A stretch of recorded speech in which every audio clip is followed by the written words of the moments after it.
position. Lollipop in hand. Yeah, but 3 players alive for Panda, and they're still not into the circle. They just lost 2. Unicorn the love out of badge. Trying to make it happen. Talon runs on out. The kills are going to be delivered.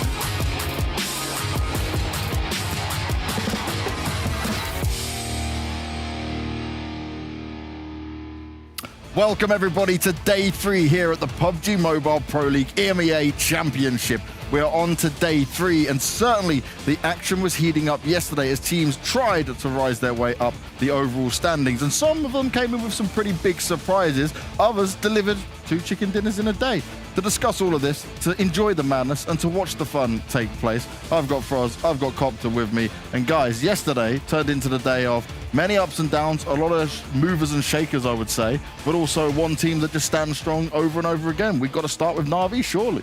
Yeah, I mean, Na'Vi surprised us big time. We thought they had a good first day with the beginning when they got the 2 chicken dinners, but yesterday, ending with 2 chicken dinners and grabbing themselves so many points, it's unbelievable to see. Yeah, it's a really good result from them. Of course, they started with a little bit differently yesterday, so the games looked different than the games on the first day at the end. Yep. But then, of course, they still didn't have that chicken dinner performance on the first 4 matches. But then just the 2 last games, they got the chicken dinners home, and definitely I kind of like collected the expectations what the people were having on them.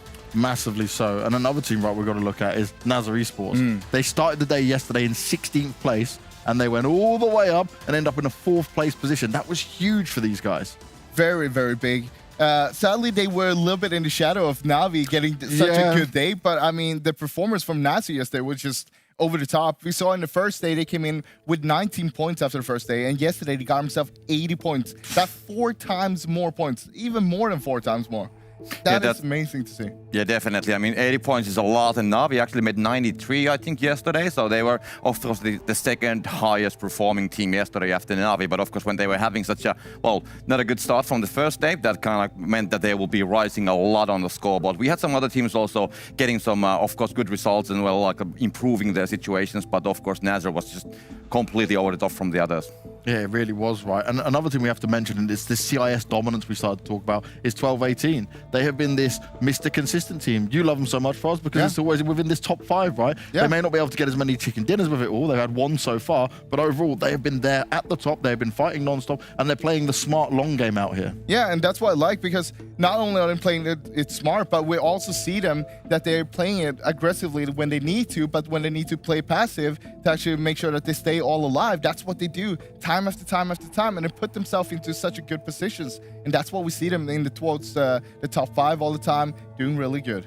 Yeah, and also, well, first 3 matches from yesterday, they were just absolutely great from them, of course. But then the last 3 matches yesterday, they only made 4 points on the last 3 games. Only 4 points. So something happened there on the way. And I really hope, like I said yesterday, that they have been kind of like figuring out what actually went wrong on the last 3 matches, because the performance what they had on the first 3 games, that's what I want to see today. Certainly so. Now, one player I do want to touch on here from the Na'Vi camp is Tixi. This guy has been in there. Not only did he just deliver multiple kills when it came to the first day, but he was delivering once again yesterday. I just have that Miramar moment in my mind, right? Yeah. Where he pushes on to Conqueror, they're pinned down, and he was just like, I see him, I know what's up, I know what I'm going to do. This guy is really lighting up the scoreboard. Yeah, day 1 we saw him getting the 2nd place on the total kill leaderboard with 13 kills, and then yesterday he topped it with 16 kills. And he's the only player that has been on the top kill leaderboard for both of the days so far. Yeah, the whole commitment, especially that situation which James was mentioning on Miramar. I mean, there was 2 guys there, he got them down, and he knew that there's going to be a 3rd guy as well, and he was just so much making his mind that I want to get that last guy as well. There's no talking about like that I'm going to like rebuild the strategy. Just wanted to use the momentum what he had currently, and definitely a great player, and of course getting those kills on the board, which are going to be of course meaning a lot for Na'Vi as well. One important factor on those 3 kills that he got on Conqueror was actually how he utilized the surprise attack on them. Yes. The element of surprise.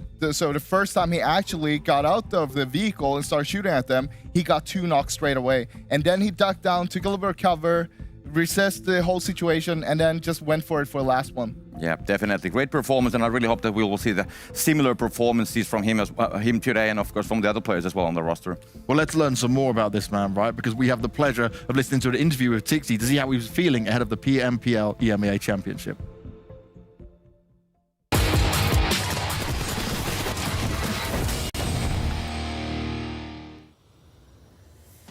Здравствуй, Тикси. Я рад тебя снова видеть на нашем уже втором интервью, посвященном одному большому этапу турнира PMPL, теперь EMEA лиги. Как твои дела, как твое настроение? Да, все отлично, готовимся к турниру. Как проходит, в принципе, подготовка? Все стабильно, ведь у вас большой путь был позади. Успели вы отдохнуть? Да, мы, в принципе, не отдыхали. Сразу же после PMPL начали играть различные турниры. Их сейчас, в принципе, в СНГ много. Играем по 8 игр в день. И так будем играть вплоть до 24 числа. Ох, тяжелый у вас график. Ну, позволь задать несколько вопросов касательно, в принципе, PMPL. Поделись эмоциями. Это была первая лига в нашем СНГ-регионе. Насколько большой буст она дала вашей команде? Насчет буста не могу сказать, но было интереснее играть в лигу, чем играть 8 игр в финале. Но у нас был инвайт, как бы нам это ничего не давало. Чисто так пострелять, побегать на лиге. Борьба за топ-1 в супервикендах и $1000 вознаграждения, она мотивирует сильнее, нежели общие призовые за первые, вторые, третьи места? Она мотивирует сильнее, потому что мы такая команда, которая всегда старается выиграть. У нас либо топ-15, либо мы выигрываем. И зачастую мы выигрываем. У нас вот 8 побед, $8000 мы залутали. Это больше всего вообще вот среди всех лиг вроде бы. Ну да, вы взяли огромное количество топов, это похвально. А какой был лично твой предикшн, или, может быть, командный предикшн на топ-4, с учетом того, что у вас был проход на эту лигу? Кого вы ожидали увидеть на EMEA лигу с нашего региона? Это точно должны были быть Альянсы, 12-18 и Юник. Но у Альянсов что-то не так пошло. Не знаю, возможно, у них волнение какое-то было. Не знаю. То есть ты ожидал, что вместо Konina Power будет, скорее всего, Альянс? Нет, Konina Power тоже в четверку должны были заходить. Но они где-то и сделали. Я понял. Я забыл их просто назвать. Ну, мало ли, может быть, твое мнение именно такое, ведь у них была не совсем удачная игра в начале, так же, как и у коллектива Team Unique. Ну да, в финале у них все по-другому. Они, наверное, проанализировали свои ошибки, разобрали игры и залетели в четверку. Ну и тогда следующий вопрос, опять же, да, тему инвайтов. Насколько наличие приглашения на эту стадию повлияло, в принципе, на вашу игру? Что изменилось, либо ничего не поменялось? На стадию EMEA? Да, в принципе, выступление на PMPL, 4 место, вот насколько влиял инвайт? Но мы старались тестить различные тактики, например, много кто видел тактику, когда мы сплитовались просто с 180 градусов одна команда и снизу другая команда. Ну, по двойкам сплитовались. Вот, это одна из тактик, которые мы тестили на этом турнире. То есть, если бы были бы какие-то другие условия, вы, скорее всего, играли немножечко иначе, более надежно и более проверенно? Да, мы бы играли, ничего не теща, играя просто в свою игру. Я понял, спасибо большое.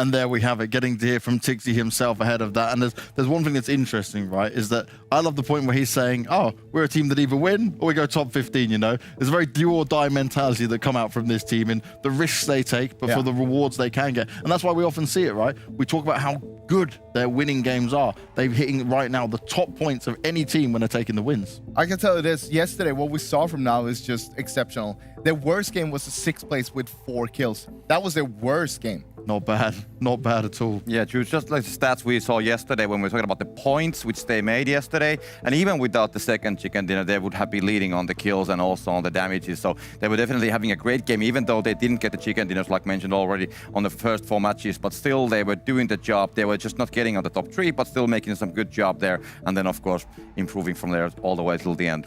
Well, let's take a look at some of the map stats we have here, right, for the Na'Vi team and just dive a little bit deeper into how well they are doing. They do find a lot of success on the map of Erangel, but it's not only Erangel that they do find that success in with. And we start to see it here, right? Erangel may be the favored one, Miramar not too far behind it. And Sanhok, well, we know what can happen on Sanhok, right, Frost? Yeah, anything could happen on Sanhok, but one thing to look out for here is their average kills.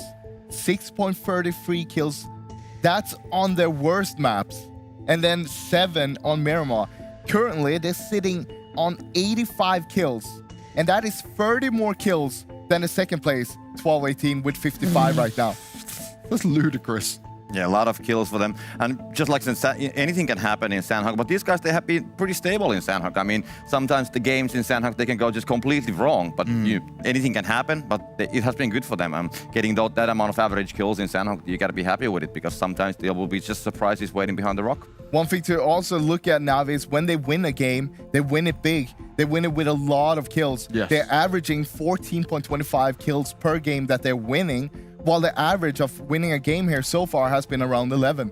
Oh, so a big jump up, which proves the point of why they're in first place as well. And one thing we also touched on is their rotations, right? They have not been a team that's had circles directly go their way many a time. They're often fighting and rotating in, but it's the long rotations we were noticing that they were struggling with. Well, they fixed that towards the end of yesterday, and things really changed in a big way for these guys, that you could see the adjustments. We also mentioned the fact that Old Boy was not playing yesterday. Yeah. When I spoke to the Na'Vi manager out there, he was telling me that, like, okay, look, sometimes we just swap these players out. That's how versatile this team is. We know we spoke about some teams, they swap a player out because maybe one isn't doing so well or not feeling as comfortable. These guys, they're just planning to rotate everyone through, give them a little bit of space, give them rest time, give them time to show their A game. I really like that they're doing that, actually utilizing the sub players to a full extent. So you know that everybody is capable of playing. That's why you have them as a sub player in the first place. You don't want someone who can't really play to the same level as the other guys on the team itself. And that kind of shows you with yesterday, without the star player, Old Boy, still being able to put out those numbers. I mean, it was even better numbers than day one when they had Old Boy on the team itself. And that shows you it doesn't really matter who's on the team because they have such a stable roster. Yeah, that is true. And about the rotations, I gotta say, something reminds me, just like the commando troops on the war. I mean, they don't drop on the middle of the action. They drop somewhere like 50 kilometers from there, and they go by the foot. So it's the same with the Na'Vi. I mean, they are doing the long rotations because they have the landing spots quite far away in the northern George Pole, etc. We know, but the circles haven't been coming their way, just like we spoke yesterday. But when they do the long rotations, then they come there, on the edge of the circle, and then they just start battling towards the circle, and that's where they get the kills as well, like already outside of the circle, and then on the edges of the circle when they just get closer and closer and closer. So that's the mentality that we see there, and I just love that. Yeah, I really like how they're actually playing out with those kind of slow rotation to start, because then they know the first circle, second circle, it doesn't matter too much. It's not going to do too much damage to us being out in the blue, but also we don't need to stress it. Stressing it into the circle doesn't mean anything, because if we get a hard shift, we still need to rotate the next circle. But if we're already in blue, what we can do is we can take advantage of already being out there. It's not going to be anyone in front of us. We can take our time and work our way in instead. Yeah, unless there's Futbolist waiting on the blue, they could be still on the way. I mean, that play yesterday was something. But definitely, I mean, they have been really doing well on the rotations. And I think that on the first day after the 2 chicken dinners, when they kind of had some issues with the gameplay, I think then, of course, the rotations were the problem. They were losing some players, and they weren't able to execute the strategies which we have now seen being so successful. So they have been, of course, learning the places, learning where the other teams are playing, maybe a little bit better, scouting the area, and then being able to bring the firepower all the way to the battlefield. Now, before we close out on Na'Vi, I do want to take a look at one thing. It's Tigzy going up against Kitsune in a head-to-head here. And the reason I want to put these two players against each other is because when we look at it, yes, they're on the same team, but this is two teams two teammates who have played all the 12 matches together, right? They've gone through the first day playing everything they can. And it just shows the difference right now that Tigzy possibly on for the MVP performance here if he can keep this form going. I mean, I can't see him not being on the MVP performance right now. Kitsune, of course, being the latest addition to the team as well. We talked about how he came from NA, from Cloud9, where he came to Na'Vi in the end of 2020. So he's the newest addition. He's a support player compared to Tigzy, that is more... Actually, Tigzy is also a little bit of a support, but them being able to put up these kind of numbers is just insane. Yeah, that is true. I mean, that's two very good players there, and definitely if I now would be needing to choose an MVP, I mean, definitely Tigzy would be one name on the papers, definitely. Certainly so. Now, one thing we also want to look at, right, some of the other teams within this lobby that we've been questioning what performance they were going to be able to put up. We had a bit of a laugh and joke, and I was talking to some of the Panda players yesterday, right, and they understood we were joking around, but they also understood that now is the day they need to bring their A game. They have been struggling with these lobbies. They have been struggling to actually hit that same form they had back when they qualified here for the EMEA Championship. And right now, they know we've got to make some slight changes now and show a different face, because otherwise it could be all over for Panda. They're down in 14th right now. Down in 14th, but it's still possible to push themselves up there. I mean, it's about 25 points to get up from 14th place up to a 4th place or something like that. One good game. One good game. That's what it's all about. And we know that they have the potential to do it. They've done it before. We saw them getting that 3rd place with 12 kills on the first day, for example, how they played it so well on Erangel. Now, starting off on Erangel, they could do the same thing here right now because they need to start up right now. They can't wait any longer. We're halfway through the tournament already. Yeah, the middle pack, for all the way from the 4th place where the NASR is currently sitting, all the way till the 10th place, we only have 12 points actually separating all those teams. And then we have a next group, which is there's 8 point of gap, and then we have another group where Panda is currently sitting, and they are inside 5 points. So one big game, they can actually make it there on the, let's say, the better half of the, let's say, the 2nd pack after the top 3. And then from there, I think everything is open. So definitely they can do it still. So there's a lot of chances still. And yesterday, I mean, they got 15 kills. So even though they seem to be like fragging more, but still, they got only 27 points yesterday. So I think that there's definitely something that they can still improve. And if they have been now figuring out what's causing it, they can adjust to the lobby. And if we can see, let's say, some of the similarities that what we had on the qualifiers, yes. I mean, if they actually get on that performance, I mean, I see no reason that they couldn't be still getting all the way up on the scoreboard. And I mean, there's a lot of players who could be still also contesting the MVP prize as well. The thing was, when they were playing in the PMPL, they actually had such a good lead from the start there that they were super comfortable. It's super easy to play out them. But now they have a lot of pressure on them. Being down there, being one of the favorites as well, they have to step it up. They do have to step it up, but a team that certainly stepped it up from day 1 to day 2 was NASR Esports. We're going to take a look now at one of the graphics we have here showing how big of a difference it was, right? You look at what they were able to achieve in here in just 1 day of change. Average service time pretty much stayed around the same, right? But the amount of points, the amount of damage, everything else that went alongside, look at that. 10 kills to 32 kills. A huge jump up for these guys. And Frost, you had the numbers, right? How many points did they manage to gain in 1 day yesterday? Yeah, so the first day they had 19 points, and yesterday they gained 80 points. So that's topping it up with 61 extra points from day 1. And that shows you the potential of what they can actually bring when they're bringing their A game. This is just 1 day. If they keep on doing this, we have 2 more days. They're going to top Navi even.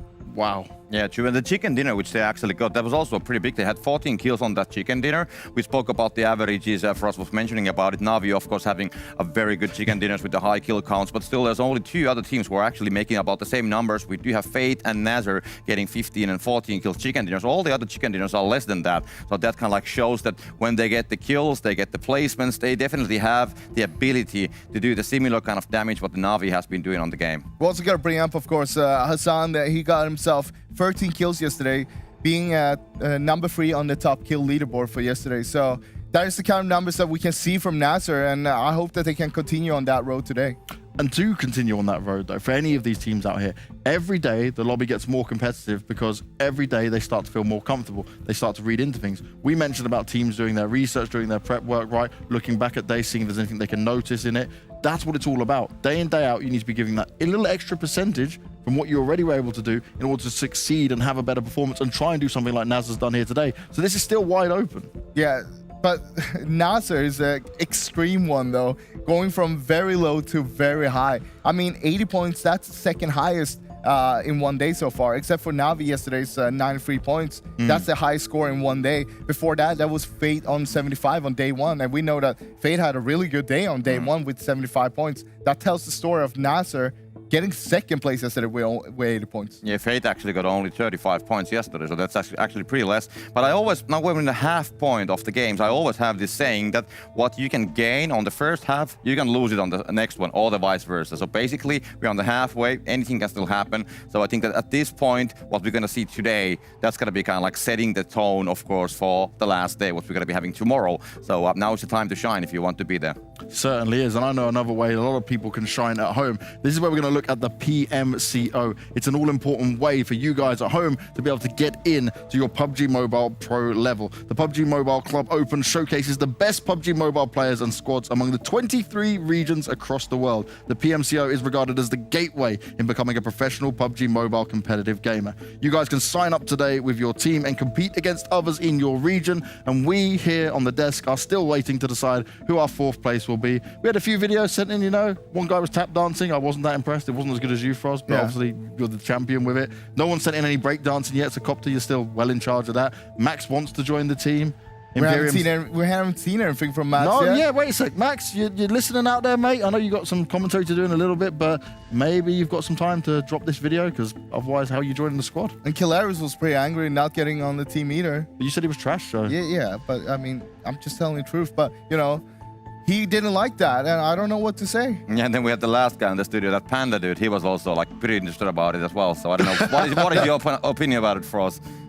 Is the Panda worthy? I'd say the Panda guy could be a good shout to bring on to the team. The Panda mascot could be joining, be our fourth player, you know. We need to make sure we get you and him in the same place at the same time. Well, yeah, who knows? It might happen. It might happen. Taking all these discussions into consideration, I want to see the team logo. I want to see the team logo. There's got to be Panda, there's got to be dancing shoes for sure, so we'll figure it out. I want like a dancing, a Panda with tap dance shoes on, break dancing at the same time, with a gold chain on, with like B on for me, so then I'm somehow represented in this. There we go. Someone maybe make something, I don't know, send us a picture of whatever I just tried to describe. We might take a look at the overall rankings as well, right, and see where we're at with all of these teams, see the points being broken down here, because right now, the only team with 4 chicken dinners is Na'Vi. 2 a day keeps the competition away in a big standing here. 159 points for these guys, but 12-18, not so far behind. You mentioned it already, Copter. Fate dropping down a little bit more there. Really touched on NASR, but GUNZ here, right, and Conqueror. 2 teams for me where I looked at it and said, these are guys who could be walking away as the overall winners here. This is their day where it may start to really show up for them if they do want to try and have a big boost. Both of them have been pretty consistent throughout the 2 days we had so far,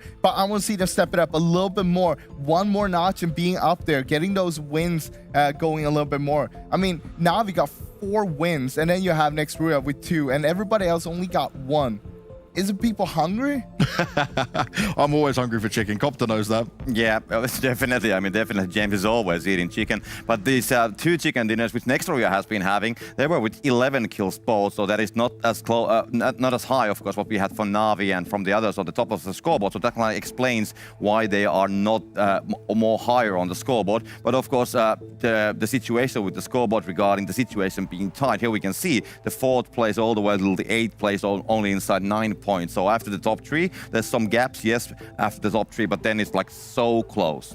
So basically, that's not even a decent game to get yourself from the 8th place up to a 4th place. A decent game will get you up to a 3rd. There you go. That's not bad at all, right? It's only Na'Vi the team a little bit untouchable with this. Real quick question for both of you, though, and keep it short because our commentators will be ready. We're going into match 1 soon. Well, do we think Na'Vi can give? do we think Na'Vi can get 2 chicken dinners again?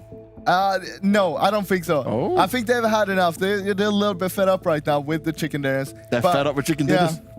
Yeah. No one's ever fed up with chicken dinners. They'll get more tomorrow, not today. Okay. That's 1 or 3. 1 or 3. Damn, Copter's going out with the big numbers for it. I'd be impressed if they could grab that many. I'm wondering if they can grab 2 again. Even grabbing 1 more would be impressive at this point, right? Knowing what they can do. But it is time for us to get into our first match of the day. We're going over to Erangel, and we've got my amazing husband in Imperium and Span Cargo to take you through the action. Span, I do hope you're taking good care of my husband. He needs a little bit of nurturing every now and again. He doesn't really look after himself too well when we get into these long days and these games going on through. I think I'm taking care of him. Thank you. I appreciate it. Yeah, no problem. And I'm really excited going ahead and cast with him today as well. So, I mean, Imperium, how are you doing, I guess? I'm good. I'm definitely missing my wife. He's away in Sweden in the studio. My heart and my soul. But it's good to be here for day number 3 of the EMEA Championship, heading into day 1. And quickly, before we break down in terms of teams and see what action unfolds, it's interesting to me because as we look through the pre-show segment with the boys on the analyst desk, we've had Copter show his breakdancing skills. We've had Frost show his tap dancing skills, but we haven't really seen anything from Banks. And so on that note, I did a little bit of digging and I found out that Banks is actually the 2010 London freestyle rap battle champion. You know, I don't know what that's going to correlate to, but I just thought I'd throw it out there before we head into game 1, Span. Could we see a little bit of freestyle rap from Banks? Maybe. We'll have to wait and see. That'd be really interesting, especially if it was that kind where we could, just say 3 random words and he could, take it into something. But I mean, I guess we'll have to wait and see, Yeah, well, I suppose we will have to wait wait and see. But game one is coming underway. It's starting on Erangel, right? It's where the team should be familiar with. And going from day 2 to day 3, we're over halfway through the tournament. And one of the elements that the desk did bring up yesterday was the, bringing in subs, changing things up in terms of the roster. I do think that this is a day that it's going to be so much more important to put that on show, right? To try and mix things up if you are a little bit struggling on the battlefield within that games. Something fresher, something new that will maybe surprise not only yourself in a good way, but the teams around you. I mean, this is definitely that turning point as well, that we are done with half of the games. At this point, really, these teams, if it's not working for them, maybe they should go on ahead and try something a little bit different as well. Oh, the playing path is underway, and it does seem like it's going to be on that kind of central diagonal path line, bit to the west, going through Pachinki. It should allow these teams to pretty much get to where they want to for the start of the day. But I'm curious, Spam, what teams are you kind of looking out for in this first game at least?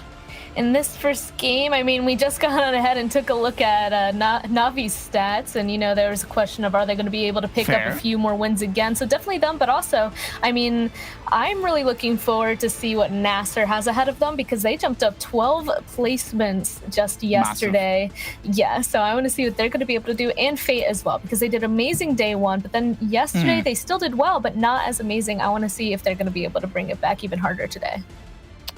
A little bit of a dip across the board for Fate, but I think that's more of a product of other teams around them evolving and improving. As other teams improve, it just becomes a little bit more challenging for yourself to extract the results needed across, the 6 games that you have in an individual day. And I think NASR's growth in yesterday is a really big representation of the whole Arabic regional growth, to be fair, over the last 6 or 8 months. Their own PMPL, their own PUBG Mobile Star Challenges. That experience has really allowed them to prepare for the likes of the EMEA Championship. I do not disagree, and it looks like NASR, they're already starting off hard. They ended up dropping all 3 of them on top of some members of Panda here. This is not looking good for them whatsoever, slowly being hunted here. Oh. Yeah, it seems like there's a little bit of revenge being laid out as GK has gotten the first knock on board onto the NASR players in through the window. Lin Ye is going to step up, grab another 2 kills right off the bat. NASR under pressure as Miracle play around the side of the blue building. GK and Lin going up in a 1v2. Where is Nabo? Nabo is the IGL. Maybe Nabo's decided to go, hey, look, I don't think I'm really going to add value in this fight. I'm better off just trying to survive and play the solo. And indeed, Lin is going to get that 3rd knock, and Miracle is taken out. Panda winning the Battle of Roshok and School Apartments once again. Wow, that ended up happening really, really quickly. 2 members of Panda being able to hold that off. Wow, that was a great play from Lin and GK first. I don't even know what else to say on that one. That just the angles being able to catch one after the other. They ended up taking that into a bunch of 1v1s. It's just exactly what they needed to do to be able to succeed in that. Like, to me, it was like Panda's fight that they introduced in the last game yesterday and the first game today. It's very much for themselves, right? Them hot dropping on NASR is, to me, nothing against NASR. It's about them finding their aggression, finding their confidence. Because in the first day and a half, they took a beating, right? They genuinely have taken a beating, showing signs of strength, but nothing compared to what we saw in the PMPL EU West, right? So that last game yesterday, this first game today, that is Panda finding their confidence. I mean, that's good for them, at least getting themselves in a good set of mentality so that they can go ahead and really succeed in these next 6 games today. It looks like that starting off so strong. Hopefully they'll be able to go on ahead and succeed, because they have a lot of ground that they need to go on ahead and achieve now coming into this 3rd day. Don't think we caught an eye on where this phase on circle went, at least on our eyes. It did go pretty much complementary to the playing path span. It went to the west. Navi are inside the circle to begin with. And what they brought up on desk about Navi being a team that have played on the edge of the circle, and for the most part, the circles haven't really been going towards them. I'm curious in terms of what they're going to do now that they're already inside this phase on circle. How are they going to position themselves?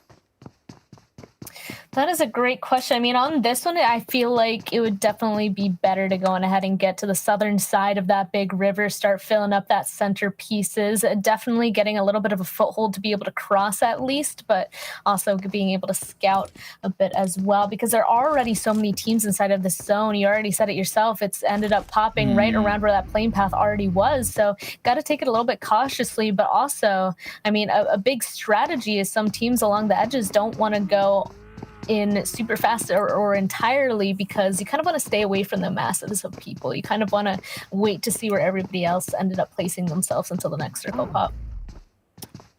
Now, Span, you're a competitive player yourself, right? And you've played in competitive tournaments. When it comes to the mindset in a game where you know it's so close with the points around you and stuff, do you focus on that when you're in the game, right? Do you worry about how close you are in points to the team ahead of you and team in front of you, or it is always about just playing that game for the 20 to 30 minutes and then seeing where you lie at the end of that game?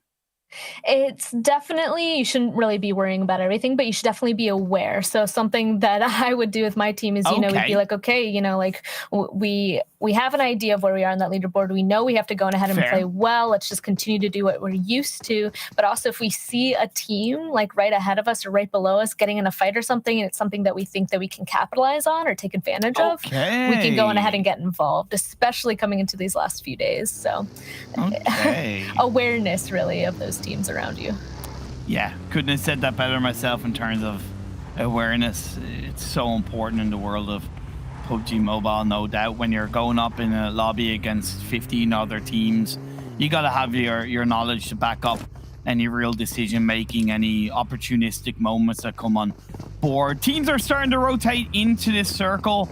12-18, you saw it go into that compound outside Headshot Valley, and it's a great place to go to because not only is it pretty much in the dead center of the circle, but you get a lot of information to the east. You're lacking on that west side of the circle information, but when they've already come from the west, they're very confident that they have a base amount of knowledge. They're going to grab it from the east and see where the phase 2 takes them.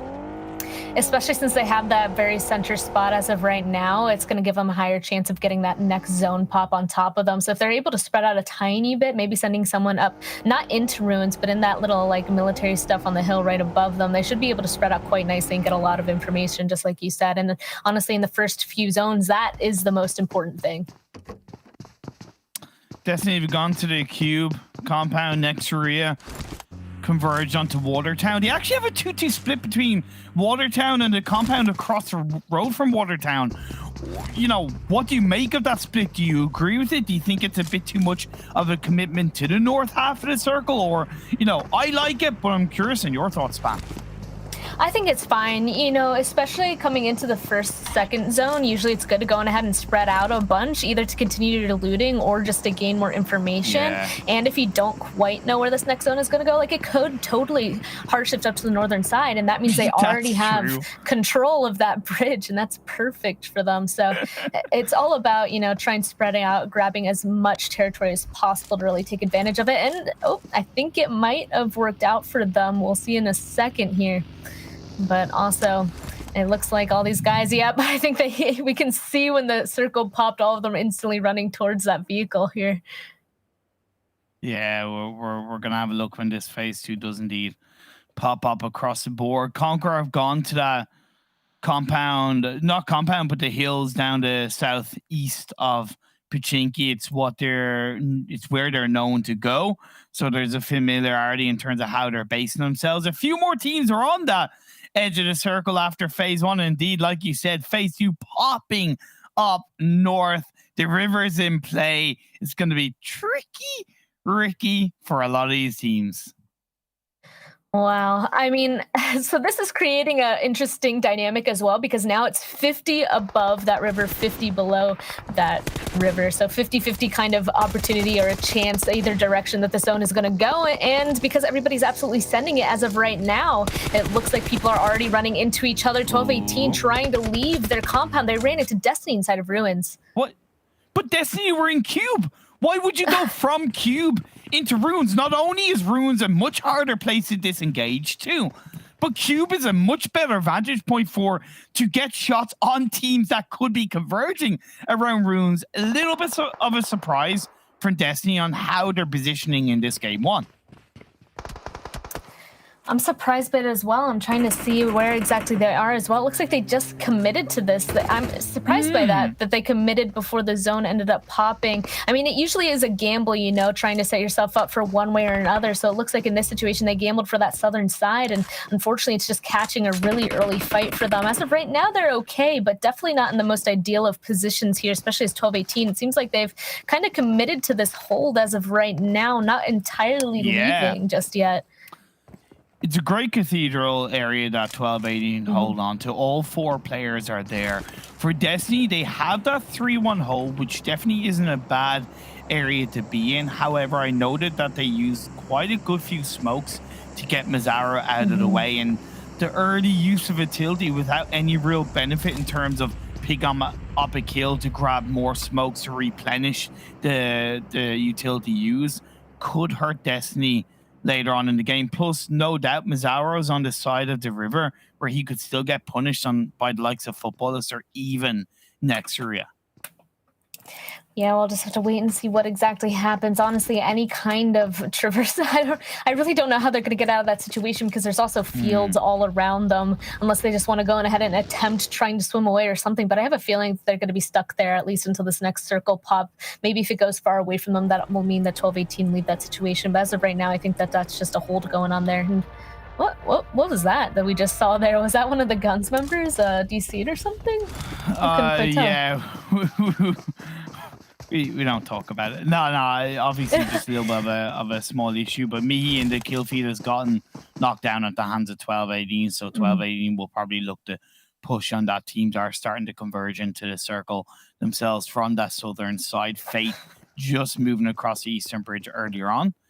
TT Cooks does confirm Mihi, so that's a kill right off the bat against Destiny.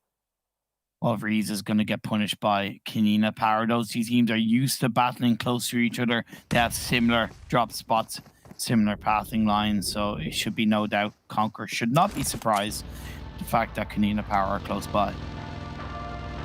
Not at all. And wow, I actually really like this aggression coming out from 12-18. They know they had gotten one, so it looks like they're actually trying to drive around and get even more information.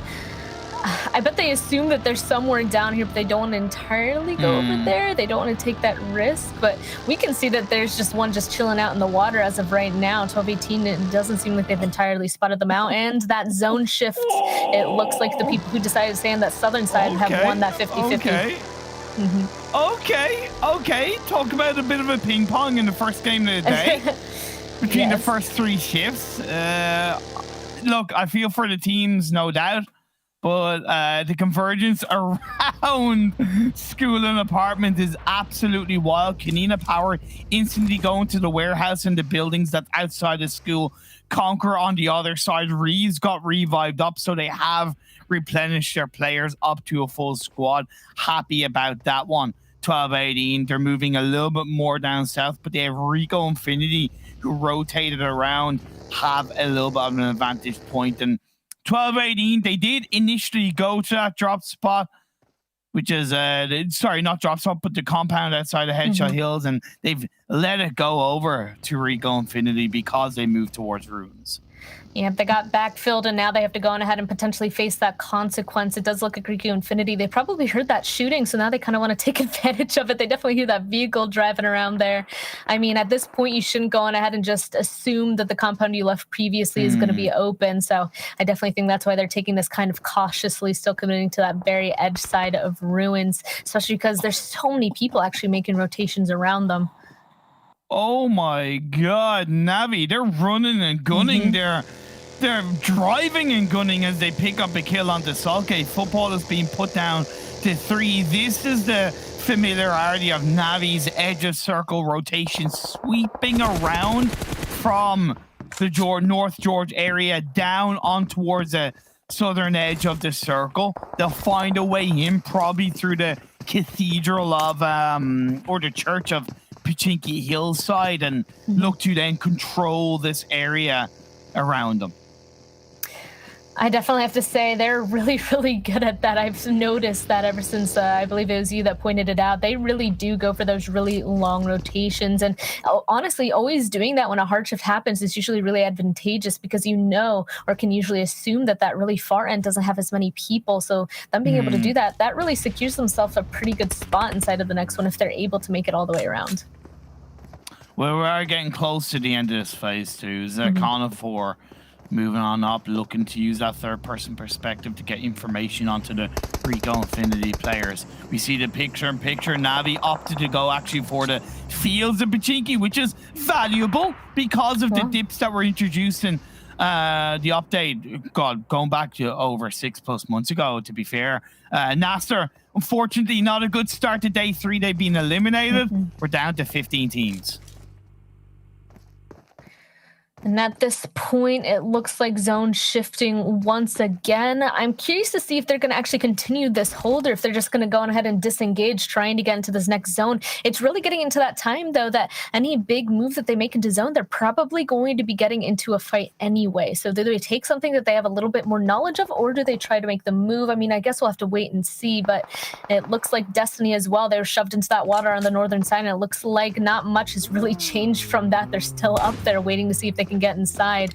Looks like next Rüya Gaming might be the team that's holding them out. Are they even aware that Destiny's up there? I don't think so. I don't think they are. They're focused a little bit more heavily on the likes of Panda, who did take down Frozen. Frozen looked to try and enter on towards the hills outside of school, and it didn't work out for me. Paid the price. K2 looking to make the angles, get the information. Next Rüya rotating around. Great awareness, and we move on to 12-18. They've initiated the fight under RICO Infinity. 1 knock, 2 knocks come through. Conqueror's being taken down to his knees as NASR looks to keep the dream alive. Ragnarok is in the backline, supporting from a distance. Plus the third party from Kudor of next Rüya is really going to put the pressure onto 12-18. Notice that they threw out a smoke. That's going to angle that defense around and allow them to focus a little bit more, but that utility ended and put down a bit more hurt on towards the members of 12-18. Oh, I was going to say, it looks like they ended up getting a bunch of reses, but it's not entirely working out. So that means NASR, he's going to be able to sweep them up. 12-18 eliminated. Now here comes the reses. But I wonder, I mean, next Rüya, they were in the distance. You already pointed them out. Do they take that opportunity to be aggressive and attempt to clean that up, even though the fight has ended? There we go. Looks like Ragnar, he's trying to hold them off. Yeah, Kudor looking to find the angles. Of course, a little bit of threat of caution coming out from the Turkish side, recognizing that although the opportunity could be there, the fact that RICO have already squad wiped another team, it could have been a little bit too late already. So they're going to stay safe as the phase 4 blue zone is closing in. Conqueror still well inside the circle. Next Rüya have to move in. 3 players still standing for them. It does look like they're still taking their time. Oh my goodness, it looks like RICO Infinity team, they're just trying to get out of there and disengage from that entire situation. It looks like this mountain is going to be able to give them that opportunity to do so. Like I said, though, I'm still just concerned because honestly, any kind of a huge rotation coming into these next few circles should be pretty difficult. So I don't quite know where they're going to be able to go. Full send it. Just full send it into school. NASR, you're on your own. Let's even get a couple of placement points off the back of those kills. Freak for GUNZ picks up 1. Is going to be returned fire. Rahoof is nowhere to be seen. All the while, we see Panda just hoovering up the third-party shots all around him on the northwestern edge of the circle. Fantastic play from Panda without getting caught out across the way. Kudor does start to take a couple of shots, recognizing that there's a little bit more pain around them, and they could get punished for it. At least they have these little bowls to be able to play as of right now. You can see that they need to heal Panda up on that northern side. I mean, they did have that nice sight lines, but as of now, even the smoke's coming out. It looks like they might be okay as of right now, but there's still so many people right above them. And no, Panda, actually, they decided to be aggressive on this and pushing. Ooh, that's a little bit risky, although they're still staying outside the circle, outside the direct line of fire. They need to be careful with third-party play. Yeka finds K2, and Molotov gets thrown out. Another couple of shots on board. Pre-fire shot, but GK first gets countered quite nicely. SUDOR is keeping this game alive. Next, Rüya. They've been inconsistent, but in this game one, they're starting game 3 on a pretty heavy note. No kills, but survivability, keeping this game going, it's still there for next Rüya. Wow, I mean, just one more up. They might be able to get that res, but honestly, Panda is already getting those reses first. And Konina Power, we can see them in the distance. They're very much interested in what's happening over here. So yeah, it looks like the last one is just trying to make rotation away. And Panda, it looks like it's not entirely working out for them either. Next year, gaming goes out, and it looks like the last member of Panda is also just attempting to do something here as well. But Konina Power, they're still in that position to hold them. Navi being taken out. They got taken out, if I'm not mistaken, by around this Slime 4KT squad. So very interesting to see Konina Power, another CIS dominating team, eliminate the Panda crew. Good kills on board, but unfortunately it can only last so long. No me, no you, no the kills. Konina Power need to step up in this day 3. There's so many people down here on the southern side. I'm quite surprised by this, but yeah, it looks like Futbolist, Unique, and Slime, they're all here together. And he just goes for the shot! He runs too! Oh my god, Rome, the disrespect!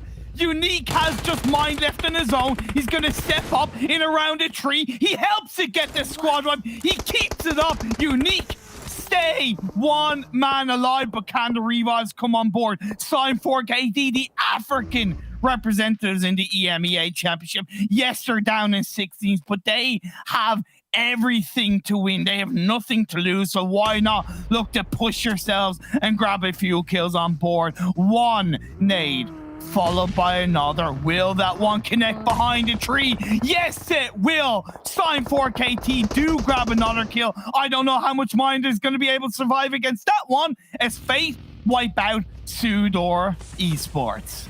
Wow, SUDOR, they ended up getting in a fight here earlier on, and they ended up taking out a few, at least, of the members of World of Wonder. Actually, all of them, I believe, for this location. It looks like Fate, they identified that this is a spot they want as well, so that was a nice crash from them coming out after that low. But there's still a ton more people coming. Oh my goodness, this nades. Oh, so close, Mind, outside of the blue with this one, but that's gonna connect. Take care then, bye-bye now. That's gonna be Storm kicking up a storm, picking up more kills for the Slime 4KT boys.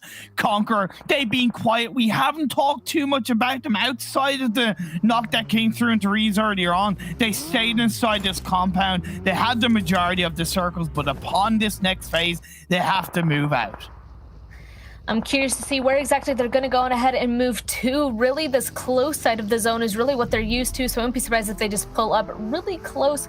But that's going to be quite out in the open, so they're going to have to start taking a gunfight immediately, and we can see here that the last member of Destiny might have something to do about it unless... Wait, they're so low. They're at 1 HP.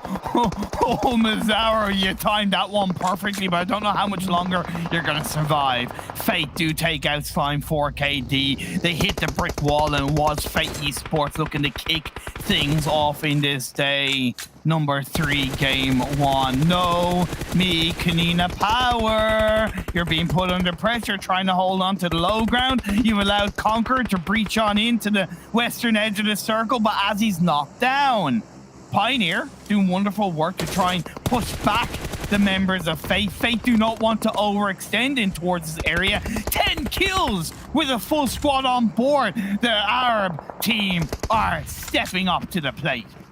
Wow, they're serious. You know, I kind of said that challenge at the beginning. Are they going to be able to continue what they did the first day? And as of just this game, it looks like they're definitely setting out to already a ton of kills for themselves. And honestly, arguably one of the better positions. They just have to worry about everybody coming in around them at this point. They got to hold off Conqueror as well. Otherwise, all these other solos would really start getting involved on top of them. 4 teams left. You still have Mazzaro, the Firecracker, Destiny surviving. But for how much longer time will tell? Actually, no, she's on the other side. I didn't recognize that. Destiny still have 2 players up, but because they're so far apart from each other, I doubt that Team Impact will come on board. Azzy is the solo player up for Conqueror, trying to play on the high northern Grand Hills, but as the nades, the mollies, Mazzaro looking to maybe become a bit of a thorn in the side for Konina Power. Conqueror go down, 3 teams left standing. We got Konina Power, we've got Fate Esports, and we've got Destiny. Confirmed the kill on the Mazzaro. However, you have not spotted the 2 players from Konina Power down on the lower side. I don't even know how these players from Destiny got separated, but it looks like the other solo is fine as of right now. But yeah, just 2 more ahead of them. It looks like Ragnarok was able to go ahead and get really, really close. Now they each have that hard cover of these rocks. The zone is on them, though. They know they have the body advantage. They know they can push in. They have Iwa in the support line. They have the 3 players pushing forward, but the grenade is being cooked up. That grenade connects. Arif is knocked down. Ragnarok has to play on one side, Lace on the other. Fate's pushed, but they stopped too soon. If you're going to push, you need to fully commit. You can't allow the opposing team to get the golden knock on board and have that fight turn around against you. The space is looking to be created. Axer's on that prone side. Pioneer threw out its smoke to give him an element of defense. He's trying to cover the side to allow them to back off against the rock so they're not too close to each other, because they know one nade could take down both players. But as we see the prone down from Zoe trying to find the spots, that's what I was talking about with the nade. It doesn't really connect. Axer's still on plenty of health, but he doesn't have a helmet on board. Level 1 vest, level 3 helmet for Ragnarok as he chucks out a grenade. It sends Pioneer down to half health. How much longer can Konina Power hold on to? They have the circle, not for much longer. The trade comes through. Baxter's left on his own. He looks for one, but in the back line, that is Fate Esports grabbing the game, grabbing the chicken dinner, and they say, sayonara, we are out of here. We'll grab this chicken for game number 1. That was great plays from that. I was really thinking as well as how we had a really nice rotation around on that southern side. I was curious to see how that was going to go on ahead and develop there, and it looks like he was able to catch out a few in the end. It got me a little bit nervous with those knocks on that rock. They kind of realized after a while that they couldn't all commit to that hold. And, you know, especially when they would have noticed that the last player from Destiny had died out to the blue, so it was that 4v2. That little bit of a delayed push did send out doubt in my mind, but at the end of the day, 32 points, 2,500 damage for this game 1. To give context, in yesterday's 6 games span, they scored a total of 35 points. In this one game alone, 32, they're back. They definitely are. I mean, they were able to hold on to those top positions anyway from yesterday. You know, they came into this in that 3rd place spot, and yeah, it looks like they're going on ahead, chasing after those few teams ahead of them. Now, there was a tiny bit of a gap above them. We're kind of questioning, will they be able to go on ahead and get above that, you know, before the show started? So it looks like they definitely have that on their bucket list today. Yeah, and you know, they showed the interview with Ragnarok and just the morale that they have going from the PMPL Arabia, you know, after that first weekend and coming into the next super weekends and carrying that forward. I think that's a big testament of how they've turned things around from yesterday's lackluster results to today's first game. Recognizing that, look, again, it's all about everybody else improving, so you need to evolve within that and work with that. But you know what? We will, of course, have to see what the analysts have to say about that game 1. We're going to go for a quick break, and we'll see you guys in a bit.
Imperium, you had to come in here and mention my rap career, man. Froz, give me a beat, man. It's time. It's the PMPL EMEA Championship. The competition has begun. Straight out of the blue zones of Erangel, Imperium, this one's for you. Beyond the walls of guns, my life is defined. I think of chicken dinners when I'm in an Erangel state of mind. An Erangel state of mind. An Erangel state of mind. I ask you to define what makes you feel fine. When the grenade's at your feet, you won't feel complete. You want to compete, but I won't ever see defeat. The man standing here in front of you, laying down this beat, just owned your ass in an Erangel state of mind. An Erangel state of mind.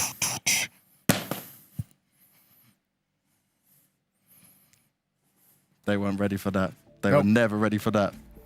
Imperium, nice try, buddy. Let's look at our amazing sponsor we have here as we get back to the normal proceedings that we have here at the EMEA Championship. You guys at home can enjoy a super fast, lag-free PUBG mobile experience on Xiaomi's powerful Redmi Note 5G. And one thing that certainly is powerful, back in being powerful today, is Fate as they get themselves a big win and plenty of kills alongside it.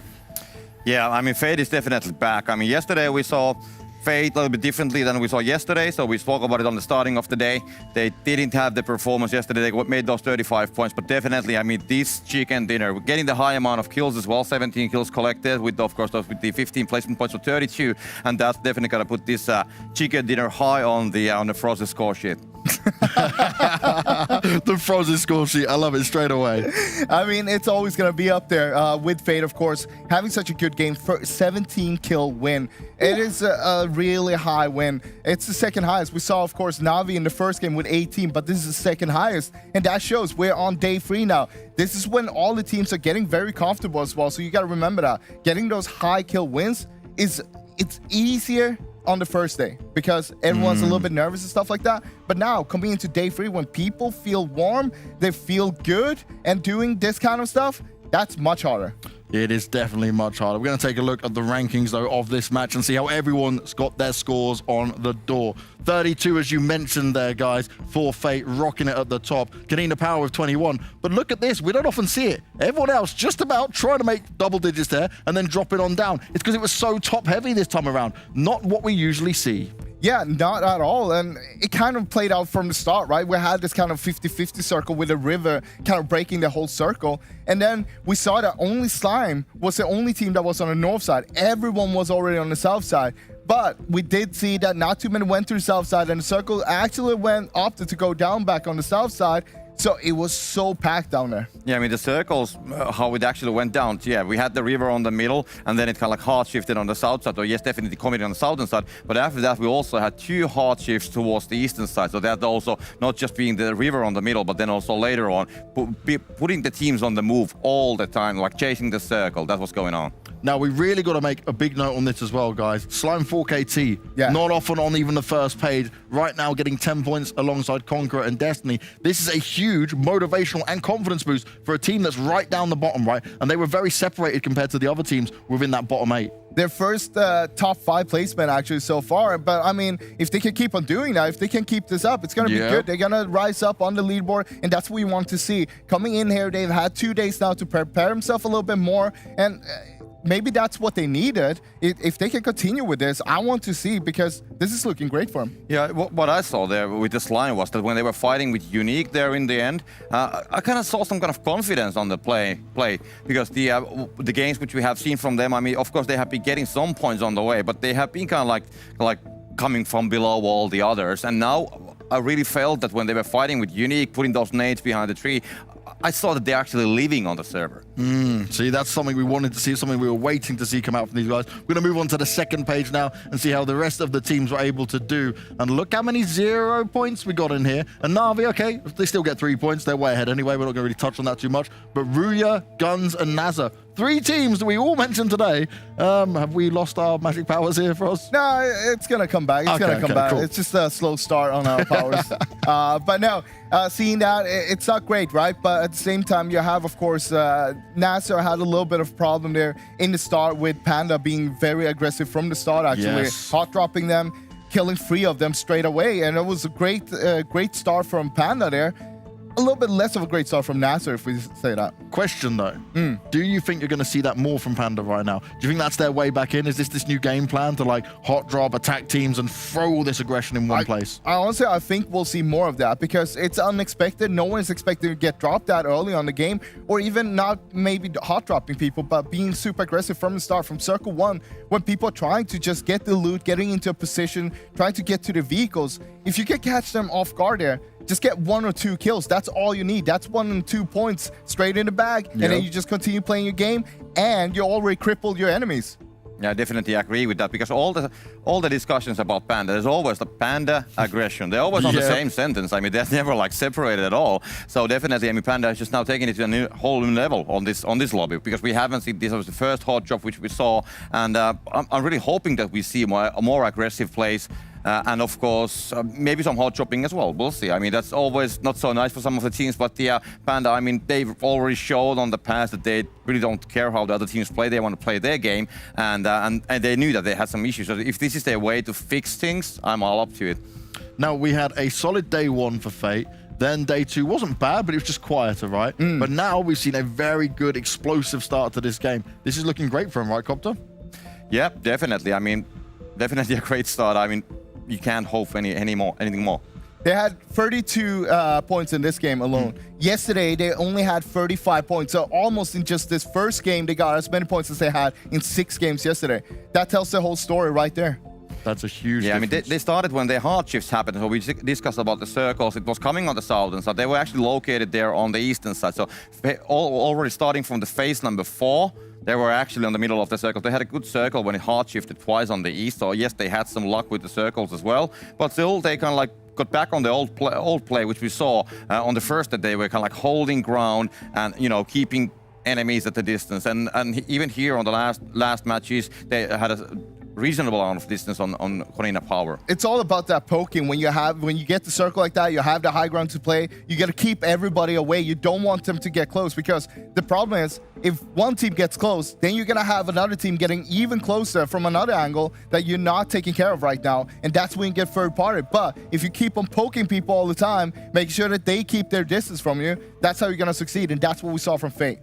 Well, let's take a look at some of the head-to-heads we have here as well, because it starts to get interesting after game 1. And the one we're going to start with now is going to be Panda going up against RICO. Now, obviously with Panda, right, still a good position overall, got very much more aggressive in it. But RICO at this point, kind of a different team. We've mentioned them sometimes positively, but like obviously we're not focusing as much on them when it comes to Panda. How are we kind of putting these two teams in place at the moment for us? We've seen some good stuff from RICO, but they're not really showing up big enough right now.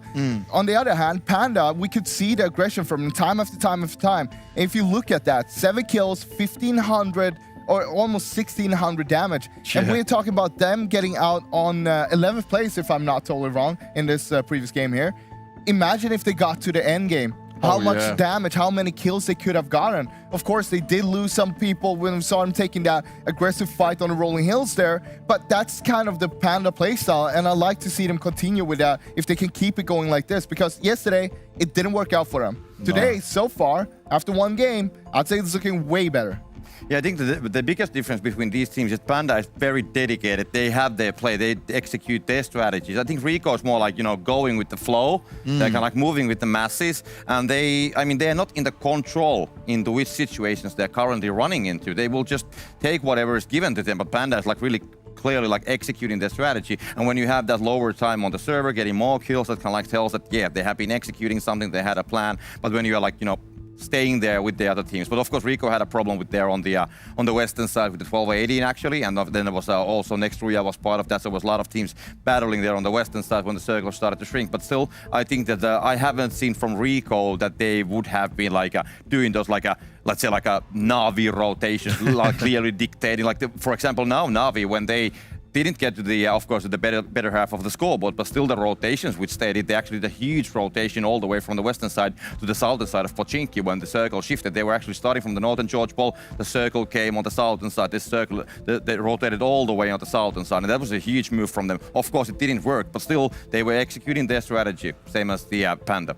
Well, Well, let's take a look at our overall rankings after game 1 as we get further towards the end of the entire competition. Remember, this is day 3 right now, and then there'll only be one more day going. So we want to keep looking at the overall ranking as much as possible to see what movers and shakers there are within all of this. And for Conqueror, right, this is the big thing for Conqueror and Konina Power. These games like this can be a big change for them. One of the big things is that Navi went out super early into this game. They only got themselves 3 points, and that's what we're seeing, that the other teams are catching up a little bit. So this is a joint effort from all of the teams. They want to get rid of Navi early in the game if they have the possibility, because that's going to help everybody, not just your own team right now. It's almost like we heard Tixi saying, right? Either they're first or they're top 15. Yes. And right now, it's kind of top 15 versus Navi because really they don't want them to get the lead right now. But as you can see as well, Fate, they were sitting with 49 points behind Navi coming into today. And right now, they're 20. They catch up a large portion there with just one game. Yeah, definitely. And now when we look at the remaining of the teams from the scoreboard, of course, we had that very tight situation. It's still going to continue, but now it's like more like after the top 4. So we have Fate guys making the leap on the battle with the big boys on the top 4. But then we still have the very tight situation after that one. But yeah, just like Fate, I mean, they got one good game, they are there. And this is exactly what we spoke on the first studio, that you can do one good game and you are already battling with the first guys there. So anybody can still make it. And we have some teams there. Every one of them have one chicken dinner. We have next Rüya with 2. I mean, if anybody from those teams gonna take now the second or the third chicken dinner, they will be definitely getting close to that top 3. Well, let's see what happens after the next game. We're moving into Sanhok next. We've got Span Cargo and Imperium back with us. And Imperium, buddy, I know you're my husband. You've got these intimate details about my life. You had to bring up the rap career. That's it now. I'm in retirement. I put that together in a few minutes for you. You best be damn impressed. Man, I've only got one response for that. That's roses are red, violets are blue. That beat was so sick. Eminem afraid to diss you, yo. Hey. Absolutely fantastic stuff from Banks. Yeah, much love. I knew you'd step up to the plate, but Span, these teams, they need to step up to the plate coming into this game number 2. They do. Things getting closer. They already said it. I mean, every single game goes on ahead and counts. Just how much further can they grab those points to really drag themselves up? Because at this point, you really need to be finding yourselves having good games for the rest of this. No more bad games at this point. No more bad games at this point. That's a little bit harsh, but I can't help but kind of agree with you, right? Because every bad game sets you back even further, right? It means you have to climb that mountain even higher. Your average points per game need to be increased even higher. And, you know, when you're talking about getting in there for the prize pool, yeah, no bad game is allowed. I mean, that's just the thing. We already talked about every single game. You have to have an average amount of points, you know. And if you want to start really being contenders, you can't allow anybody to really, from below you, get ahead of you. You really need to go ahead and take advantage of it. And it also looks like we're going to have our first plane here on Sanhok. It looks like it's going to be quite nice right down that middle, which isn't really much of a concern anyway. Everybody should have been able to reach their usual spots. So I'm looking forward to this a lot. I didn't get one yesterday, a Sanhok map. No, you didn't. You were starved from it, but we get to witness it right now at least. Navi going for that drop spot as per normal on towards the northwestern island. Conqueror going to be on hard ting. Phase 1 pops up. It's very tricky, right? Because it encompasses all areas of Sanhok. So positioning is going to be risky, but also you still have to be committed to it. Yeah, at this point, just taking a look at this, it looks like a bunch of teams are actually quite spread out. And it looks like we also have some early fighting, multiple locations here. Wow, even in Painan. What? Okay, yeah. So, Fate and Futbolist fighting, along with Team Unique joining in on fun. We have this fight in Painan between RICO and Destiny. RICO and Fini have had enough of giving Painan over to Destiny boys. Miramar, he has a DBS in his hands. Shotgun is definitely quite powerful early game, no doubt. Nashi is going to find Ragnarok, a good start for the Destiny boys. 3rd place in game 1, looking to continue that with a good result in game number 2. Already 1 kill on board with nobody taken out. It does look like, I mean, some of the other members of RICO Infinity, it looks like they were trying to peek on over there, but now just kind of disengaging from that, trying to go to the corner of Painan. At this point, though, I feel like the only way that they're going to get away from this is if they entirely leave, because it looks like Destiny already crossing that bridge. They're ready to push. Yeah, how did RICO even allow Destiny to get across the other side of Painan? I'm all for disengaging, but there's a point, even if it's only 15 seconds, where I think RICO could have done a little bit more to have punished the Destiny players coming across that bridge. I guess they just didn't want to deal with it whatsoever. I guess they are a little bit ahead of them, so they're hoping to grab that ground, especially we can see they're actually getting quite far away as Destiny. They're just continuing to loot, actually. And then we see the replay of picture-in-picture as Futbolist and Unique having their own little fight. Fate joined in there as well on towards the more southern tip of the map around the docks area. So quite an action-packed start to the Sanhok game. Part of maybe the fact that teams are becoming a little bit more comfortable with each other, a little bit more confident across the board. Fader off the back of a chicken dinner. Futbolists will never stop having confidence in the way they play the game and can sometimes lead to these mini little firefights. This is all the way seriously so far down inside of the southeastern corner here. It looks like they're just kind of chilling out as of right now. Unfortunately for that one member of Futbolist, nice it looks shots. like he's just completely trapped as Fate. They've surrounded this entire little peninsula. They're probably just going to go on ahead and flush them out. And yeah, you said it yourself, some nice shots straight into that window. The pushes are definitely coming through now. You can see them popping up on that mini map. Now, Slime 4KT. They got 5th place in that last game, 10 points. It's the first game in the EMEA Championship that they've gotten over 10 points in a game. And I'm not saying that in a way of like, you know, disrespectful. I'm saying it in a way of I'm really delighted to see them improving, evolving, and proving to themselves that they can perform like that they can step up into the top 5 and get the results needed. It needs to become more consistent, no doubt, but really happy to see the Nigerian team grab a good game. Oh, and there we go. There goes another member of Futbolist. But yeah, I mean, like, to build off of that, so there is a huge learning curve, and them being able to go on ahead and come into this 3rd day, being able to pick it up, I mean, it's definitely working out. And even just knowing that, I already put weight into it. Even if you don't necessarily do well, at least you're learning, and in that'll set you up for success for later on. So it's really just a big learning and growing situation. Exactly. Experience is key. We've seen it with the Arabic region as well. I talked about it in that last game, how they've played more major tournaments within their own region. They've had more of a level of competition evolve throughout their own region. And yeah, it might not always be against the giants of CS and the giants of Turkey, but still the psychology of how you perform in a competitive setting will never change. And the more you're able to experience that competitive level, whether it's in your own region or other regions, the higher the chance you're going to be prepared for global tournaments, for the more, you know, major stressful tournaments.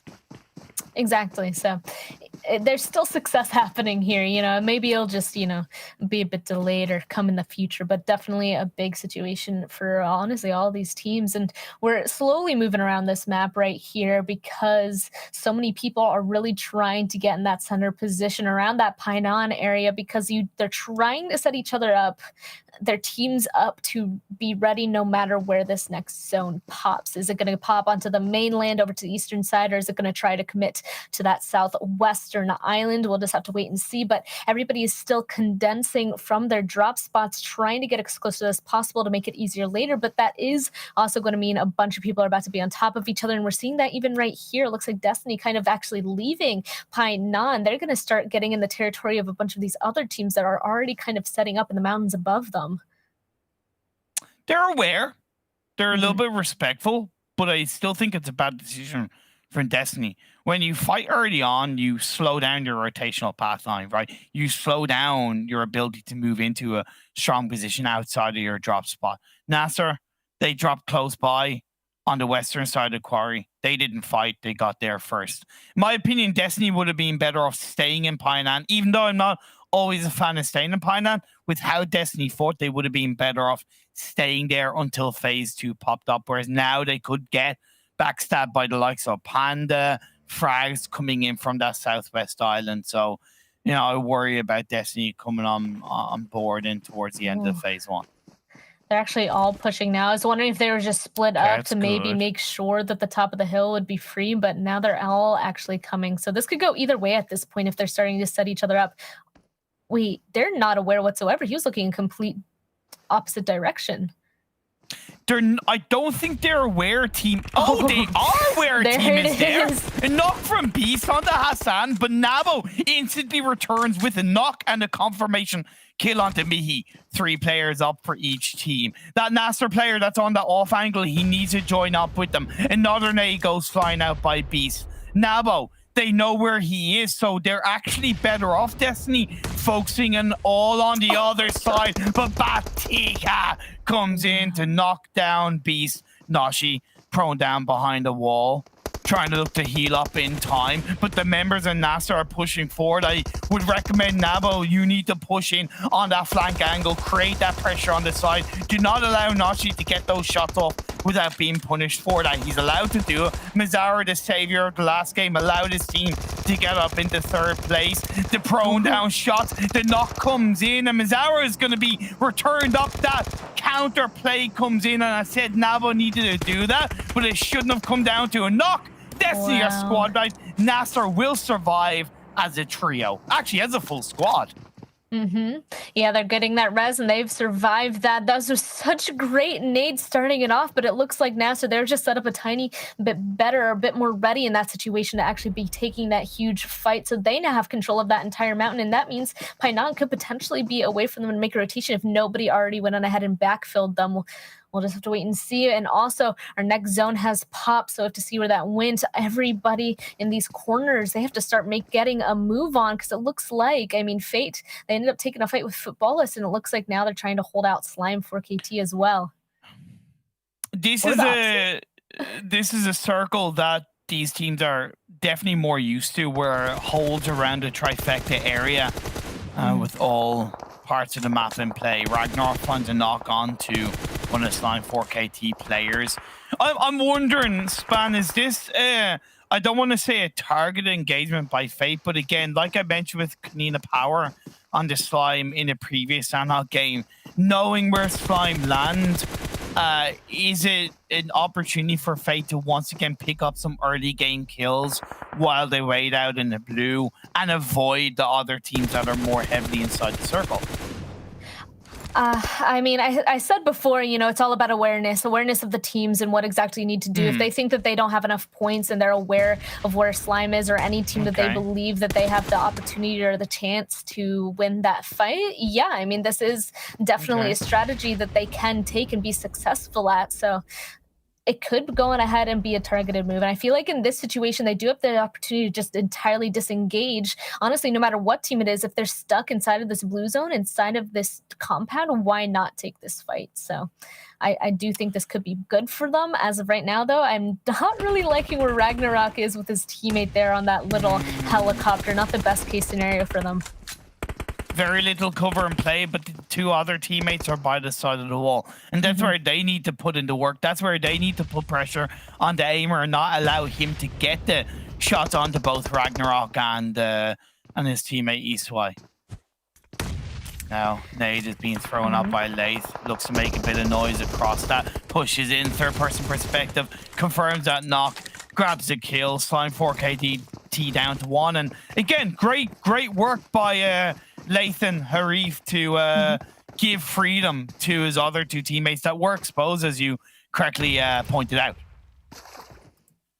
And it looks like the last member of Slime is just trying to entirely disengage. And at that point, I wouldn't be surprised if Fate just leaves. If they don't know exactly where that solo is, the blue zone's upon them. I wouldn't be surprised if now they try and grab that spot inside that zone. And as we can see in here, it's already so filled up. It looks like we're around Quarry as of right now. And teams are kind of just weighing each other out at this point. Wow, yeah, we can see Konina Power's discipline. just staring. Yeah, I mean, that knock would be really difficult. So honestly, knowledge is power, but it looks like they're going to attempt to anyway. Not quite getting it, but definitely doing damage. Do damage. Great trigger discipline by Gonzo. I don't actually think Milky Way saw Gonzo, but because Gonzo noticed that they were looking in the direction, he thought, look, I'm better off taking a shot before he gets his shots off onto me. But really good awareness from Konina Power across the board. Fortunately, the last player from Slime 4KT was hunted down and taken out by Fate Esports, so the first team has been eliminated, but Phase 3 pops up, and there's a massive shift to the west. This is going to be a difficult one. That river taking up a lot of that area. This is going to be intense, and honestly, I think Conqueror might be quite happy being the only one in their own little quadrant. So, all these other teams, though, having to come in on that southeastern side, that's going to be difficult. Now, Navi are in the trifecta compound. Great place to hold on to for this kind of circle. Great place to hold on to for any of these early circles, to be fair.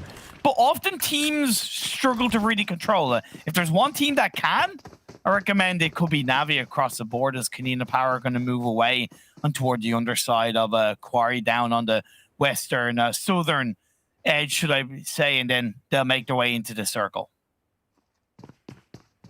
That is true. Where are these guys right now as well? So, I mean, this is it. The condensing has started. Everybody is going to start wanting to take each other's spots, and that's going to start off with SUDOR Esports trying to push up onto another team. Oh my goodness, they're fully crashing on this, actually.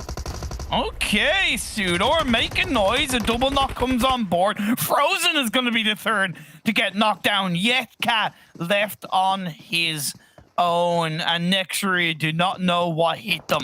Luckily for them, it's also 3 players from SUDOR down. It's a 1v1 between Fidan and Yeka. Yeka inside the building. Yeah, Fidan on the outside. Grenade's going to be cooked up. He's aware of that. He heard it being popped. He's now going to go for it, but that's a great pre-nade. It does get a couple of shots on the Yeka, but Fidan is going to feel the heat of a few bullets in play. Both players down to about a quarter health. The confirmation comes through. A first aid is going to be utilized by Yeka, while actually, no, I thought he was going to go for the revive. A first aid as well. Gonna hear that. Play around the side of the building, in through the window. The drop shot comes on board. The advantage goes over to Fidan. This is a long ball play. He's gonna get the golden shot. He's gonna get the squad ride.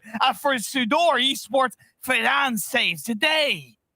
Wow, and they're also in that corner where I thought a ton of teams were going to start making that rotation, but it looks like they're okay for now. But that is a huge grab for them on that eastern side of this zone. If they continue to hold that position, that would be huge for them. It also looks like a bunch of teams trying to use Painan as their crossroads. NASR Esports, they found themselves there. They were on that hill directly to the east of it, and now RICO Infinity team, they were there before. It looks like they decided to set up and potentially hold out the team that took Painan. So a little bit of a revenge, but on a different team. I'm interested to see how this is going to go on ahead and unfold. NASR versus NASR as of right now, it looks like.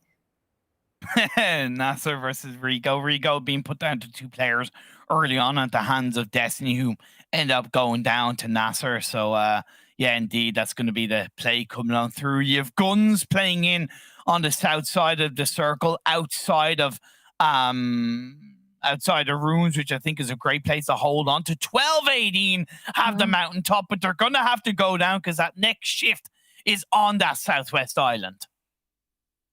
12-18, they actually ended up making this huge rotation. Conqueror used to be the only team up there, and it looks like 12-18 decided to just be up there as well, probably realizing that it was a little bit of a safe territory to be inside of, but now there's only a little bit of a thing back. And oh, well, there it is. NASR v NASR already went on ahead and mentioned that it might happen, and it looks like he's starting off strong, getting a knock on a 1 so far. Still 3 left. His other teammate might be a little bit too far to help out, especially now he's taken down low. Batika, Thompson is in hands, lots of bullets in play on that clip, fast fire rate. Gonna find that one, but I think that was a third party. No, it's a Khalid The last player left up for RICO Infinity plays inside that shack will get the counter knock, but it could be a third party for Konina Power who are coming into the blue, and they do kind of need to low-key run and gun up on top of that hill above Painan. They need to look to punish NASR Esports, who are held up by the last remaining player of RICO Infinity, and that's exactly what has happened. Axer onto one of the NASR players will send NASR packing. Looks like Nabo is just going on ahead and trying to get out of there, using that vehicle to his advantage, just going along the coast. If he's able to go ahead and get ahead, maybe he'll be able to help out the rest of his team, but it does look like Khalid, he's just entirely hurting this entire situation. Honestly, Konina Power, if they don't want them coming in behind them later on, they should take advantage of this. But if they don't have meds, maybe they're going to go on ahead and disengage. I don't see them on that minimap just yet, so I guess they're just ignoring the issue. And we're at the stage of the game with the circle shifts that we come on board. Phase 4 is going to go into phase 5, so the blue zone is going to be even more difficult to deal with. So you really have to sweep up those kills if you're going to grab a multitude of points on board. World of Wonders held back by Navi. Tixie gets a knock on the Zessie after a knock on the Enjoy 7. 2 players left up for World of Wonders. And I did say if there's one team that was going to be able to hold on to that trifecta compound, it was Navi. Yep, and a nice hold from them. I mean, they're definitely taking advantage of all those teams that are trying to get this cross, and that is World of Wonder in this situation. It does look like SUDOR was somehow able to take that other bridge, so they're going to be fine. So, but World of Wonder taking this a little bit too late, unfortunately, are going to be held out. It does look like NASR will still be eliminated before them, though, but there's just one left. You can see him trying to hold on to that rock, and the blue zone is slowly coming on in. 12 teams left coming into phase 5. Will it go up north and have the river in play? Or will it go down south outside the ruins? It goes up north, the bridge, the northwest island. Ooh, this is destruction personified as GK First holding back SUDOR. GK First, he's not in the circle with one of his teammates, but another one of his teammates, Linia, is holding on to the anchor point position. But they got to be aware. You got GUNZ, you got Futbolist, you got Konina Power also around them. However, this fight is going to be directly between Panda and SUDOR Esports. Up the hill, SUDOR go, playing across the rock. GK First with the ump in his hands is going to look for the knock. Pre-firing on up, playing a 3. Does wrap around, but GK First, he has more damage in play. Track 2 is following on pursuit. Seth is going to be on the other side. GK First is dealing with this absolutely perfectly. Another player is knocked down. Where's the rest of Panda in play? There they are. Wow. XC gets the last kill. A squad wipe and 2 kills for Panda. They're really spread out now. They got to go on ahead and start getting ready because a ton of teams are around them. And we can even see even further on the southern side, so many fights happening. This is the chaos that ensues whenever there's a hard shift, especially where the zone decided to go this time. It looks like Panda is just trying to take advantage of all these people around them. I assume that's why they actually have such a wide spread on the southern side. If they're able to hold all these guys out, they're going to be quite happy on this very southern side of this zone shift. Are they going to be spread too thin as Fate loses their life? This one goes out to you, Mustache Dave. Papa Blue is coming for you, teams. Gun Blues is freak. Hamodi's knocked down. Lord is healing in the blue. Konina Power are losing their players. They're losing their lives. They're eliminated across the board. And the next phase goes on the 50-50 split between the Southwest Island and the river. Wow.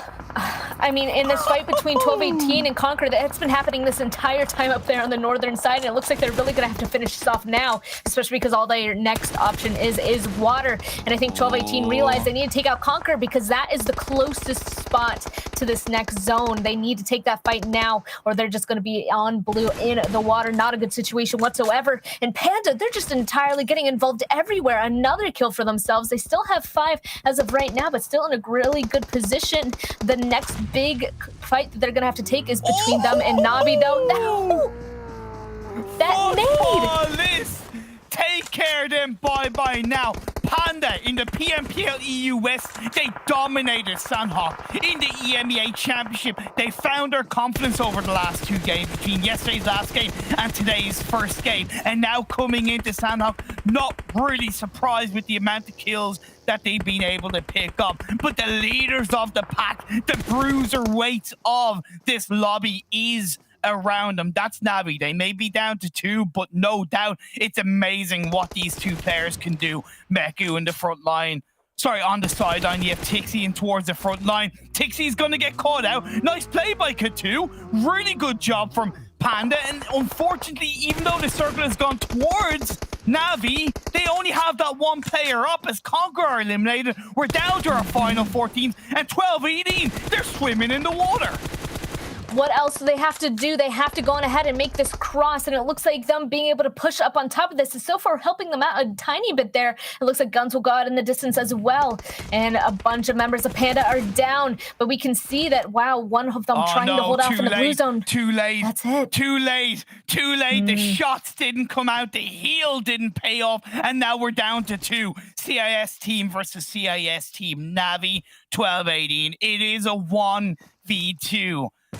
Like the mermaid coming out of the sea, ready to take on the final player of Navi. Meku chucks out the grenades. He knows he has the circle, right? He knows he has the advantage, but he also has to make sure that he plays 12-18 players apart from each other. He needs to try and split the two beasts that are close by as a blue zone is raging in on towards this phase 7. Zakanafor chucked up a nade. Will that connect onto Meku? Not quite. Pre-fire shots eliminated. AKM in play. Good stuff for Meku. He's really aware of how much of a possibility this could go horribly wrong for him. And he's playing that blue zone perfectly as phase 8 continues to go in his direction. Both of them directly on top of each other as of right now is okay, but they really got to start getting that split onto him if they're hoping to go on ahead and take him out. The thing is I don't think they really can, because any movement they do to try and get over to the side, I think is going to be spotted out. But there we go. The first move, he's now on the tree. It looks like they're spreading out a tiny bit, but any more, and I mean, the last member of Navi is in fact going to see that. So both of them are going to have to peek that at the same time. They need to do it together. Otherwise, Navi might win this. Zakanafor is knocked down. Now it's a 1v1. You tried to go for the split push, and it didn't work out. Tulika with the vector in his hand. He's going to find a shot, but Tixi with the 1v1. In the end, the AKM came out on top, and Navi take out game 2 in Sanhok. My God, can this team stop winning games? Whether it's a top 15 or top 1, they just do not stop impressing us, Span. They do not. That was a great hold there. I mean, 12-18 probably used all of their util up on that northern side, so all they had was that rock and that tree, and I mean, Navi, all they had to do was hold and wait, and that was absolutely perfectly played. Wait until they had to move out. I mean, no other comment. That was great. Like, let's be fair. Those circles were painful. They were destructive. They were evil. Of course, as a caster, we love to see it, but we can sympathize with the players and how hard it would have been to deal with. But Navi recognized the risk of those circles early on. They rotated to the trifecta compound, and they took out a couple of players around them. They pushed back World of Wonders, for example. And yeah, okay, they did lose 2 players, but when you're talking about that kind of awareness, resilience, and overall aggression at the right time, Navi pulled it out of the bag. I'm honestly surprised that 12-18 was able to make it in there as well. I really thought that last fight was going to be between Panda and Navi at the end there, but 12-18 I definitely think went on ahead and surprised Panda coming out of that water there. So I really thought Panda was just rolling that side down there, and I mean, Navi only having 1 member left, I thought that it was like done and dusted, but no, entirely wrong, entirely different situation entirely. That was just a great hold from that zone from Navi, especially since the zone kept going towards them. They played that exactly the way they needed to. And 12-18 coming off the back of 3 points in the last game definitely returned to form coming out from them. And Panda, I genuinely am so proud of how much they've stepped up their game and stepped up their level of confidence in today's first 2 games. But either way, that's it for game 2. Lord knows what the analysts are going to do to break down this game 2. But before that, we'll go for a quick break. See you guys in a bit.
the Na'Vi Nation grabbed themselves another chicken dinner to total 5 now.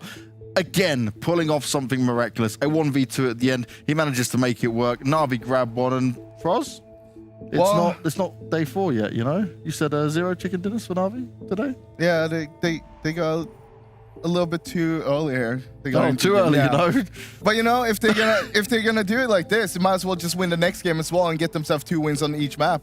There we go. That's the way to do it, right? Compton, you said 1 or 3, right? I thought 2. Yeah, I mean, two chicken dinners has been kind of like the thing for the past 2 days. So I think it's gonna be time for something different. So now on they have 2, so I think it's gonna be 2 more or then no more.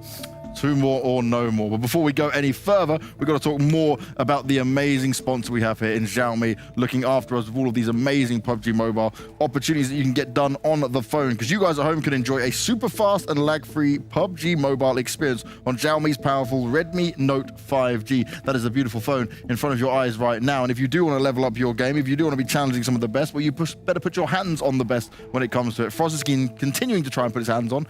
Right now, technically, Copter, you're a little bit closer. Maybe you can reach it? Yeah, I'm a little bit closer, but it's still pretty far away. I mean, you want to go in? I have seen the Incredibles movie, but I mean, I'm not that flexible. I love that, man. Incredible. That's a good shout. There was a second one as well, wasn't there?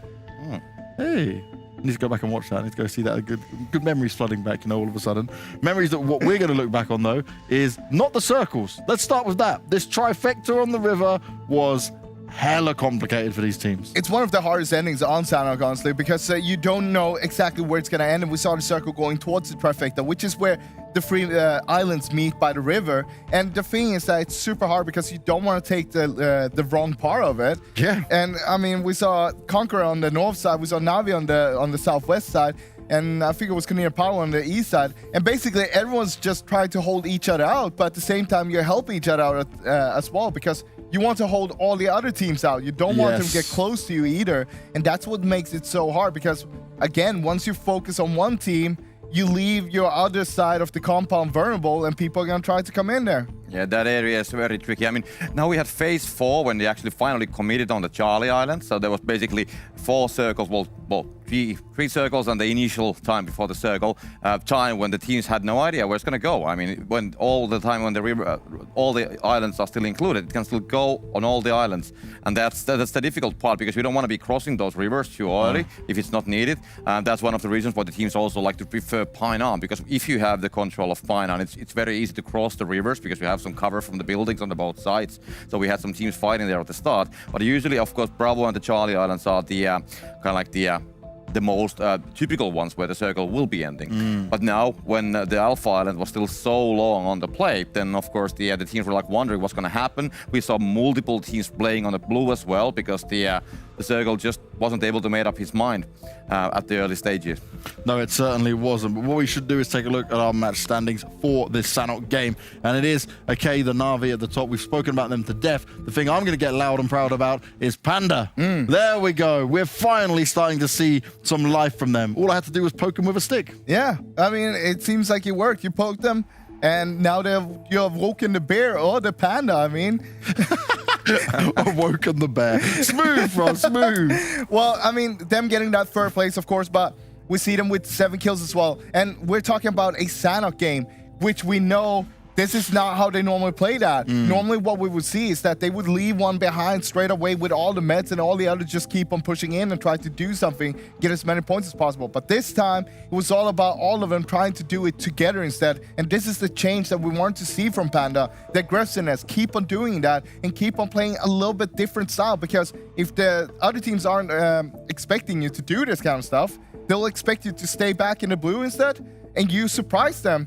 You can do a lot of damage to them. Yeah, definitely. It's very nice to see Panda there on the last game. I mean, on the last circles, because they haven't been there. They haven't been making their way. So finally, they actually had a pretty good place on the circle as well. When the circle finally went to the Alpha Island, they played the southern side of it already, and then they just played the southern edge of the circle and kind of like had the distance to the teams inside and outside. But if we look at the match rankings here, you see Na'Vi on the top. Of course, we have Panda on 2nd place, but then you also have Twilight on 3rd place and GUNZ on 4th place.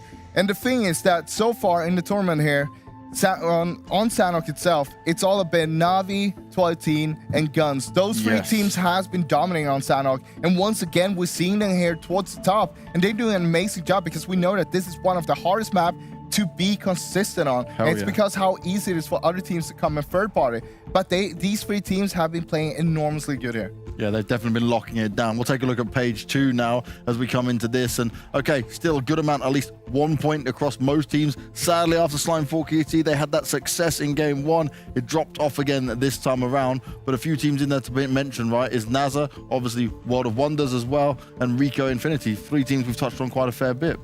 Yeah, talking about NASR, we saw them early on with their early aggression there, taking a fight against Destiny. Of course, they took out Destiny. All 4, they got all 4 back up, but after that, they were so far out in the circle because we saw a hard shift coming up towards the northwest, and they were kind of towards the southeast side of the circle. So they had a really rough time trying to get in because there was just too many teams in front of them. I mean, Destiny just didn't get any slack on this game because they landed on the Painan area. They actually found RICO from there. Then they kind of like went outside of the Painan, and then NASR came there. So they kind of like didn't at all have any space to play it at any time.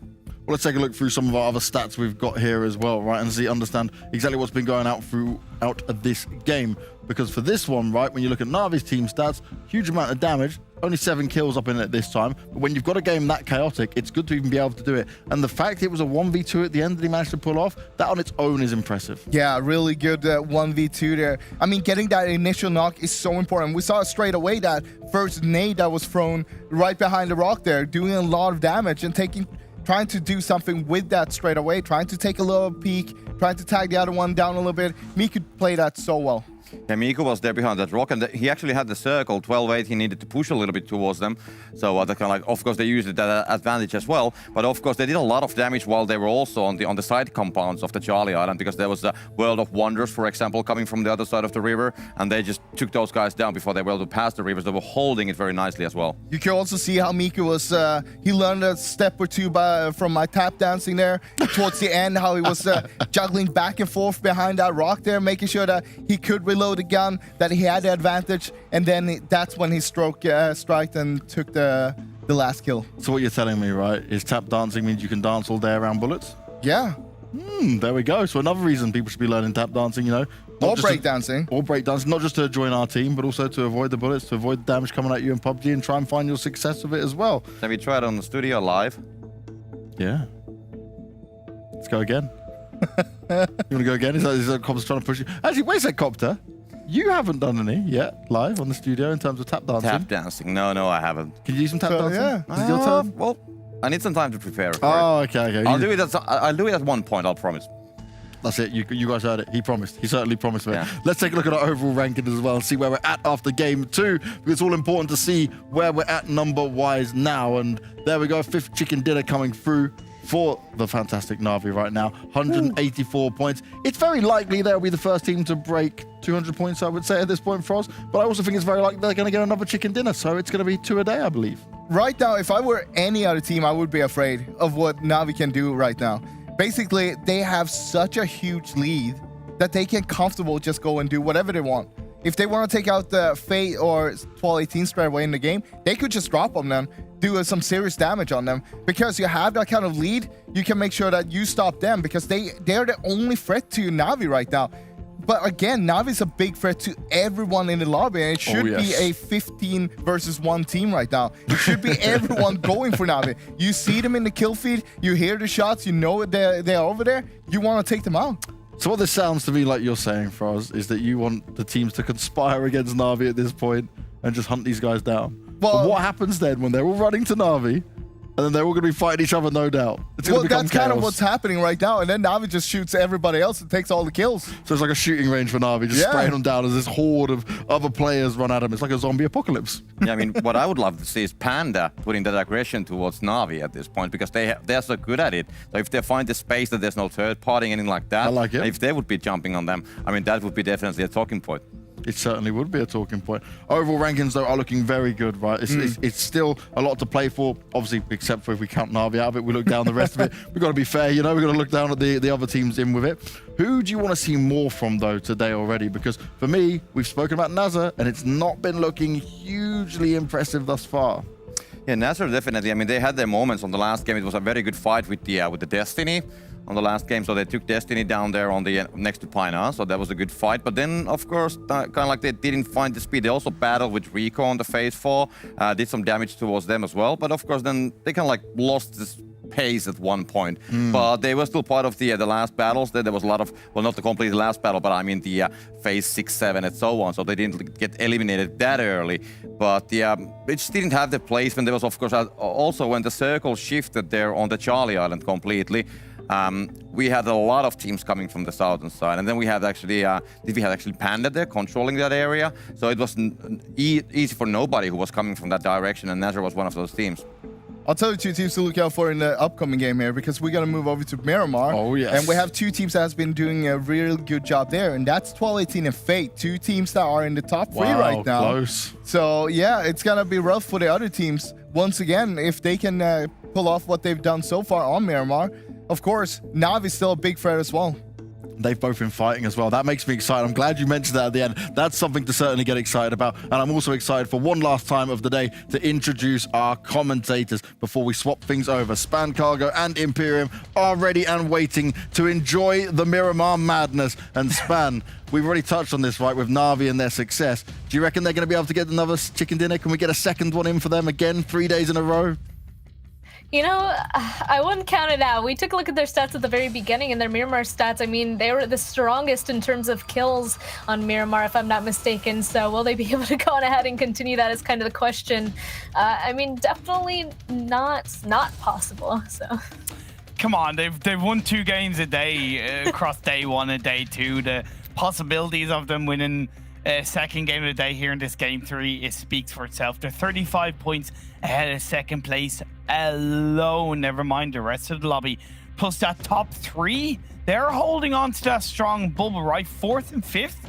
They may be in 4th and 5th, but when you're looking at that points, they really need to extract more out of the remaining 4 games of today at least, because if it becomes further and further to reach coming into the final day, it's just going to be too hard of a mountain to climb, I feel. It really is. There really is a ledge starting to appear. So I'm kind of curious at this point if those teams are going to be trying to change something up to battle against that. I mean, I guess we'll have to wait and see. But there are some teams that go on ahead and kind of change their gameplay to try and fortify those kinds of things, fix those kinds of things. So will we see that again? But Na'Vi, honestly, they've gained points coming into this next game, and I think that might mainly be because Fate kind of got caught out in the blue in that last game. So even these teams at the top, they still kind of have to be watching what they're doing exactly, because that gap is still opening even on those top few spots as well. It's realistically about making sure that they're holding up to a certain standard, right?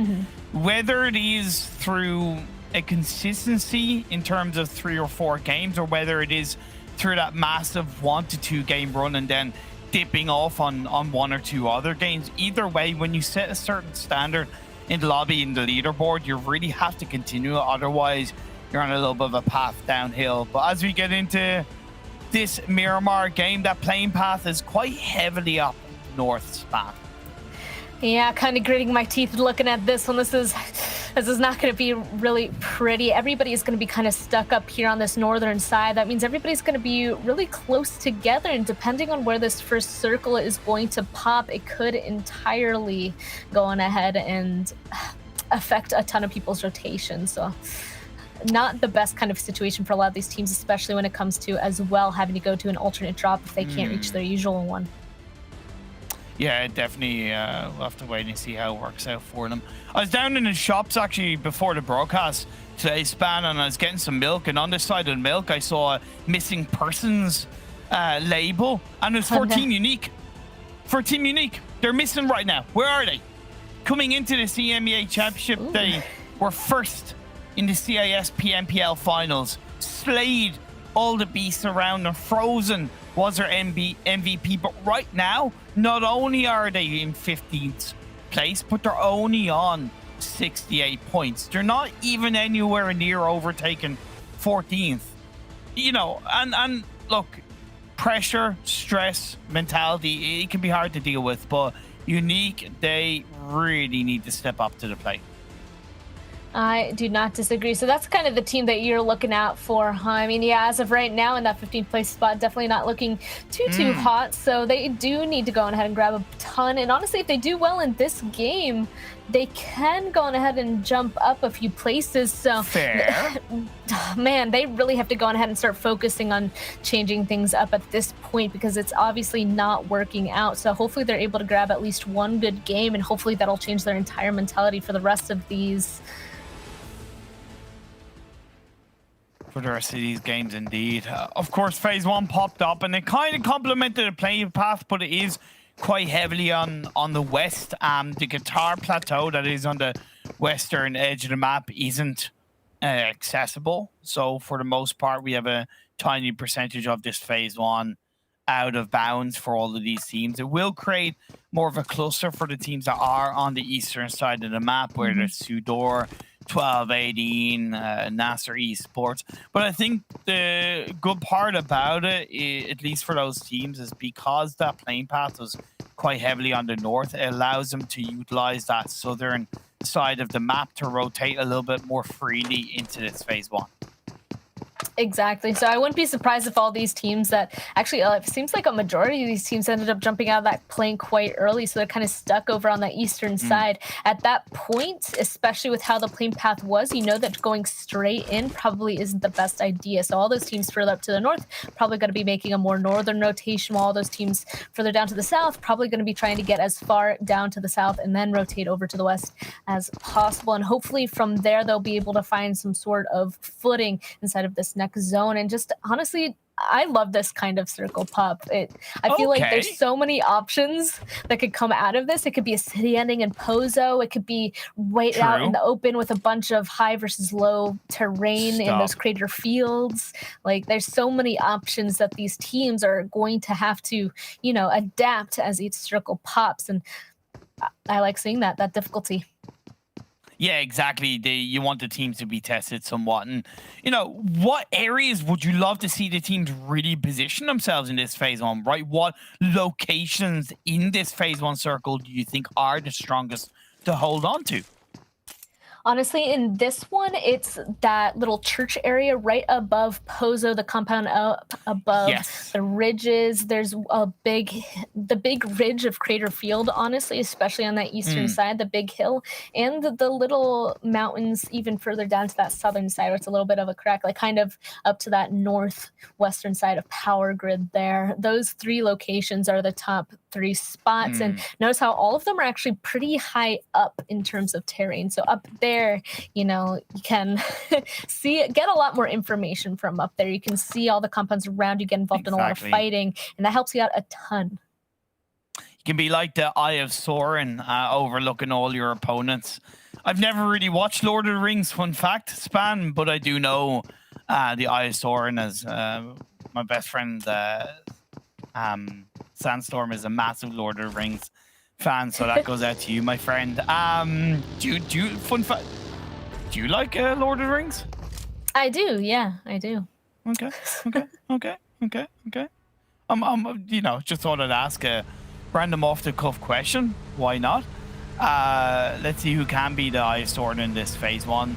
Navi in the Cabrera, they have a currently a 2 split, with them being already situated in this phase 1 circle. I know they're the strong team. They're first in the leaderboard. Do you think it's worrying if they still have a separation of players as teams start to rotate around them? So that's kind of a half and half question. So usually I'm an advocate, or I like seeing teams going ahead and get a big split, because that gives them more territory to be able to hold, so they can get a lot more information. I already mentioned how vital that is.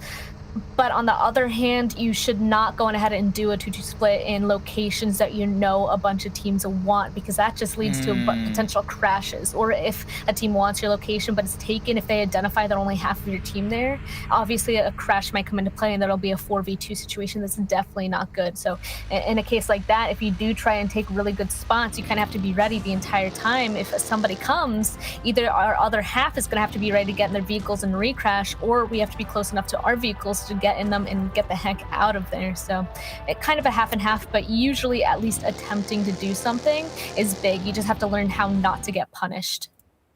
Okay, XT, you're doing your best. I'm proud of you, buddy. Keep on going. NASR and SUDOR, they're fighting on the northern side of Los Leones, just in towards the Bandita area.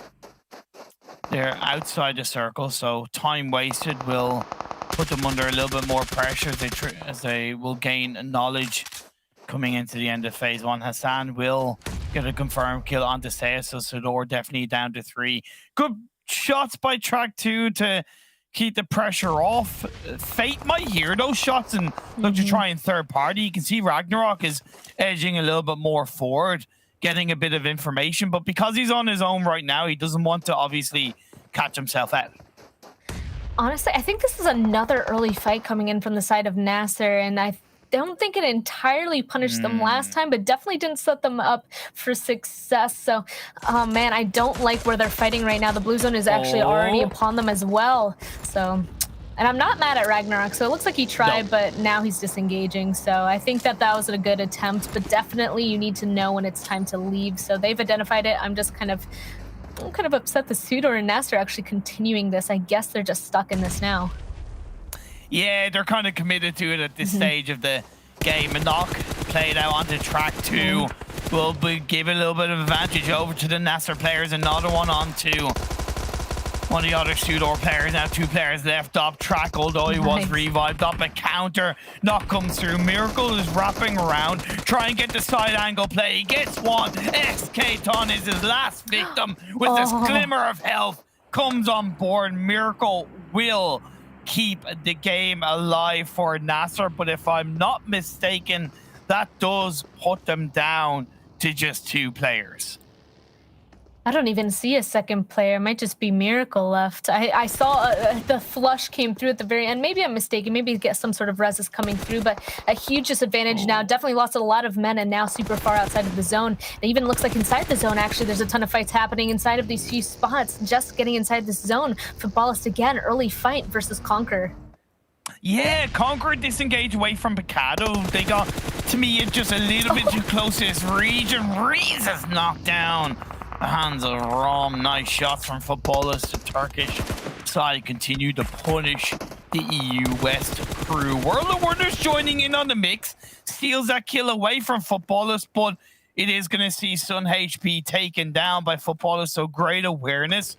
At the end of the day, because these players don't really know who is there until it's a confirmed kill, all Futbolists are looking at this is there's a body. Let's shoot that body. If it's a knock, if it's a kill, happy days. Either way, we need to control our space around us.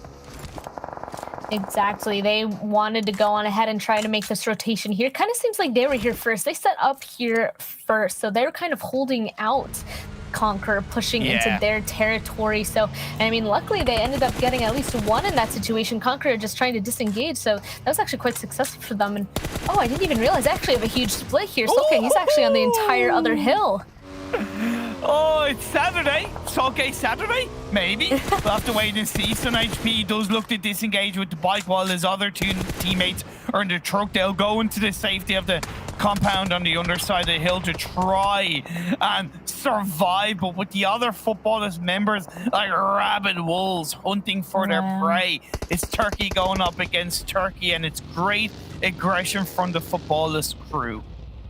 You know, Conqueror got away, but they didn't want to let that continue. So grabbing a few onto World of Wonder, I mean, that's definitely going to be great for them. It looks like the rest have find themselves a little bit of refuge inside the compound up to that northwestern side there. So I don't know if this fight is going to continue, but it also puts World of Wonder at a stop, right? We can actually already see Futbolist making a rotation around the side. They might be put in a good spot that they can hold them out from that compound. Any moment they try to leave, Futbolist might spot them out and take shots at them. Yep, look at that.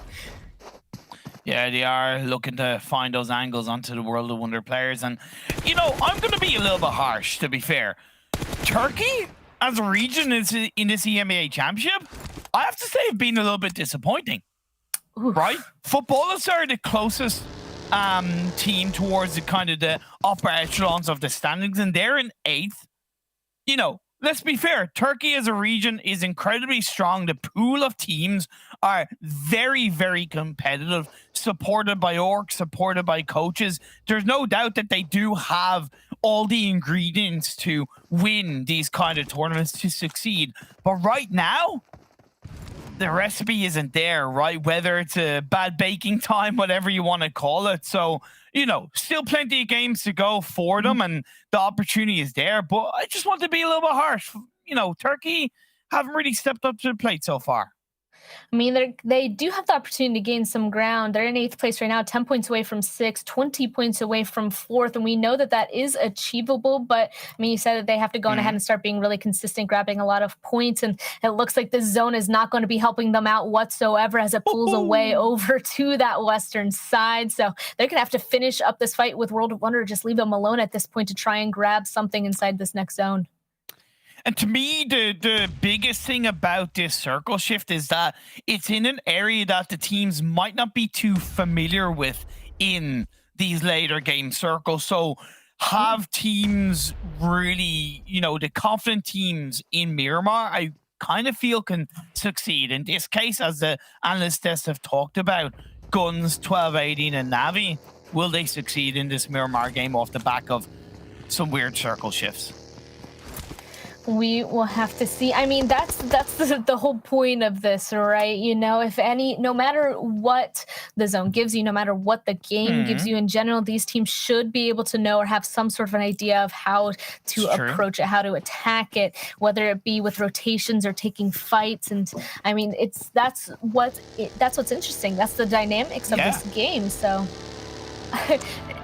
technically, yes, everybody should have that opportunity to really do well, even with all of these hard shifts. But as we know, it's not that simple. So, and Navi riding on the coattails in the edge of Crater Fields. It's a tricky area. They were able to get a knockdown onto one of the Conqueror players, but Panda are kind of in front of them in a more deeper circle area, 2-2 split for the time being. Down on the southwest side, 12-18 and RICO Infinity are very close to each other outside of El Pozo on the hills. And Fate, they've actually converged into El Pozo, coming in, you know, at a late enough time where I actually appreciate the fact that they've gone into El Pozo, recognizing that maybe the stronger areas around them would already be held by teams.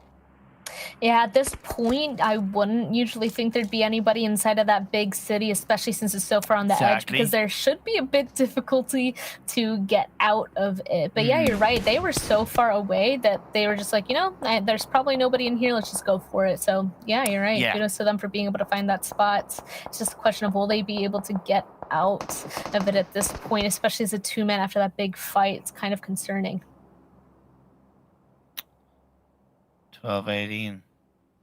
They're on a more of a lower path compared to RICO Infinity, but I would argue they maybe have a little bit more of a disengagement potential as we play into the end of Phase 3, coming into Phase 4. Fate, recognizing that disengaging away from El Pozo on the next circle could be quite difficult, so they even send Harif out of the city. It shifts up and it goes down south. You got an edge of Pozo finish, road in the middle, high ground on the western side. Very tricky indeed. This, yeah, he said it. This has a huge mixture. The majority of these teams are nowhere near this, though, so it's going to be a big fight along these edges. And we're actually going on ahead and looking at a bunch of those teams in the middle. At this point, do they go on ahead and start taking fights after seeing this, or do they at least attempt to try and get inside this next zone? For NASR and Futbolist, it's not that simple. The fights are already happening. Batika, well, it's up to you now. Oh, 3 kills for Futbolist. They push in. They grab another kill. And as you said, Batika is the last one standing out by the side of the tractor. Looks to take a couple of shots. But it's a matter of time before it goes down, I feel, whether it's at the hands of Futbolist or even Navi on the hills above Crater Field. But they have their own battle to contend with, as Panda are going to be in their way. Konina Power, RICO Infinity. The push comes in. Nomi is knocked down. Q-Tel is going to be Q-tipping his way with that knock. It's returned by the hands of Gonzo from Konina Power, and that is NASR going down. Is it followed by RICO Infinity? No, RICO Infinity still have 2 players up, and they can at least survive into this game as Slime 4KT go down. Both these teams now have a really good spot inside this next zone. Honestly, they are still like just on the edge, a little bit outside zone, but in front of them, they should hopefully try and find something. But this fight between Panda and Navi, it's been happening for a little bit. And Kitsune, it looks like he tried getting away, but it's not quite that simple as he starts tumbling down that hill. Oh, tumbling! Metaphorically, maybe towards how this game will go for Navi. However, they're saving the day. The boogie is back on top of the hill. Tixie is not confirmed. Meku, wonderful end of the last game where he secured the chicken dinner, isn't going to happen in this one, at least, as he's been taken out. Matic survives. He's going to get one. He's going to get another with the help of Kitsune and Panda. They're down to just one. Linear on his own. Was that spread just a little bit too thin from the Panda players?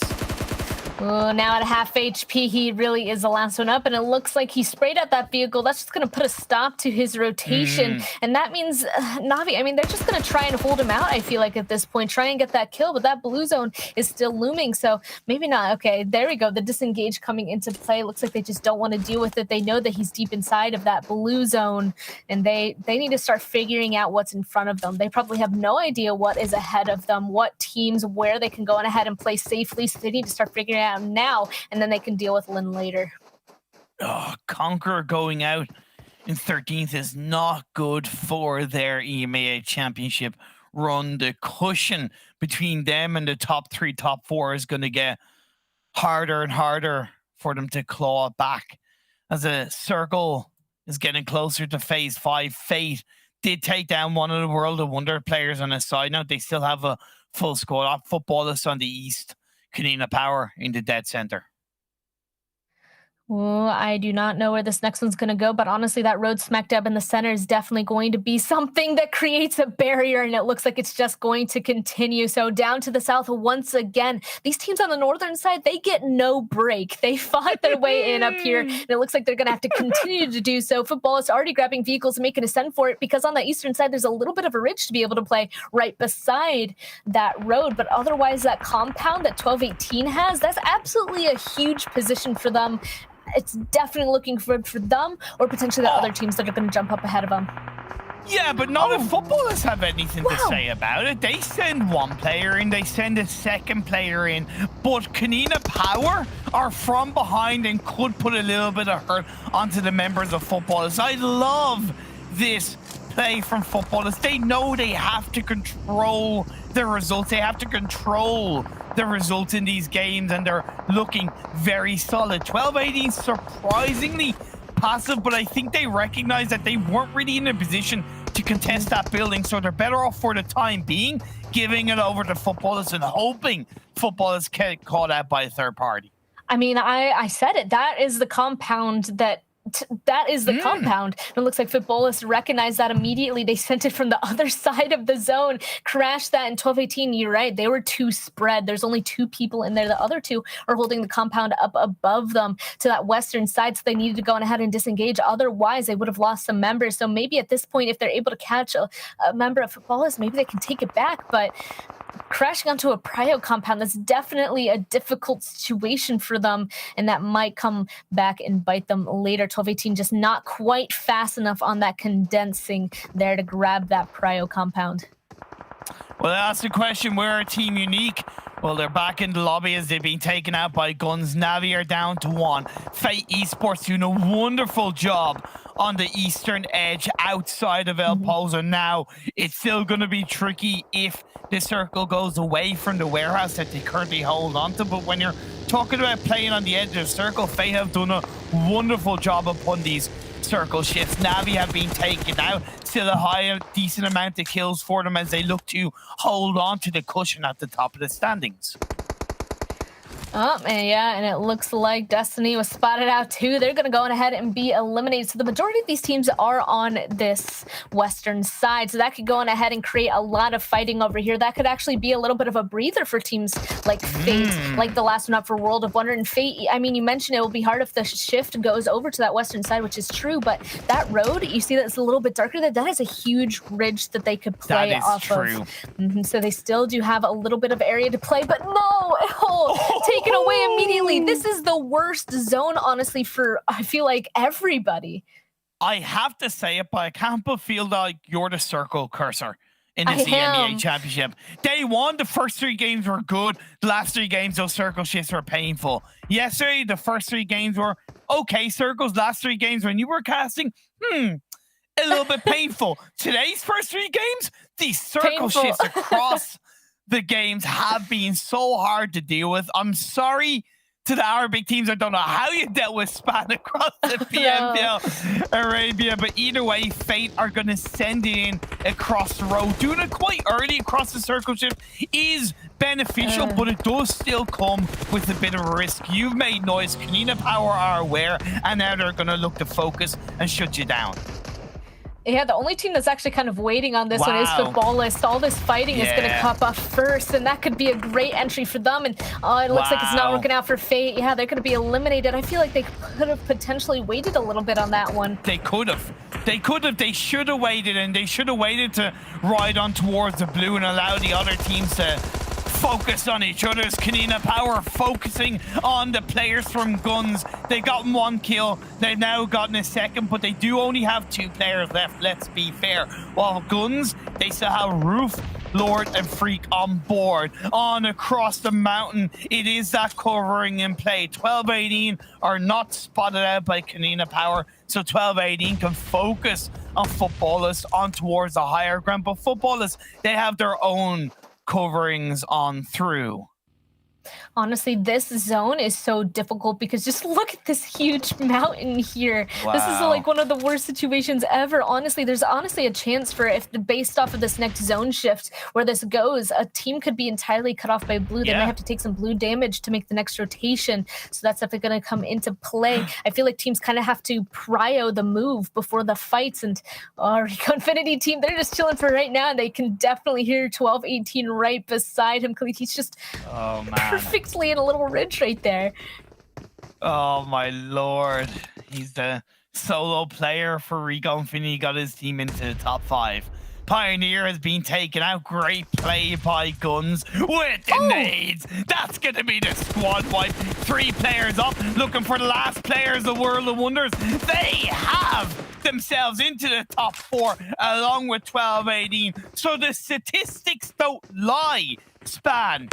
Of the teams that are dominant in Miramar across the EMEA Championship, we have the 3rd game of the day, and it is 12-18 and GUNZ who are sitting pretty in the top 4 of the game. 7 kills for GUNZ. You have only 3 kills for 12-18, but 7 for Futbolist as they have 2 players left up. And taking a look at that zone shift over to that eastern side once again, it does look like the team 12-18, they're going to have to start making their way around. So we'll have to see if they're going to be successful on that rotation. But as of right now, it does look like they spotted out some of the members of Futbolist. So it kind of kept going back and forth on who had that better spot. And honestly, taking the low ground or the high ground, which one do you think is better? I feel like the low ground might be, and maybe they have a little bit of assistance there with that crate. Yeah, that crate is going to come on through. It's going to allow them to pick up that level 3 armor and vest. However, unfortunately, Marmalade is going to get jammed onto his knees by the members of Futbolist. So Conqueror did pick up the level 3 gear. Is going to look to chuck out a grenade. They do have to go down that mountain towards the members of Futbolist, and Futbolist are aware they're trading their position in a circle at the benefit of trying to take down 12-18, but they found a way through. But they are going to go into the path lines of GUNZ, so it's not looking the best for 12-18. More pressure going their way. Lord, 1-8 comes through, takes down Conqueror. Happy days, another one. Confirms that kill, not quite nearly there, maybe with a 3rd. Roof is going to be on that underground just to give that low ground priority over to GUNZ. This is GUNZ for the taking, I feel, Span. Yeah, RICO Infinity Team Khalid, the last one up, could go on ahead and jump right over top of 12-18. He can completely ruin this entire game for them. The solo here, I think, has the power if he's able to spot them out. Maybe if Futbolist doesn't take shots at him, but they're right underneath him. There we go. He has one. There we go. Just one more left, but he needs to stop to heal because Futbolist is, in fact, kind of putting a stop to it there. Oh, that was No. close. He's going to get taken down to the play zone, unfortunately. But it has once again put more hurt onto 12-18. They still have one player up. Footballer surviving with two players up, although one is knocked down. Tulika's left on his own, trying to heal on up, hoping that he's not going to get put under pressure. Realistically, though, GUNZ need to turn their attentions on towards a member as Futbolist, right? With that ridge line, they do have the circle, but that low ground isn't really any solidified level of control for GUNZ, so it is possible for them to get sideswiped by the Futbolist players. I think maybe the Futbolist players have to make a rotation out in that open right there if they're hoping to get even further inside of this zone. So this could be huge for GUNZ. They just have to make sure that both these teams don't take the fight on them at the same time, because two people above them, two people below them, if they get pinched here, it's definitely not going to look good, especially with these members. And now that we're down to just 3 teams left, whoever starts the fighting first, the other one's definitely going to go on ahead and push. And there we go. Looks like GUNZ has spotted out 12-18. I wonder if Futbolist is going to take this opportunity. Was that a pan? I think it was a pan as a 3-way dance is coming through. You make such a good point about the first to make some noise. The first to engage could be the first one to go out because of that 3-way party. As the circle is closing in on phase 8. Nobody really wants to make the first move outside of throwing the pans. Futbolists are still in. 12-18 are still in. Tulika goes down to a lower part of the hill, away from his teammate, which I actually think is a good thing. I believe GUNZ are out of nades completely. I don't know what kind of smokes they have. They've thrown out another to try and keep it in, but Amali is going to go in the direction of GUNZ. Not quite on board, but Zekanafor is going to get closer to Freak, trying to take a bit of control in this game, as Rome, he's cooking up a grenade. He's waiting. Rome and Lavazin, we've yet to really see the Futbolist sparkle in the EMEA Championship. Can this be the game to start it up for them? They're in 8th place. They're close to the top 5 in terms of points. One good game will send them up there for the Turkish team. But the CIA dominance is going to shine through. Zekanafor drops down, gets a knock, gets a kill. 2v2, another one is played out. You've been caught napping, GUNZ. And now Futbolists are going to hear the noise. They're going to look to shine on through and take down the players of Zekanafor and 12-18. GUNZ go down. Futbolists strike at the right time. They have the low ground. They have the dip of the mountain. And Molly is choked out. It's a 2v2. How have 12-18 pulled this one off? I would argue it's simply based on the fact that they are one of the best teams in CIS. Wow, they were so patient on that, and that ended up helping them in the end. I mean, GUNZ, they were completely surprised, pinched there. There's no way for them to go, and they were the ones taken out. So now it's just down to who's going to win, the people with the high ground or the low ground. Yeah, exactly. It's the last phase. The blue zone's closing, and I think this is the first game where we've had it come down to the very last circle on the low ground. Rome is caught out. Lavazin's on his own. It's a 1v2, but he can realistically do nothing. As once again, the drop shot is made. It's caught out. It's in a 1v1. It does work out. I'm not gonna lie. I don't know who won that. I genuinely don't know who won that span. I don't know either. Wait, I think it was it? Wait. Now I need to know. I need to go figure it out. Wait a second. Was it 12? Was it? It was 12-18. Because for a sec, I thought it was Futbolist because the last player, 12-18, actually jumped down in the direction that Lavazin was in. So in the heat of the moment, I thought it was that switch. I thought it worked out in the favor of Futbolist. But 12-18 from the mountains of the molehills of Miramar in play. The chicken dinner shine. Only 6 kills, but 21 points will bring them closer to Navi.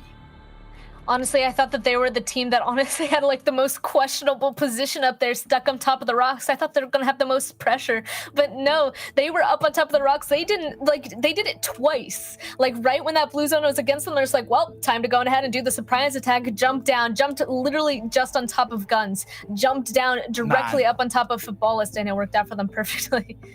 I can't believe how close it was. I've got to say that that's probably the best game ending we've had of the EMEA Championship so far. Credit to GUNZ. They did miss a couple of tiny opportunities, I feel, to really get the full-on better of 12-18, but I understand why they maybe didn't feel super confident playing on towards that mountainside. They did clear it on the north and they got a strong result for it. And Futbolist, they looked like a much different team in that game.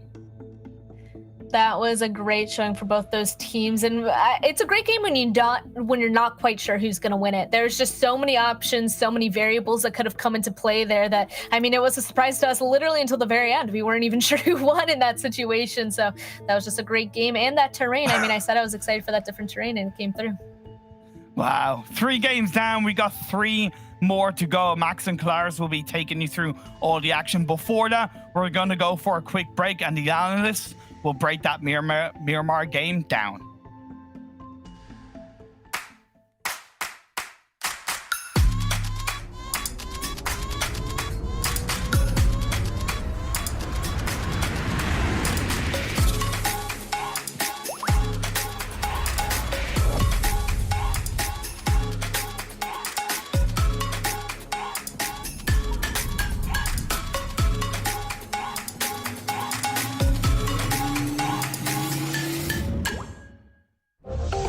Xiaomi.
What a crazy ending to that Miramar game. We discussed which teams it would be that might be able to try and take the victory there. And 12-18, well, they stood strong once again. But before we go any further, we got to thank our wonderful sponsor in Xiaomi. Without them, it wouldn't be possible here at the EMEA Championships. And for all of you guys at home who might want to enjoy a super fast and lag-free PUBG Mobile experience, well, you best be using Xiaomi's powerful Redmi Note 5G. That is the way you'll be able to train up your skills, dominate the competitions, and do everything else apart from touch it, which Froz and Copter are trying to do desperately over and over again. Maybe if you're good enough by the end of day 4, they might give you one.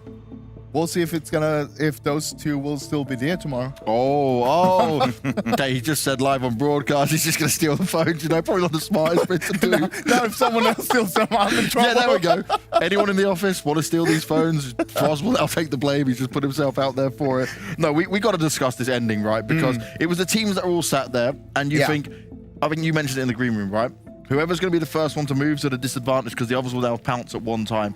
But 12-18, the way they did that, they got that one pick off, and that was it. They just jumped down. They went straight up into it. They were so focused, and it was great teamwork because you saw one jump down first, took the initial fight, and he knew even if his teammate went down, there's a distraction. There's a small window of opportunity which you can take to your advantage. Exactly, and they utilized that high ground to full potential as well. Yes. What we saw was that you had 12-team highest up, and then you had GUNZ, and then you have Futbolist. And they knew that they had to take care of GUNZ before they could take care of Futbolist. But if they keep on peeking over, Futbolist will be shooting at them on the top there. So they needed to drop down on GUNZ, and they just did it with the right timing. You saw them throwing those pans back and forth, trying to do something, some sort of damage, but no one actually got anything to connect with those. Yeah, there was the huge utility fight, of course, before that. There was a lot of grenades thrown. Those were actually pretty good ones as well from GUNZ towards 12-18.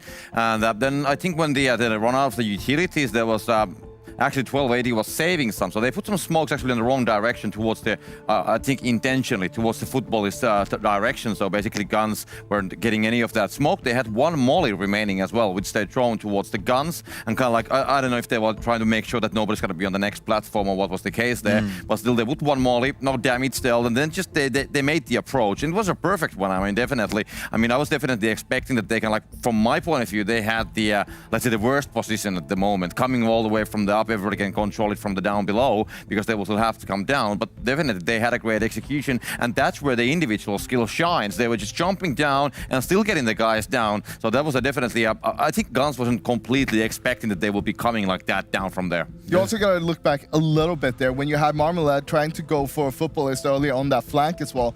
So 12-18, they were actually trying to calculate what do we need to do to actually win the game. And they tried to go for Futbolist early on because they knew that they're going to be a threat later on. If we're going to have the high ground, we're going to have a team below us, and then we're going to have Futbolist. So they tried to take care of it, but it didn't work out. They did lose Marmalade, but in the end, they did win the game anyway. Yeah, it was very good. I mean, it was very important when they come finally down from the last platform that they will get the last player from GUNZ down fast, because that's when the Futbolist is going to be striking from the side. And they actually did it. Of course, they lost some players also. I think Futbolist, they had a good timing when they came. But then still, even though, I mean, the casters didn't know it, but we saw it on the overlays, that 12-18, they just got the job done. And that was definitely one of the best endings that I have seen this weekend. Yeah, and then one of the games that went the full distance, right? We haven't got to this stage of the game yet, so great things to see. We're going to take a look at our match rankings, though, for this game of Miramar. Futbolist rocking it at the top in the end with 22 points from the back of the number of kills they got. Then we see 12-18. They may have taken the chicken dinner, but they didn't quite get as many kills, which sees them with 21 in there. Now, on GUNZ, right, the thing I'm going to point out here is that Lord.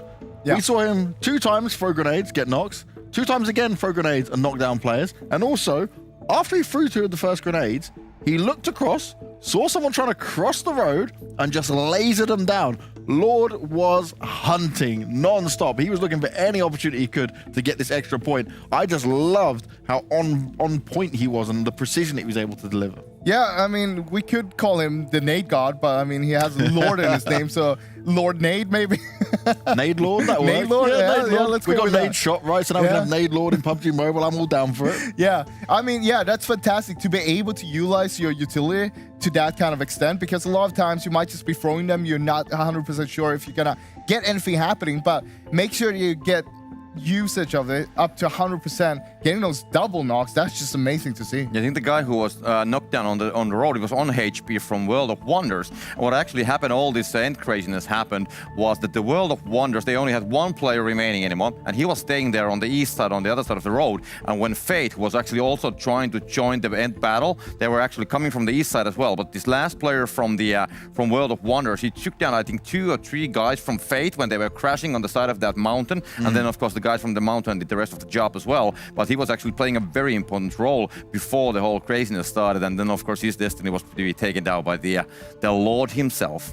Well, let's have a look at the top players, because I'm hoping Lord's going to be up there from what we saw him get. There was a lot of knocks coming in, but let's see how many kills he was able to grab within that game. And he walks away with 4 alongside 2 assists in that one. But look, it's actually very evenly spread. They're all on 4 kills for it. Don't often see that. A lot of 4 kills, a lot of damage from all of them as well. And I'm not surprised to see 2 of the Futbolist players up here. Actually, I'm pretty sure that if we would look down a little bit more, we would see the other 2 as well. Because what we saw from Futbolist in this game was that they were super aggressive from the start. Time after time, we saw them taking those fights, but also being super aggressive on the rotations, trying to get into the circle.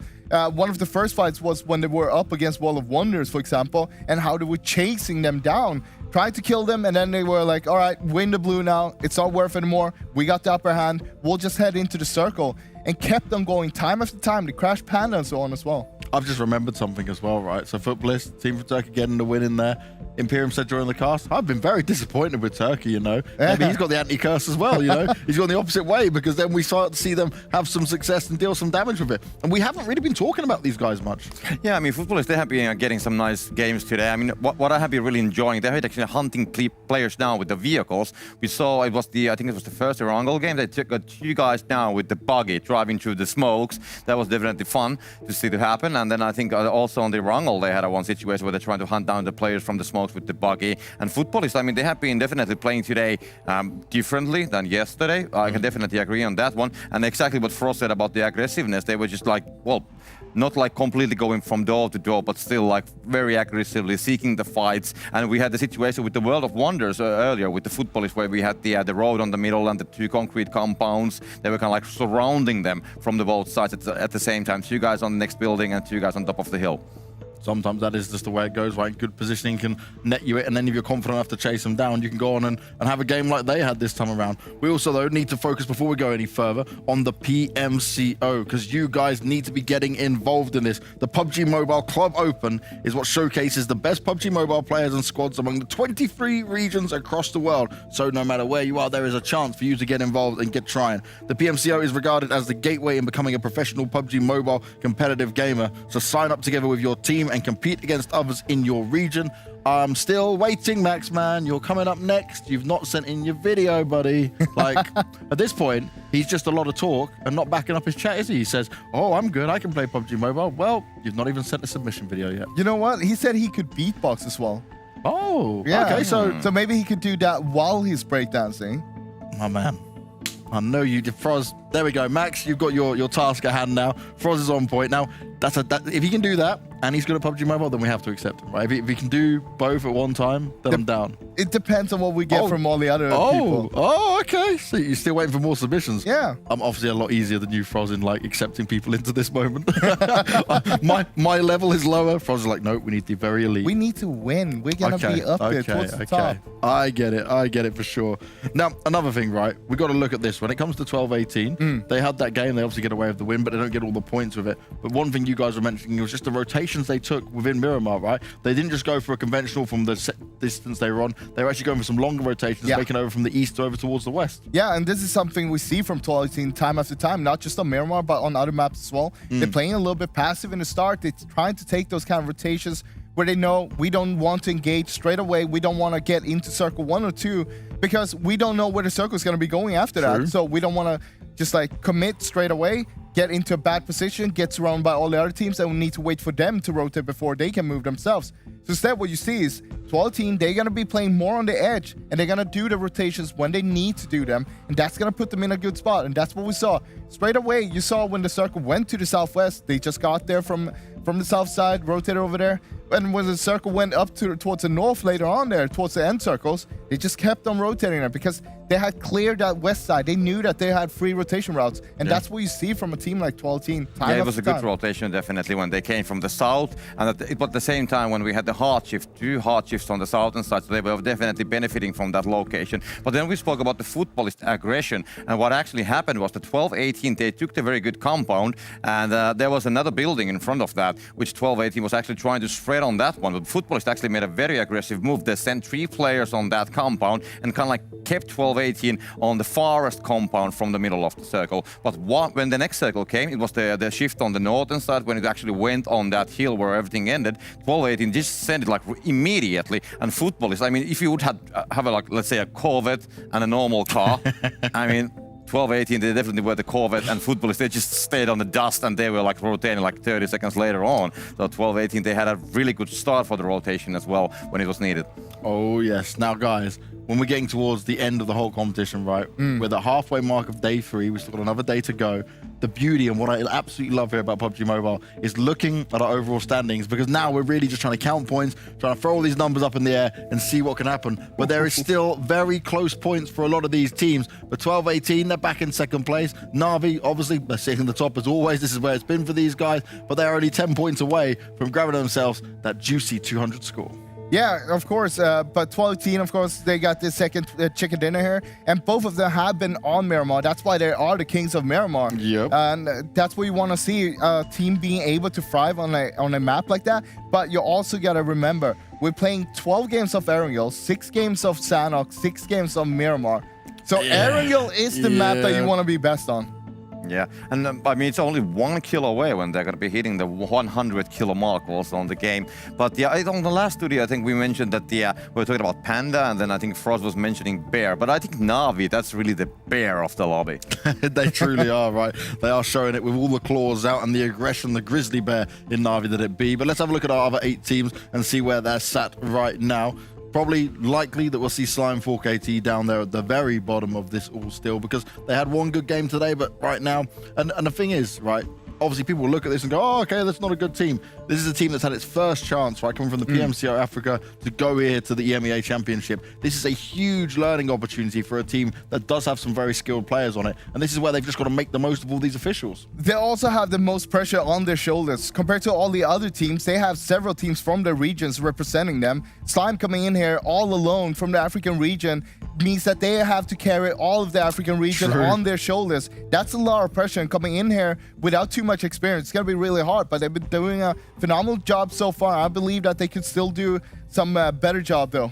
Well, you mentioned it, Frost. There's a lot of Erangel in this, and that's where we're heading to next. And we're also bringing in 2 new commentators to take you through the rest of the games for today. We've got Kyleris and Maxman ready to bring their beautiful voices onto the show and show us what they've got. Now, Kyleris, there's one thing I'm going to start with you. You had your bullying moment on the other day, right? So you're fine now. We'll leave you alone, don't worry. We just have a little test for you. What you have to do is throw in as many different languages into this commentary as possible, because you've lived in so many different countries. So just try and use words from different countries and languages. So that's your task. And Maxman, I need beatboxing and tap dancing video if you want to join our PUBG team to enter the PMCO. Come on, man, we're waiting. How many times do I have to ask? Okay. Beatboxing, I got you, man. I'll take 1v1 in beatboxing any day versus Frost, because that was low tier. Beatboxing. So I think I can outdo Frost on that one. So we'll have a little bit of a 1v1 happening later. But how many countries have you been in, Kyleris? Like, wait, one? I lived in Finland, I lived in Germany, now I live in Poland, but everywhere I went, I'm a Brit, Max. You know what we do.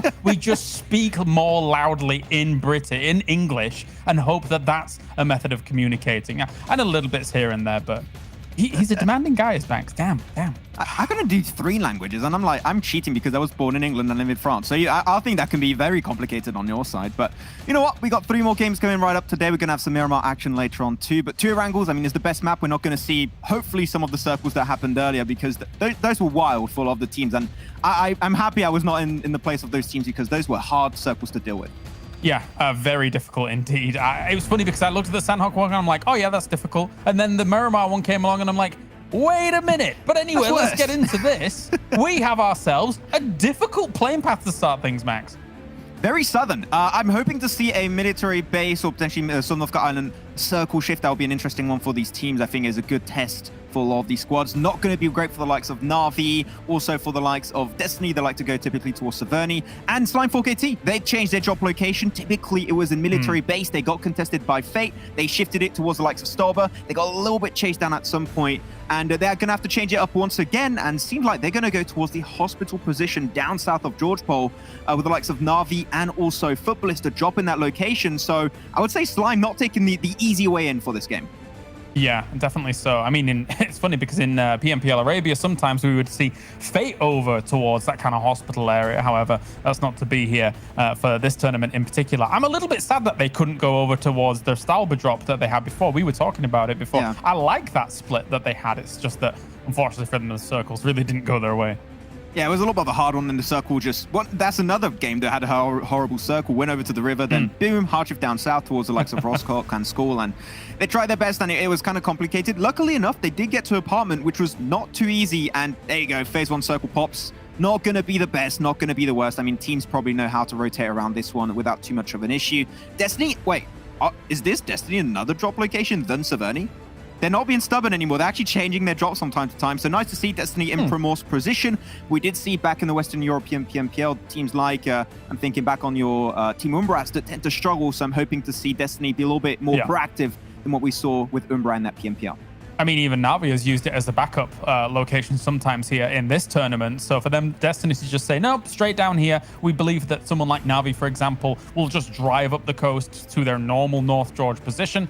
That's fine. You know what? For Slime, I wouldn't even mind if they'd have gone all the way up towards Stauber, Severny area, given the plane path, and then when the circle eventually kind of popped. But they don't really have any vehicles right now. Na'Vi is on the way past. And I'm trying to think, Max, how would I just work in all these languages in one big sentence?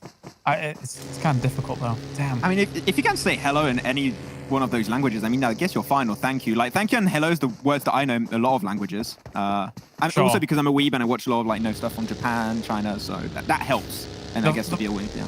The funniest thing in Finland is, like, hello and goodbye can be, like, the same thing. So you can just be like, moi, and then when you leave, you're like, moi moi.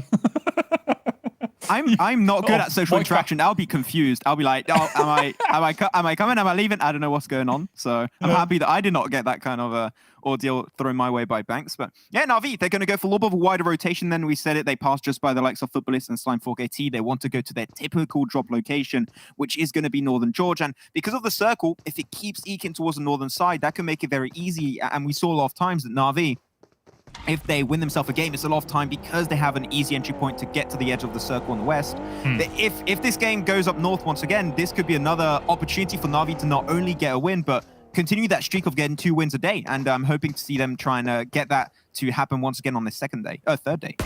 Yeah, I mean, they have been a huge focal point of a lot of the talks here throughout the day as well, though, so I don't want to harp too much on them. I mean, looking where they're in North George, as long as they go and say, like, check in at Cube Compound, which is, again, I hark on that compound because it's one of my favorite compounds. It's just a good place to stage your campaign from when you have these kind of split circles. But yeah, just go there, chill out for a mo, see where the circle goes from there. I think is a pretty decent play.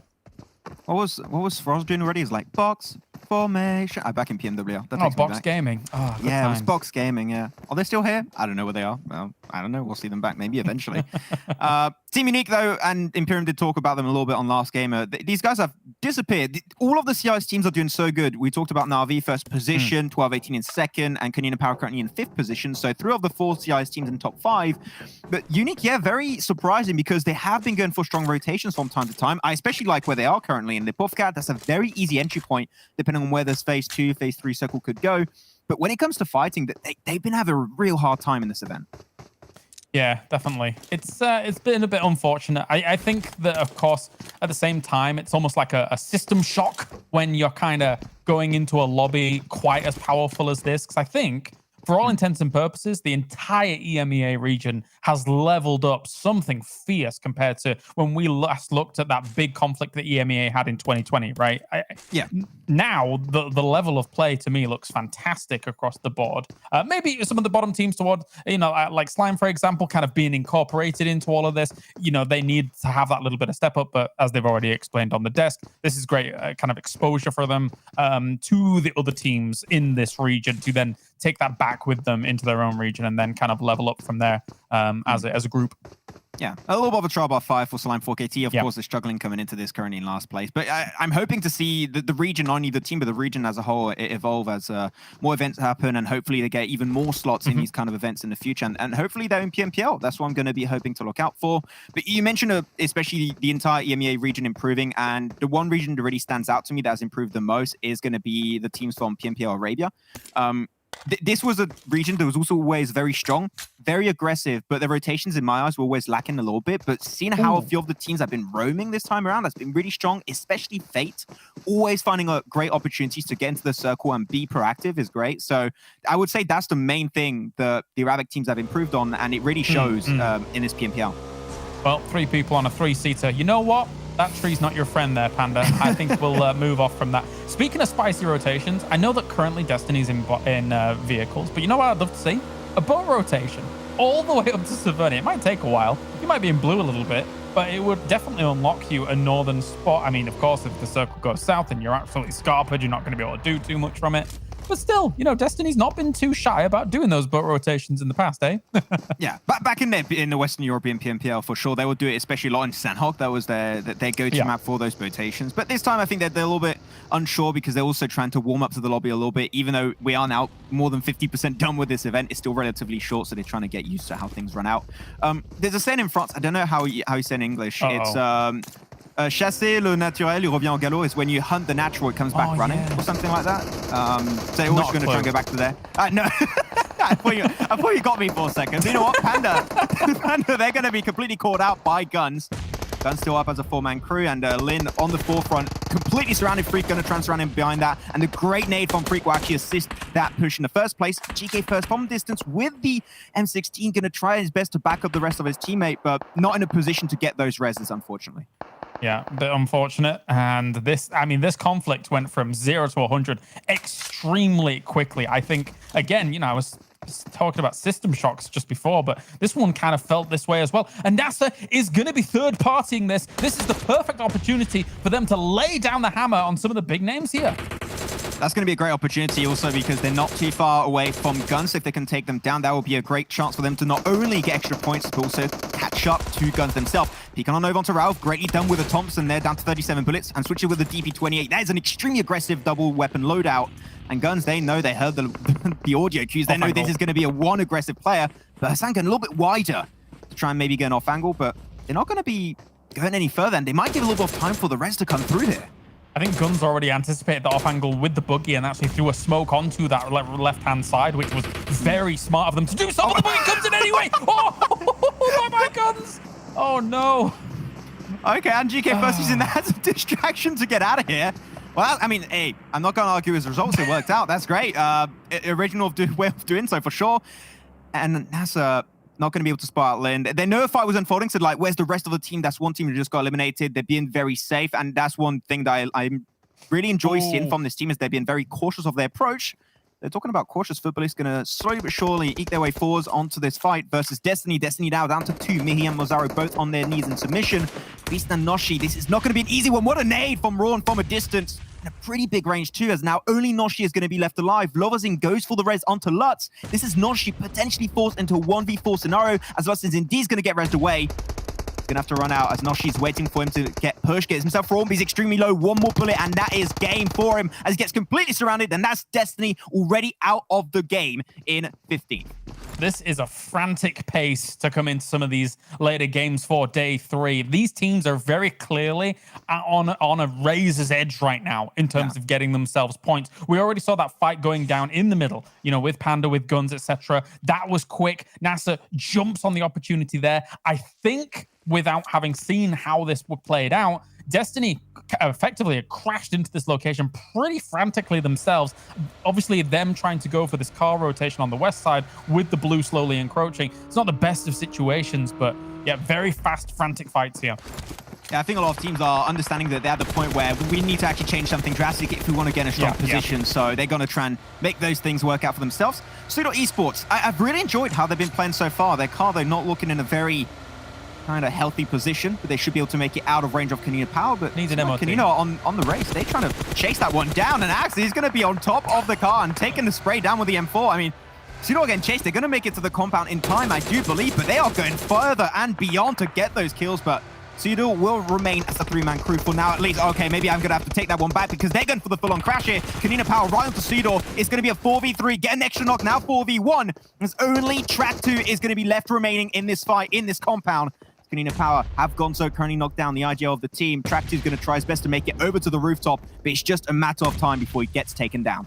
Breaching with an Uzi. Nades up in the air, smokes to try and cover the res later on after this fight is concluded. They just need to push as a cohort, as a team here, and try and make this happen. Another smoke to even cover. I think they realize that there's a potential that Unique could third party this as well, so those smokes are going down quickly. SUDOR is eliminated. They get up No Me, but here is Unique now actually dealing with Conqueror, who are just north of them. Yeah, a little bit of an attempt, unfortunately not going any further this time around. Did see the circle, by the way. We've got so much action, we didn't have too much time to really talk about the circle, but phase 2 did go a little bit further away from the northern edge, so we know that that river should not be too heavily into play this time around. But another fight between this time around is going to be Conqueror and Team Unique. We said we wanted to see a lot more of Team Unique. The fights is where they tend to struggle a lot more versus these EMEA teams. So this is going to be a little bit of a point for them to show that they can take some decent fights. And what an aid from Analyst onto Reeves. It's only Reznov, the newer addition to the team, is going to be taking this fight 1v3 as might get Rez back up. But that's an 8. Instantly gets the kill confirmed. And as he actually had the off angle, I didn't even see him. That's how sneaky the guy was. And Team Unique may be regretting their decision a little bit all over the place in this fight currently, as only Analyst and Frozen are left alive. But Frozen, the MVP of the PMPL CIS, let's see if he can live up to that role. I'm glad they've allowed you to warm up your voice into this game. You know, a nice steady pace into the... What is going on? This is ridiculous, Max. We're going to eat cough syrup after this one, I think, man. We're already in the action for the entirety of this game. But yeah, Frozen trying to go a little bit wide. Azzy, of course, using those smokes is going to be alerting a little bit more unique players as to where he currently stands. So you're going to have a bit more utility getting chucked. But as he knows that he has to be a little bit all over the place and move a lot to make sure he's not that easy of a target to take down.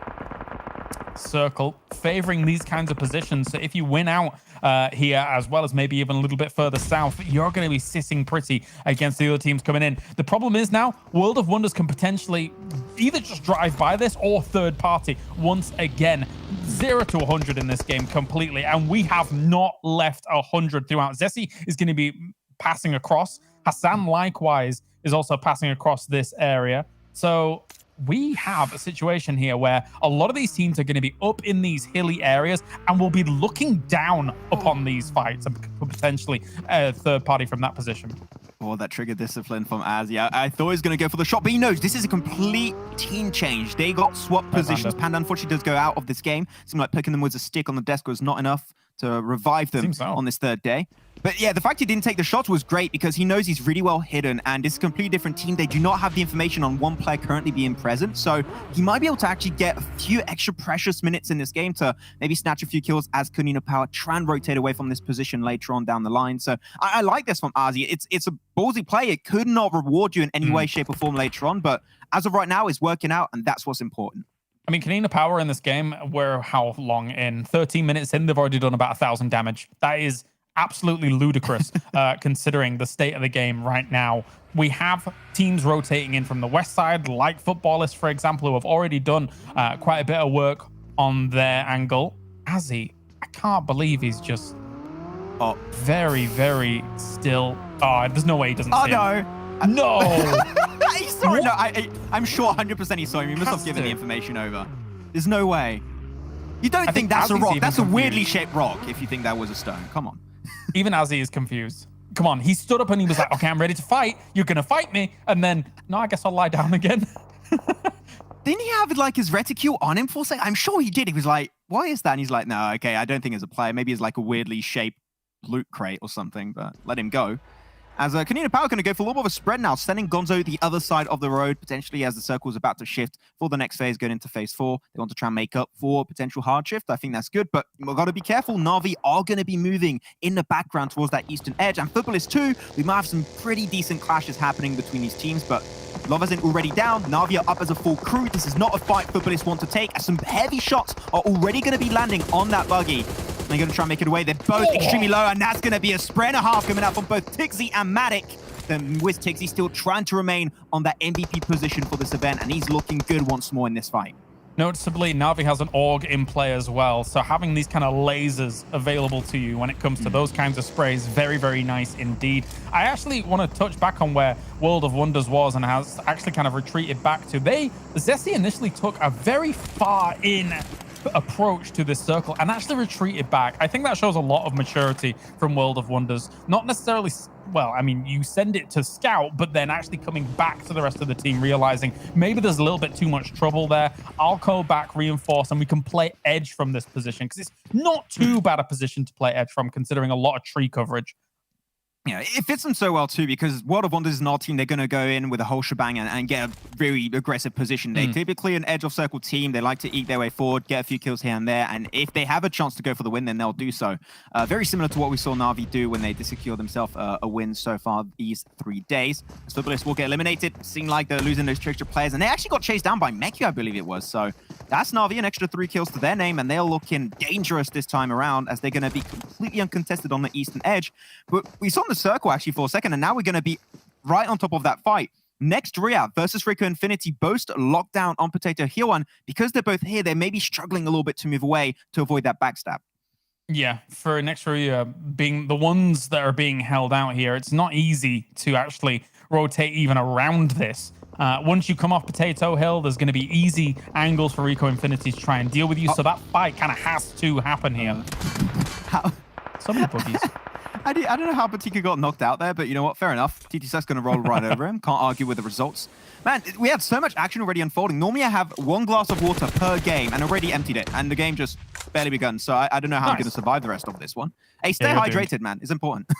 Oh, I completely agree. And I think for all intents and purposes, all those early fights are going to be keeping Konina Power hydrated right now, because a lot of this with Unique, with Conqueror, etc., went down in that compound. We talked about how potentially powerful that compound can be in these circles, and now the circle is smack dab on the center of it. So very hydrated, very raring to go here. Should Konina Power be right now? It's their position to give up and their kind of game to win if the circle continues to narrow down on that position.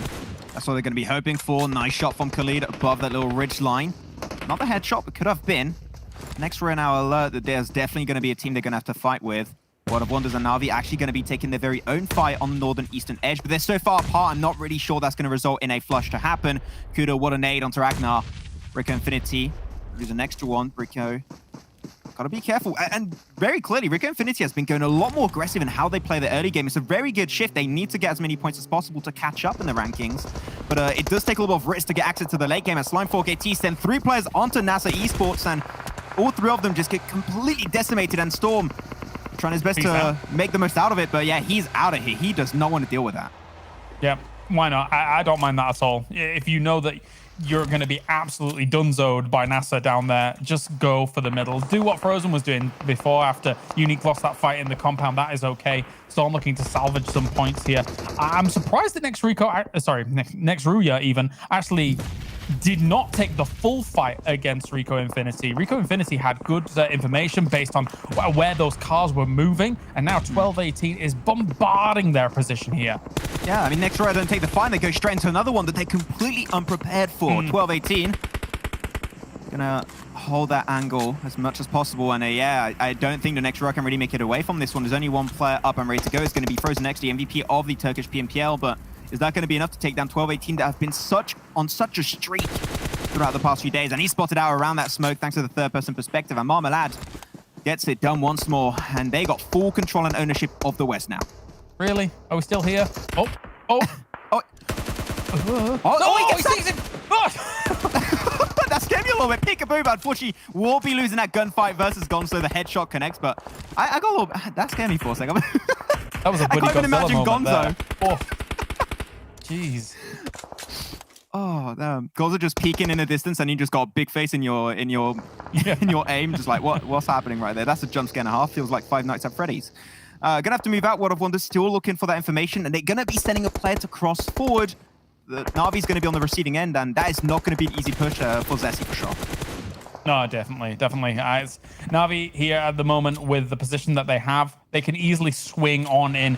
The land, which is west of the road that they're currently sat on, is higher ground land, so they should be able to take a nice little spot there against where Zessi's positioned. NASR tries to rotate into that area, but will get gunned down for their troubles. Will they be able to greet them in kind? Here comes the spray. Yeah. Both in that buggy. World of Wonders going to try their best to take down this position for their own.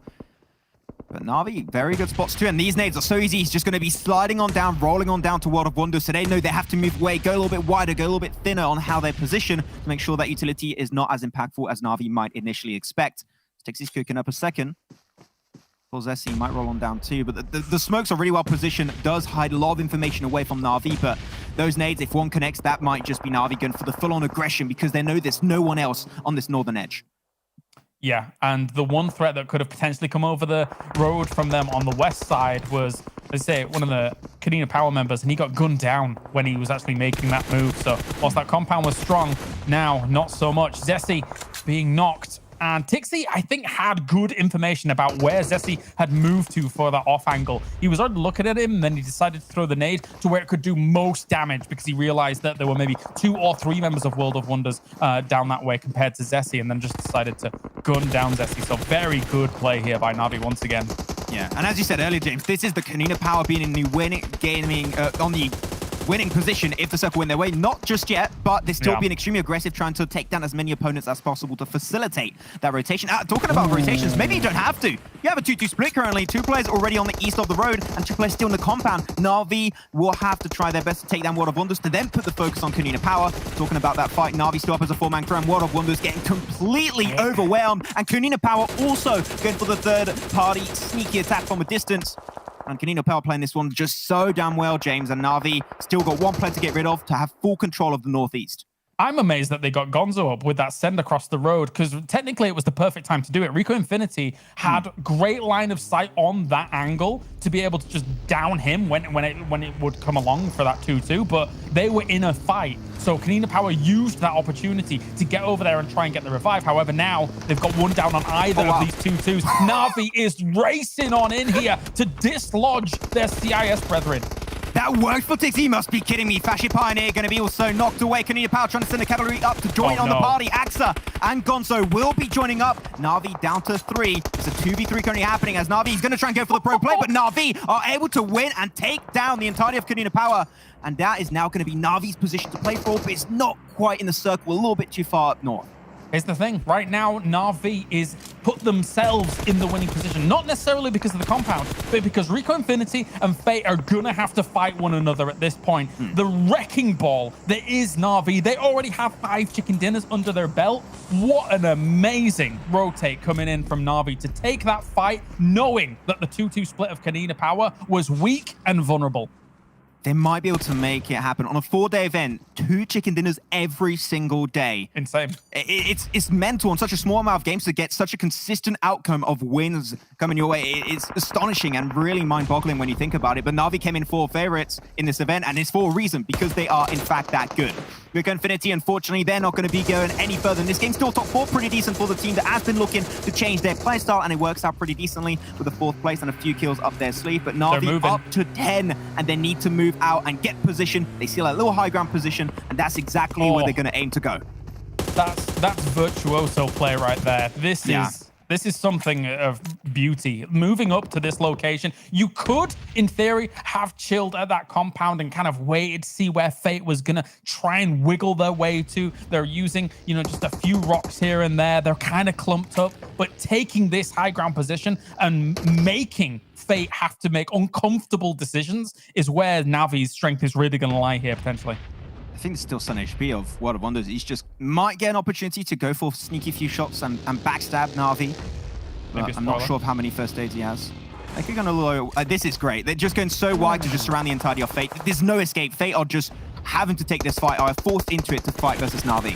It's a hugely confident player. There goes the spray in towards a reef. He goes down, and now they know that the rest of the members are in those smokes. As they see Sun HP, he gets another kill. Feed the Na'Vi boys here. They're already at the top. They're already doing great, spraying into these smokes because it's a laser marker as to where Fate currently are. Only one Ragnarok, the MVP of day 1. Can he maybe turn the tides? He's got himself the Organ Hand Matic. That's going to be an insane weapon at this kind of range to go for, but they're just going to be wrapping around a little bit wide. You've got to be careful. He's behind you, and Ragnarok will lose his life. What a surround play from the Na'Vi boys, and Na'Vi take themselves the win. Woo! What a... Okay. Excuse me? The confidence, I was speaking about confidence quite a lot at the end here because Na'Vi just was exuding it. The fact that one of the players from Fate is outside the smoke, giving you, his teammates, full information as to where you are whilst you're running around with an AUG, and he's just looking at the other smoke, not even with a care in the world. Oh my, Max, that was... Where's confidence? Where's the check and Imperium? Where is it? You know what? I think we're getting to the time where we can start already putting the check in. We'll keep the signature for the last day, but we're getting to that point very shortly. 30 points to another 30-point bomb coming their way, and I'm intrigued to see if Tiggsy especially got a lot of those kills coming his way. Like, they literally went for push Tiggsy on top of the buggy, spread it down on the players of Konina Power that were peeking from the windows.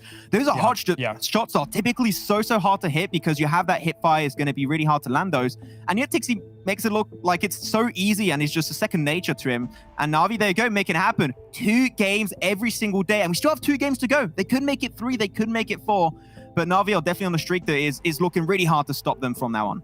Yeah, that was the two moves were a thing of beauty for me from Na'Vi. Again, as you say, the Konina Power, the position that they had with that 2-2 split, Na'Vi jumps on it. They got full information, full insight as to what they could do at that compound, and then taking the high ground against Fate, just fantastic. They're on another level. When you look at a team like Na'Vi like that against the rest of this lobby, when you see those kinds of moves happen, it's another level. Yeah, it's really hard to deal with at that point in time. Konina Power had a good position with that 2-2 split. Seemed like Na'Vi were aware of it. Said like, okay, you got a 2-2 split. We're going to crash into the compound. And you have two players. We take a 4v2 and we know we're going to take control. And then the follow back of Konina Power afterwards didn't quite help out. Yeah, Na'Vi, this is very typical. This is how they close off games. It's very by the book, but it works out great. But though we're talking about Na'Vi, and of course, this was just another great showcase of their greatness in PUBG Mobile EMEA scene. But Fate, another great result, taking himself a second position. They were already so high up in the rankings before this game. Fate were standing in third position. 12-18 did tend to die a little bit earlier this game. We might have a little bit of back and forth between 12-18 and Fate at the end of this one. Yeah, a pretty steady game from Fate, I would say, here in this one, up until the point where they get caught quite as they did, effectively, with their pants down. That was just, it was all Na'Vi at the end. But anyway, we are going to go to a break. When we return, 2 more games for today. Does the yellow machine keep on rolling?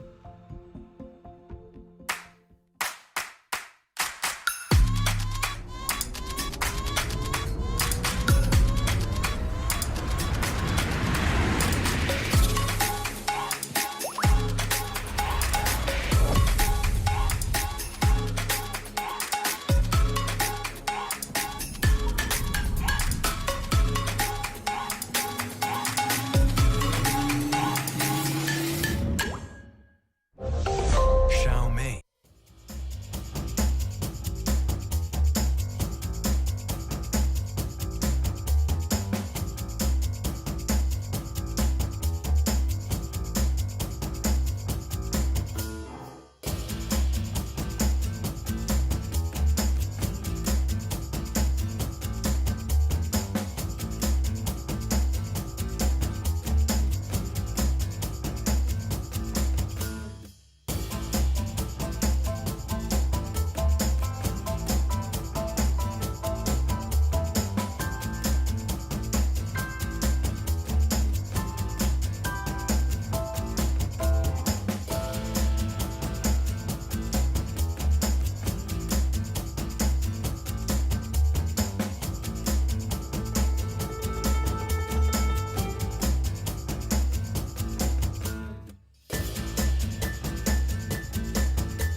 Na'Vi grabbed themselves a second chicken dinner of the day, and maybe they can still go to 3 because there is 2 more matches remaining.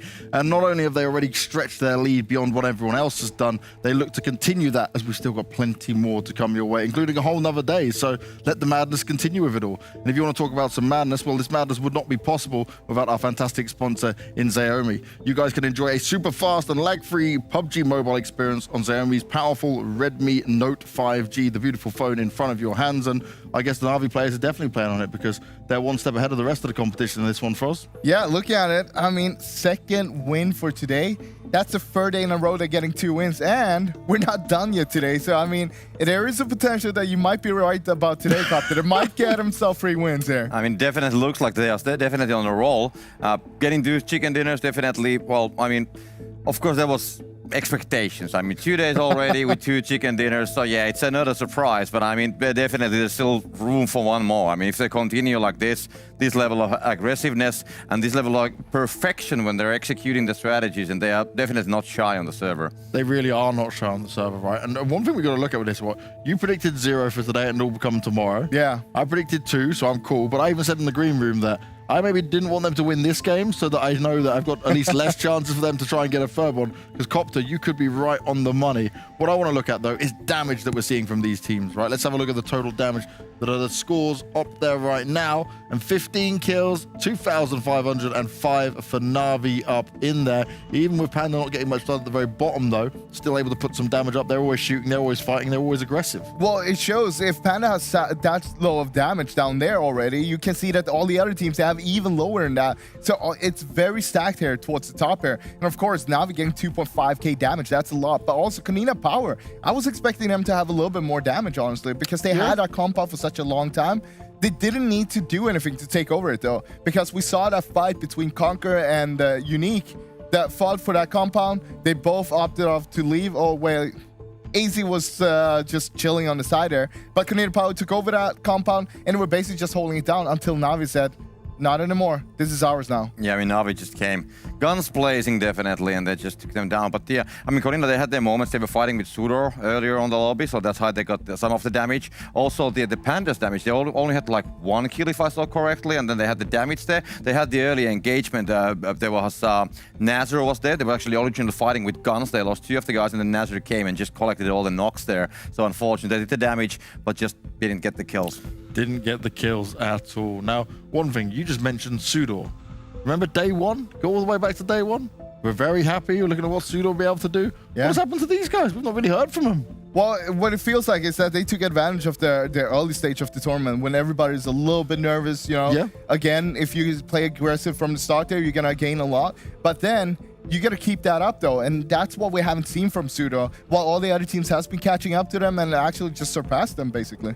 I actually did check the situation with SUDOR before today. We didn't speak it on the today earlier, but I mean, yesterday they were definitely having a bad day. First day was okay, but they had a loss of 6 points after the first day towards the, on the second day towards the, from the first day. So the second day was definitely bad for them. We also had some other teams losing places like Panda, for example. They lost some places as well, but SUDOR, they only made 22 points yesterday, so that's how they actually stopped from the being there on the better half of the scoreboard. And today they have been just finding battles which they all haven't been winning, that's all. Yeah, that becomes a big problem if you want to try and find some success in a lobby as stacked as this. We're going to take a look at the match ranking, though, and just see how many points the rest of these teams were able to grab once Na'Vi snatched away 30 of them. Because what's this now, the third or fourth game for Na'Vi with 30? I think it's the third game with 30, but I mean, they had one with 13 kills, so that would be a 28 point game as well. But if you look at it, though, you still have Fate Esports there on the second place with 16 points, and Konina Power with 16, and then 1218 with 11. Those 3 teams there, Na'Vi, Fate, and 1218, they're already sitting so high up on the leaderboard. This is going to be really rough for the other teams to try to catch up to it. But Konina Power doing a good job, because this is the Konina Power that we know, that we've seen on an international stage before. Now they're showing up a little bit, but we were expecting a little bit more. They could have gone a little bit more, but Na'Vi they just shut them down there straight away with that 2-2 split that we saw from Konina Power. Na'Vi just punished that straight away. Yeah, I mean, all these teams, top 5 teams from this scoreboard, they're also the teams which have been succeeding on the other maps as well. I mean, we have been seeing all these names today on the scoreboard. So the top 4, top 5, they are basically all currently playing on the same level, getting the stable results, more or less. Of course, there's going to be some changes. So, of course, Na'Vi getting 30 points and Fate getting 16, but still they are holding their places, and that's why all the gaps on the top 5 are currently increasing. Well, let's see the other 8 teams we have and where they're at within this match, because there's still 2 more remaining for today as we bring it on through. And Unique getting a few points in there. Nice to see Slime up there as well. I'm starting to get a tad bit concerned for my boys on Destiny, though. And Panda, again, you mentioned it already, Copter, 1 point. Yeah, only 1 point and no placement points. And imagine all that with almost like with 700 of damage. Panda? Panda, yeah. Well, I mean, yeah, we saw them with their early fight there in the freeway fight against GUNZ and NASR as well. Straight away in the start of the game there, south of the school, and it was a big fight that early on in the game. But not only that, we also saw Destiny, as you're saying, 0 points, them fighting Futbolist in the blue on the South George hangars there. We're seeing a lot of this early engagement right now, a lot of early aggressiveness. Because we're seeing the teams, they're trying to step it up. They know that they need to get all the points they can, and they want to try to start getting them in the start of the game already. But time after time, we see some of the teams not being successful with it. Yeah, it was one of the most active starts of the matches. So we had 3 different fights happening at the same time on the previous game. And it was actually Konina Power who got the SUDOR down at the start as well. So that was one of the fights. And Futbolist was also very active with the Destiny. Now, one thing we definitely got to talk about is Conqueror in this as well, right? Because Conqueror's position right now was looking not so bad at the beginning of today, but now we're starting to see him drop down a bit. You mentioned already they were able to sit within this top 5, top 6 position quite regularly, but today has not been their day. Today has definitely not been their day. We've seen them try time after time, and they are getting themselves into a good position, but I feel like they're not utilizing that position with the aggressiveness that they should have with it. They're not trying to poke people away. Instead, they're inviting people to them, and that's when we see them starting to lose a player or two, and then they just start to just fall back, and when they fall back, that's when they get shot in the back. Yeah, and that's pretty much what actually happened with the Konina Power on the last game as well. I mean, but there was a Conqueror holding that building. We had Konina Power coming there, and there was only one member from the Conqueror anymore remaining, just proning there on the fence line. Now, when it comes to this, right, and you're looking at the term of ability of what you're saying there about them bringing teams towards them, are you expecting maybe Conqueror to try and like show a bit more and just try and hold their ground and push them away instead? Well, there's 2 ways to see look at it. One is poking people away, don't get them close to you, or you set up a trap, you let them come to you. Yes. But you got to get that initial knock straight away. You get at least 1 knock. Perhaps 2 if you even can, because then you have the upper hand and you can take care of the situation and grab yourself those points. But if you can't do that, that's where you need to poke them away. Yeah, I think Conqueror is kind of suffering from the same thing that I mentioned about RICO, that they're like not playing their own game. They're like basically more on the mercies of the other fights what are happening nearby. So they are, of course, trying to play their own game, but the situations are not built by them. They are on the receiving end again, and then they're just defending and kind of like, of course, moving with the pack, but they are definitely the pack leader. Well, let's take a look at the top players of this match just had. Na'Vi likely to be very much up there within it all, as we see Tixi and Matic, the ones to be doing the big damage. 8 kills for Tixi this time. He really is going for this MVP performance, isn't it? When old boy's not there, Tixi wants to come in and say, I can be the next one. I can be that second place star. If there's any check you're going to be writing, it's MVP one. It's for Tixi right now. I mean, time after time, we just see him up here on the top players. And we're going to see him on the top kill leaderboard for today as well by the end of the day. No doubt about that. Yeah, it's not the first leaderboard where we see that he's leading on the kills on the one single game. I think like 2-3 matches at least today, he has been on the leader of the kills. That is one scary player to go up against, and this is why Na'Vi are doing what they do best right now. And the thing is, right, they talk about this in terms of the placement points they're able to grab, but it's the kills that are carrying through this right now, isn't it? It's the sheer amount. They must be, what, 110 or something by now? Yeah, they got a lot, but I'll tell you this, 8 kills. Right now, in the last game there, we had one team with 10 kills, one team with 8 kills, and then we had Na'Vi with 15. So basically, just Tixi alone was tied with a third-place team in terms of kills. That on its own just shows his pure raw strength and talent on this team. I got to ask you guys, right, and Copter, I'll start with you. Is there any team that might be able to overtake Na'Vi? Because I feel like they've already gained such a big lead that even if they cooled off a bit here with the amount of games they've got left, they're probably not going to struggle.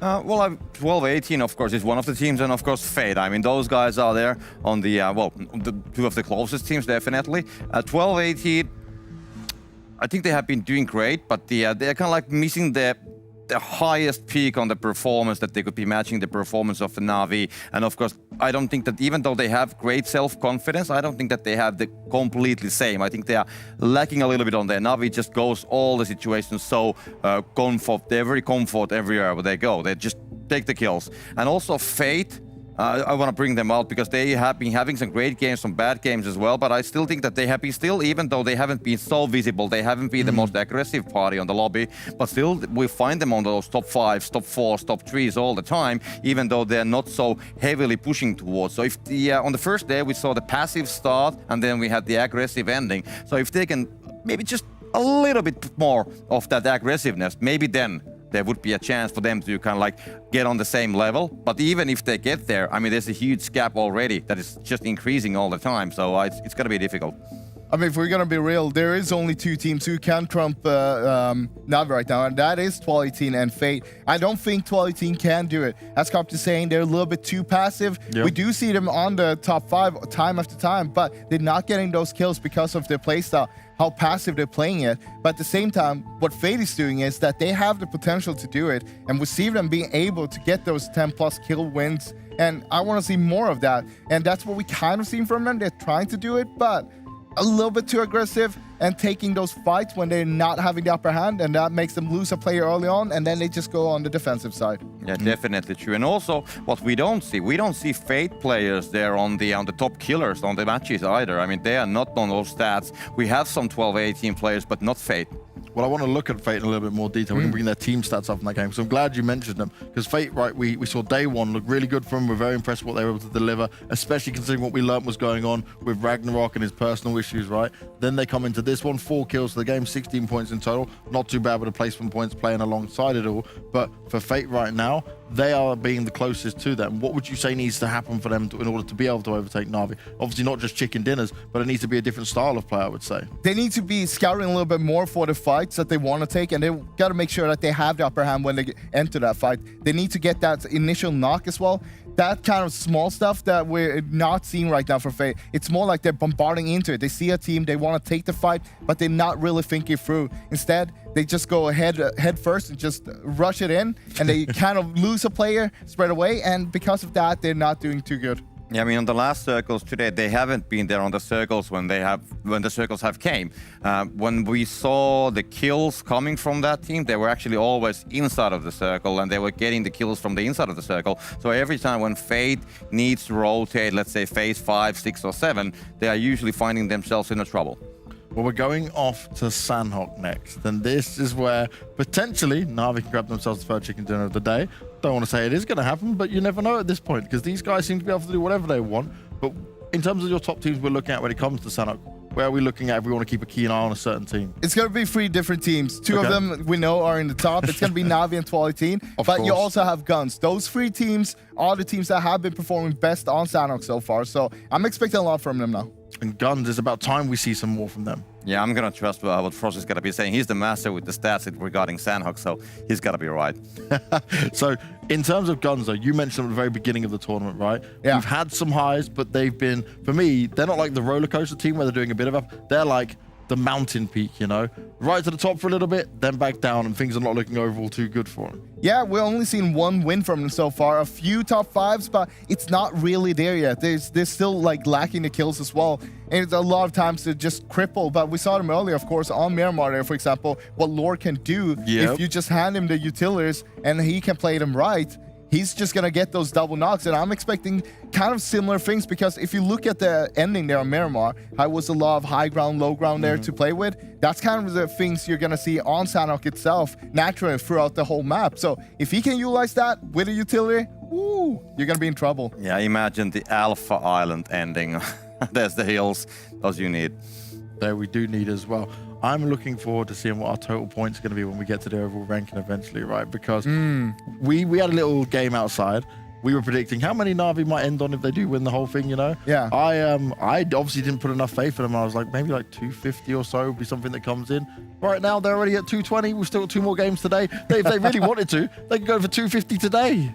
Yeah, I mean, they probably will reach 250 today, I'd say, with the 2 remaining games. But also, so far, 2 chicken dinners every day. And if you look at, once again, I'm going to refer to PMPL Americas, because there we had the winners nights, of course. They had 8 chicken dinners. That would be 2 per day. And they ended on a score of 330 points, if I'm not totally wrong about it. So that's kind of where I'm expecting Na'Vi to go right now. And we know that EMEA is much better than NA, right? Yeah. We got all the skilled players in comparison, just NA, just low skill in comparison. So Na'Vi should be able to do way more. I mean, you can just look at Kitsune. He left that region to come back and play here because it's better competition here. It makes a lot more sense, but it's time for us to make some sense of the game that's at hand. We're going back into Sanhok, and we're getting back with Carleris and Maxman to see how they're feeling about this one. Do you guys have a prediction on how many chicken dinners we think we're going to see Na'Vi end up on? Carleris, go on, give me your numbers. I might be with Copter here. I think, well, at least for today, I think we'll get 3. Okay, considering where they're at right now. I mean, we were talking about it with Max as well. Like, if you frame this differently, they've won out 4 out of the last 6 games, Max. That's ridiculous. Yeah, it's insane how just a one change of perspective changes your entire vision of a team. And 4 wins out of the last 6 games is absolutely insane. And they also did pretty decent on the other games where they did not get themselves a win, especially yesterday. So they have been showing some extreme consistency compared to their first day, and they are putting themselves on par. And they said EMEA better than NA. No, we're going to have a lot of people in chat potentially not very happy about that one, but I think that right now, Pittsburgh Knights versus Na'Vi, that will be a really fun matchup that I would love to see in the future. Potentially PMGC, that's where things are going to come down to. But now we're going back into Sanhok and Kalaris. If we have something in common, we don't want to see Panda heal off at the end there, okay?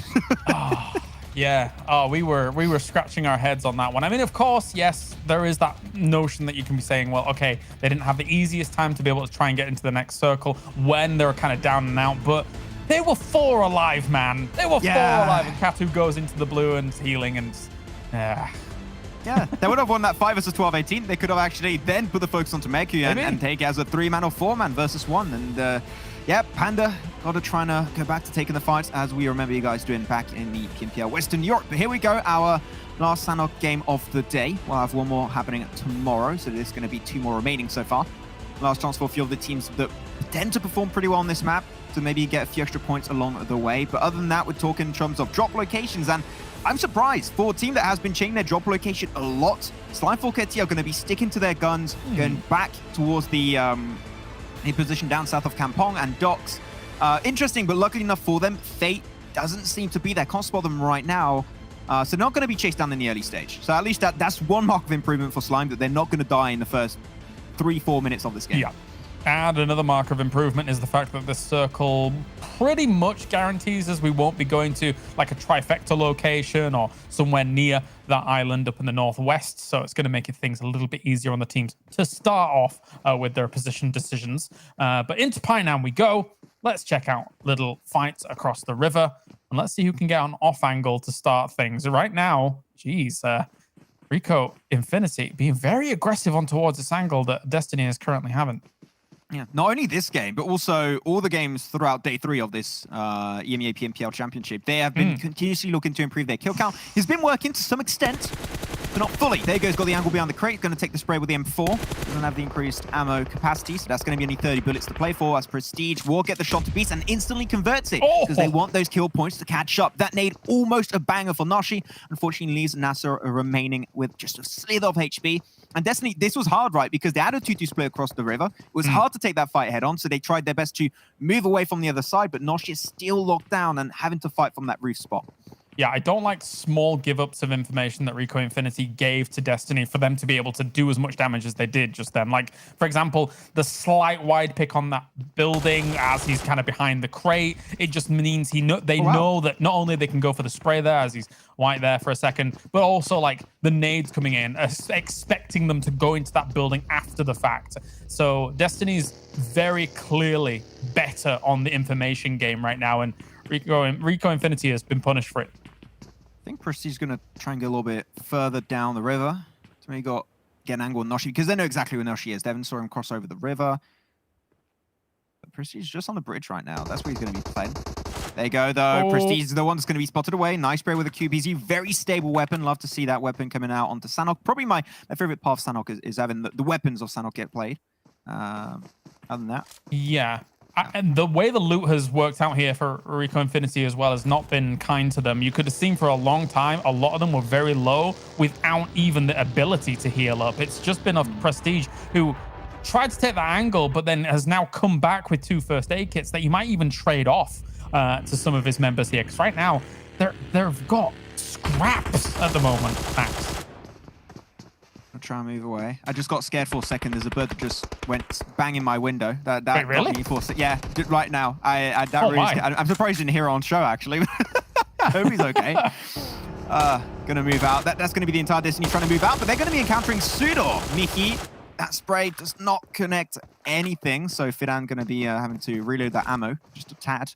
Luckily enough, no team has been going down for the time being, but Mickey onto the backside up northeast of Painan. Might get a little bit of a surprise factor on RICO Infinity. They're trying to surround them. Despite losing Beast earlier, they still want to capitalize on this opportunity to get kills, and especially they're trying their best to get Noshi out of this really bad spot, which he's not going to be having an easy time to move away. Oh, good connection there with that nade. Priming it. Good cook. Not able to get the full kill on him. A second nade, it's quite a commitment at this stage in the game. due to the fact that they really don't have that much kit available to them. So, yeah, as much as they did the damage here and slowed Noshi down, I mean, at least they... Oh, he's going up. He's going up. Let's get back up there. Ooh, things about to get spotted away. Mihi gonna go even wider. He's almost trying to assist his team. Nice jump shot, actually. Not a little bit of lack of synergy, I would say. But you know what? You got yourself done for a second, and will get himself the spray from a distance. Khalid needs to get Rez back up on his 2 feet, but Destiny, this is the moment I would say where you do not want to push this any further. You leave. You do not take that 2v4. Yeah, I gotta say, for a NASR there, really good reaction times to be like, okay, well, this guy is kind of, you know, he's done on the roof, straight onto Mazzara very, very quickly. They're going to be bailing. Bad times for Destiny. RICO Infinity significantly winning out Painan. And winning out Painan in this circle is actually a big deal due to the nature of it. So really, really good.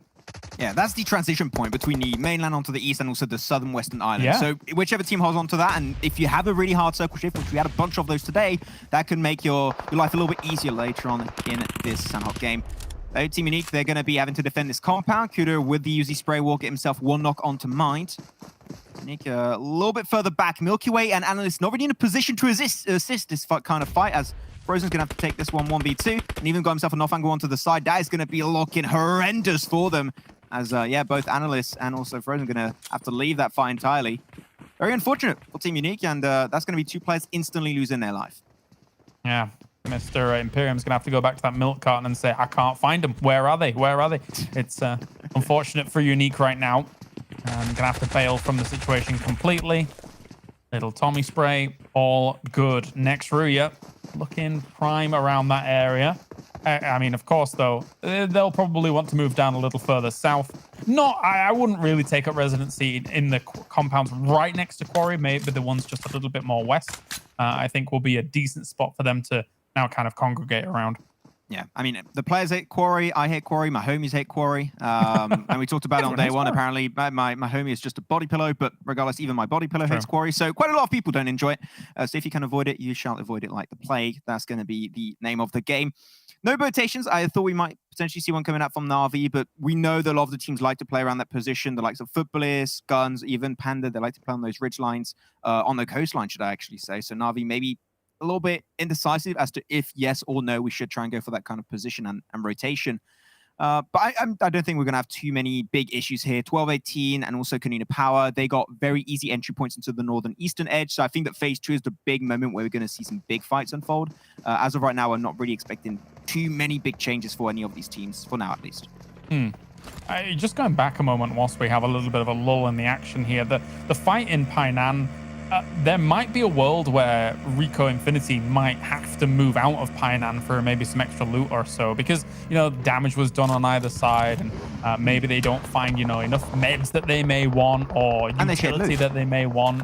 Maybe they have to move out a bit. Yeah, their shared loot tool was Destiny, so they're going to be only having 50% of what was normally available in Painan. Kill confirmed. That's going to be going the way of Scythe. They're going to have to move away. I love this position coming out from SUDOR Esports, and they have been trying to be even more aggressive. We saw a very clear improvement on their end of trying to go for wider spreads, trying to take more control and be more aggressive to try and zone teams away and show who's boss. And I think in this kind of position, if the circle comes their way, they might be in a position to not only get a lot of kills and a strong position under control, they might actually have a game-winning opportunity. So they need to hold on strong to this and wait for phase 2 to show, which is going to pop in just a few seconds' time. Yeah, just got to wait for that to come along, and we'll see what the Circle Gods of Deltas. Destiny is down the hill from all of this. They can hear these fights and shots potentially ringing down if they do come to pass. I'm speaking like I'm a Lord of the Rings character. Ignore that bit. But SUDOR, I mean, I would give them favor considering what we've seen from them and their ability to fight things out. And we are just waiting now to see how this circle's going to go. They're going to go on an adventure, you might say. There you go. That's another one. I haven't watched Lord of the Rings in ages. I want to catch up. I need to watch it again. Too good of a trilogy. But Nomi and Asa are already going to be inside the circle. So for the likes of GUNZ and also Fasci Pioneer, that's going to be making things very easy. And there you go. That's the circle that I mentioned. Could be really great for SUDOR Esports if they held on to it. Though got a few teams are getting relatively close. So we might have a little bit of back and forth between a few of those squads. But yeah, Na'Vi, very usual things coming out from them. They got control of the western coastline. No teams can contest that position away from them. This is Na'Vi in their game closing situation already. And if they are looking to just keep on advancing compound by compound, clearing the teams that get close to their position, this is what reward them was almost every single win so far. A lot of them, they ended exactly like this. So I think that Na'Vi, if they just take this game very slow, they might have an opportunity later on down the line. I mean, the problem for a lot of these teams right now is that you're expecting Na'Vi to do a decent average in the next day, right? And you're already how many points behind? 40 points behind. This is where people either need to stop Na'Vi because it's getting quite urgent, like now, or they just get them. If they get one more win, I don't know how you ever deal with them, because even if they're not going to get wins, they'll get a handful of kills here. They'll get a handful of kills there. And yeah, they'll just run away with this.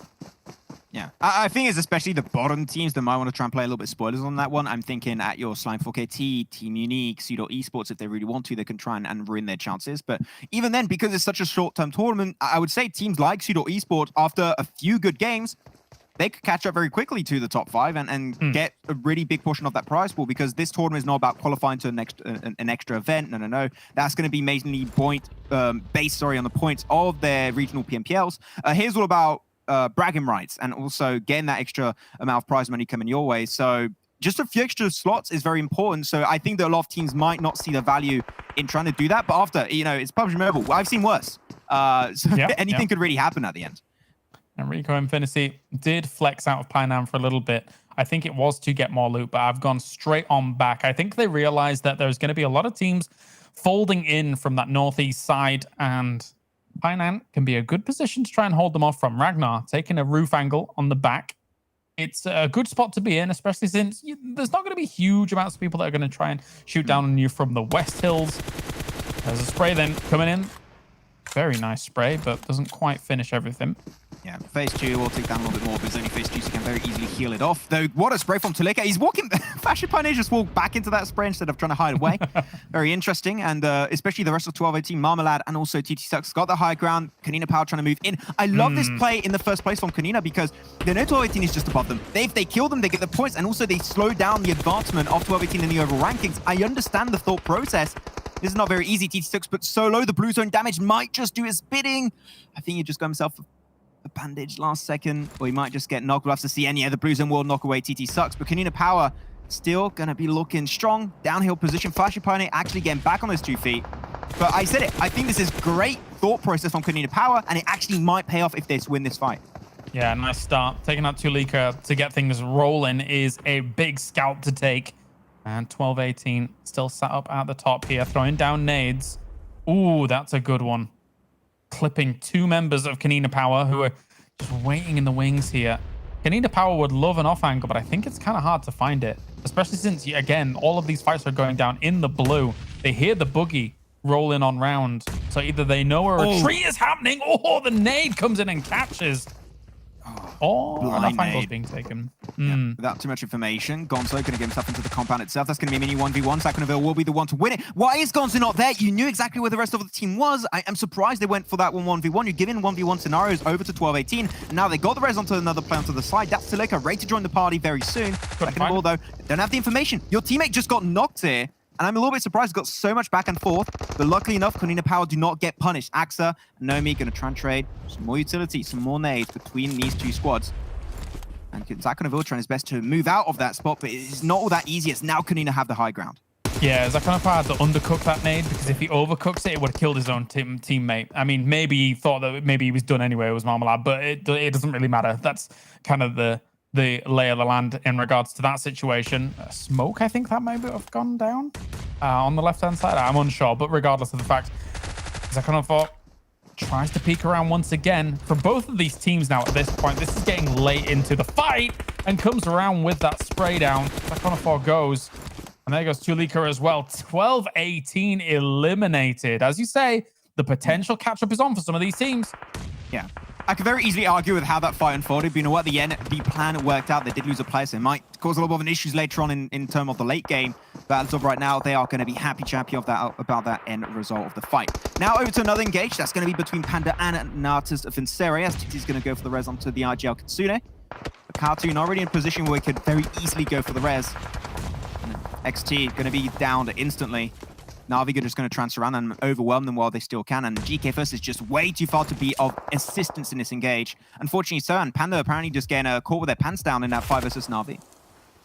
I feel bad for all these teams. All of these circles have been brutal all day, and this one doesn't really lend them any favors either. Good spray down there on distance. Panda going down this early in this circle as well. This is usually Panda territory, but not in this game, as Na'Vi as well as SUDOR being able to lay in some good shots.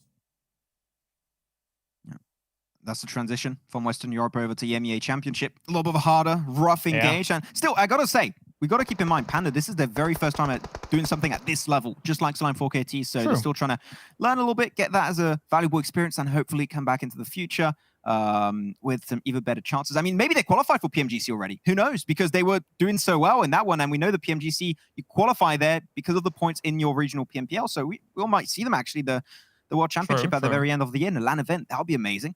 But Slime 4KT, not an amazing position here. They've got to try and move up on the next Rüya. Might be difficult. And, I mean, they're holding this position pretty decently right now. So low is this circle going to go? Everybody's kind of just found their own little plot to get things going. And Konina Power slowly coming in on the north. And that is a shift over to the west. Even for teams in Painan, this isn't easy. Never mind teams on the east side of this circle. And there's a lot of them who are going to scramble for a position now. I love this position of Fate. It is so good. A 2-2 split currently happening. Arif and Safe currently into the central part of the circle. Very strong position, high ground, low hilltops to play from. So the information gathering is facilitated inherently by that spot. And now you have Ragnarok and Life that were towards the trifecta compound to facilitate the further rotation if they had to go over to the east in case of a really bad circle. I mean, it's already as bad as it can get for a lot of the teams, but for Fate, they prepared properly for it, and now they can just try and regroup together onto the position of Isawi and Arif. I like how they're playing around this one. But now you've got a lot of teams that are going to have to cross over the river and the roads, and that's where things are starting to get a little bit dicey. I mean, for Fate, this is a good situation, and not only in terms of positioning, but also because 12-18's already gone. Like, the fact that they could potentially jump up into second place right now if they have a decent game. The only problem that does lie in this circle, though, is the fact that Na'Vi's in a pretty decent spot as well. So there's going to have to be a concentrated effort for any team that goes up against them to actually make them suffer. I'm looking at GUNZ here, as they will have to rotate north from where they currently reside. Futbolist is going wide, and if they come in north of Ruins, I kind of like that wideness. We'll see how far they go. Yeah, I'm just a little bit skeptical. Don't enter through Ruins, otherwise that might just be a death sentence. Konina Power will be taken down eventually by World of Wonders. I mean, they love defending those bridge positions. We see them do it on Erangel. We see them doing it also on this game of Sanhok. So World of Wonders picking up a few extra kills along the way. But next Rüya, they heard those shots from a distance. They're going to be aware of the potential bridge camp underneath. They're going to find the perfect angle. The smoke a little bit late. World of Wonders will get spotted away. Recent will not get the res onto his teammate. Now it's Enjoy7 trying his best to swim his way across, and Recent will get picked up eventually. So next Rüya cleared away the bridge location. That will make that cross a lot easier for them in the future. Did you say squirm or swim? Because it was like a combination of squirm. I was like, whoa. Hey man, I'm French. You know what? I'll go with that one. Excuse, but yeah, that's what I can find right now. Enjoy7 trying his best to take a few little peacock shots left and right, but World of Wonders, they're going to still up to 3 kills, so decent so far, and they're not normally a very aggressive team, but given the right situation, they can perform. But Futbolist seem like they're not going too far. You can see on the minimap, they're going straight for Na'Vi, and that's going to be one player instantly picked up. Yeah, I mean, of course, you know, we have God vision. We can see where all the teams are, and even though that north of Ruins was kind of the play, they choose the south of Ruins straight into the lay. Wait, we have Na'Vi there, sat ready to go. Fate get the circle shift. Moving on up. Futbolist actually did a really good job of bare retreating, just retreat away from Na'Vi, and actually found themselves a much better position to work with. Even though 2 of them are on Ruins, like the actual, you know, middle building of Ruins, I think they have enough room to still be able to make that transition down the line to Realm. RICO Infinity have yet to really transition away from Painan, unfortunately. They're going to have a 2-2 split. Khalid and Prestige currently in Painan, and 2 other players are going to be away. Taking a fight versus NASR Esports as they're trying to move away from the southern eastern edge. A lot of teams right on top of each other, but we said it's SUDOR in a really strong position. They were one of the first teams to be in this current location, so they have a lot of knowledge of the terrain and how they want to decide to play their game out. So they could be the Southern King at the end of the day if they play their cards correctly. I mean, not only you could be in terms of how that plays out, but Fake were the North Kings for a reason of their full control of it, right? You leave the two up in that trifecta compound. They were holding out a decent position that Unique was trying to take up, but they were holding them up for the most part. Now you reconsolidate as 4, get together. You know that there's not going to be that many threats north. You still have to deal with a little bit of Unique. Maybe a little bit of Futbolist as the spray comes in. Once Navi is just popping, man. They're only at 4 kills right now, but 3 still alive. Mekyu, Kitsune, and Tixi. Well, I say that. Sorry, I just maxed them. Just was that your equivalent of like cursing a team? Just maxed them. Okay, yeah, I maxed them. Yeah, I don't know. That's you know what? That's going to be the opposite of max. Kalarist, they're going to get the side of face onto the northern side. Yeah. Hey, there you go. I can be nice from time to time, but they got an amazing circle position currently. They went for a very wide spread. They can reposition, go, I would say potentially 4-2-2 if they want to try and make sure the team struggle to cross over that side. But yeah, Na'Vi, they won himself the very first Sanhok game of today, and it goes to show there's clearly a method to the madness of Sanhok, and it seems like Na'Vi have cracked the code and able to find their way to be consistent on this one. As the GUNZ showing their back over to Na'Vi and making strikes while the iron is hot. He's going to be potentially into the blue. He can't move away, and now that he's got full-on attention of GUNZ, there's no escape from this position. But Reese is actually going to be helping it out, and GUNZ will be using 2 extra players thanks to the shots of Reese. The Irish God is completely shredding the competition of GUNZ as they're only down to 1, and that is Lord remaining in that shack. Well done, yeah. I mean, we have Conqueror still pushing on up against Fate here, actually going for the knock as well. Unique guys going down on that right-hand side, but Conqueror is looking to conquer here in this circle. They've been proactive and strong down in that bottom right-hand side of this map at the moment. And if they can just find themselves a little bit more berth, a little bit more room, maybe get Reznov up here. AZ's already going to be throwing some more nades forwards on towards Fate because he knows that 2 coupled up. Due to that attempt at a res, the nade does not quite catch, but Conqueror can still do this. Bottom left of the minimap can see Kitsune of Navi currently going for the heal off. Not too sure how many first aids he currently has, but hopefully it's a decent amount because this fight is not going to end anytime soon. 21! Okay, he comes up 21. He's going to be looking golden. So maybe able to outlive 1 or 2 teams because of that circle going away of Fate. If Futbolist and Conqueror die, and there's actually an extra heal off of next to Rüya, I believe. Wait, Frozen you said healing. You said 21. Did you say 21? Yeah, 21. He'll get second off this, unless something that amount. Yeah, this could be ridiculous. Okay, Lath has gone down here. Reznov has gone down there. Of all, Frozen is gone as well. Futbolist, they eventually found that northern path through ruins, and actually it's afforded them a really decent position of all of this. That's really good kind of adaptation for the position. Here's Kitsune, and yeah, this will last quite a while. Yeah. Just don't misclick it like K2, okay? Just keep on spamming. You should be good.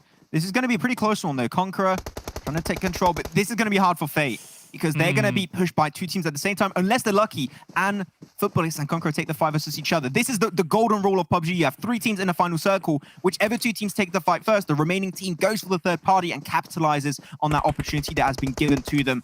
Yeah. So there you go. That's going to be the fight unfolding between Fate and Conqueror as they're going to get himself instantly not converted into a kill that is late already out of the game.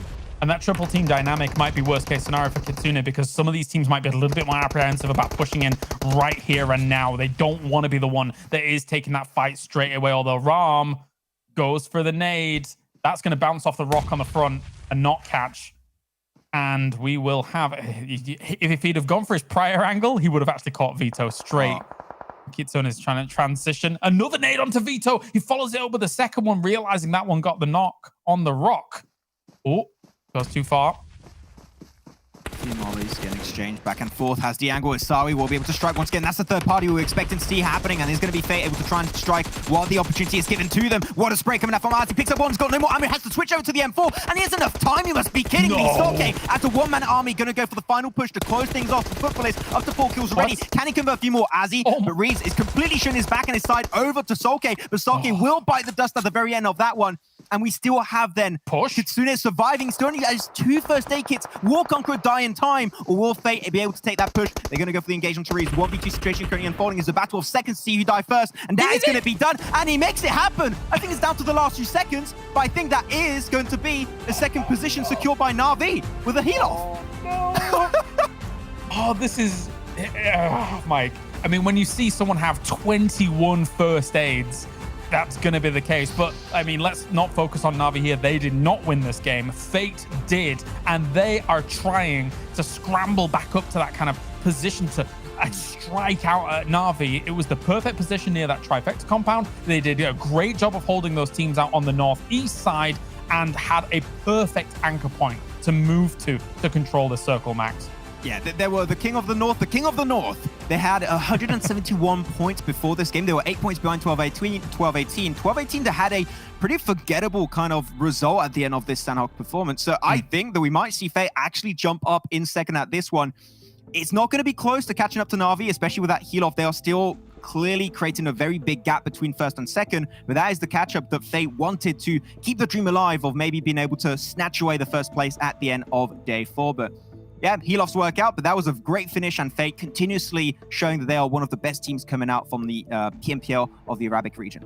Definitely so, but it does come back to the major problem that we had. Even if Na'Vi is not getting themselves the win, they already had a handful of kills before they even initiated the heal strat, and then to have the 21 meds, it's just first aids, I should say, is a bit ridiculous. I actually thought he wasn't going to get second place because that kind of with that triple team dynamic is kind of having that we're gonna go, but Fate being proactive and pushing when they did, because you have to push when you hear that kind of fighting go down. You can't just sit and rest on your laurels and think, yeah, they're not gonna get the time on the res, we'll be fine here. You know what I mean?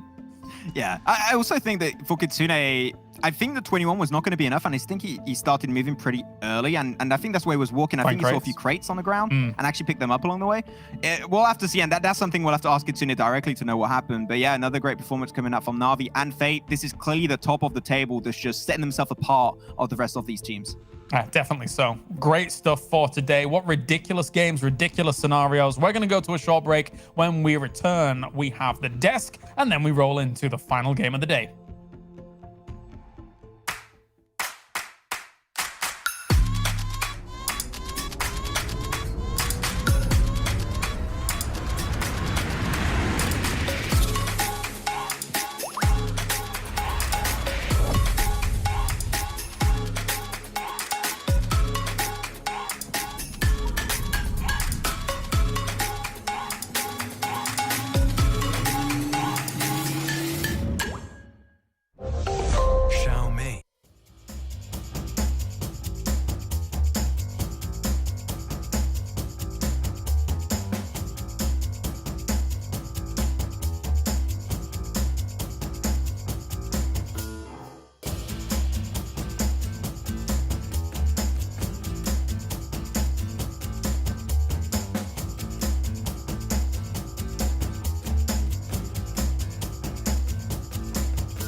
Welcome back, everybody. We've got one more game to go, but that game on Sanhok, it went down to a bit of a healing strat coming out there from Na'Vi, but Fate were at the top of the leaderboard this time around. We'll come into the match rankings overall in just a little bit, but first of all, we must thank Xiaomi, our amazing sponsor here, able to help us put this EMEA Championship on. And if you guys want to grab yourself this on a fantastic phone, you can enjoy a super fast and lag-free PUBG Mobile experience on Xiaomi's powerful Redmi Note 5G. That's the wonderful phones on your screen right now. You want to touch them, you want to hold them, you want to play some PUBG Mobile on them. And right now, when we want to play some PUBG Mobile, as a team, as us three, we're still still looking for our 4th member, so someone send us some videos. Max.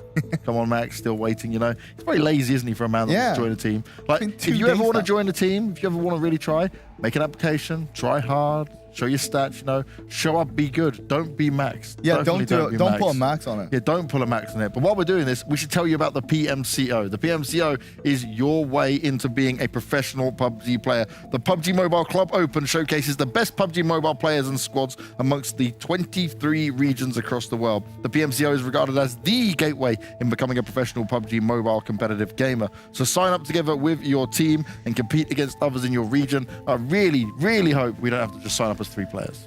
I really hope that we're not gonna be up against a team like Na'Vi.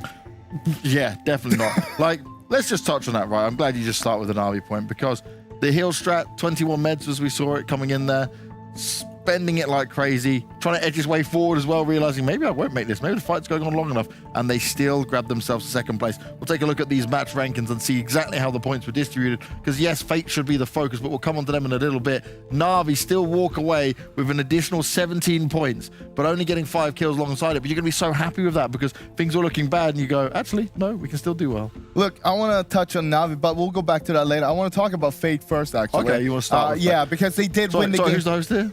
I go think back on Na'Vi. Let's go. You want to talk about Na'Vi? I'm joking. You said Na'Vi, yeah? And then I give you the lead up into Na'Vi, and then you choose Fate. You can't make your mind up for us. I don't know what you're doing at this point. Well, I'm not the host, that's why. You didn't listen to the host. Who's the host? Copper. Oh, who did we talk about? I think we've got to talk about Fate and Na'Vi. Okay.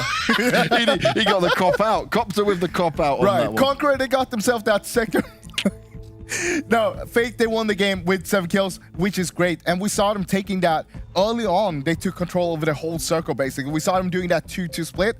And basically, I was a little bit afraid because we saw that push coming in from the north side, from Unique, from Konina Power. But one thing Fate did was really good, and that is something we mentioned earlier. They got the initial knock straight away, and that pushed them back, so they couldn't really push them there. And that is something you need to do if you're having a split like that.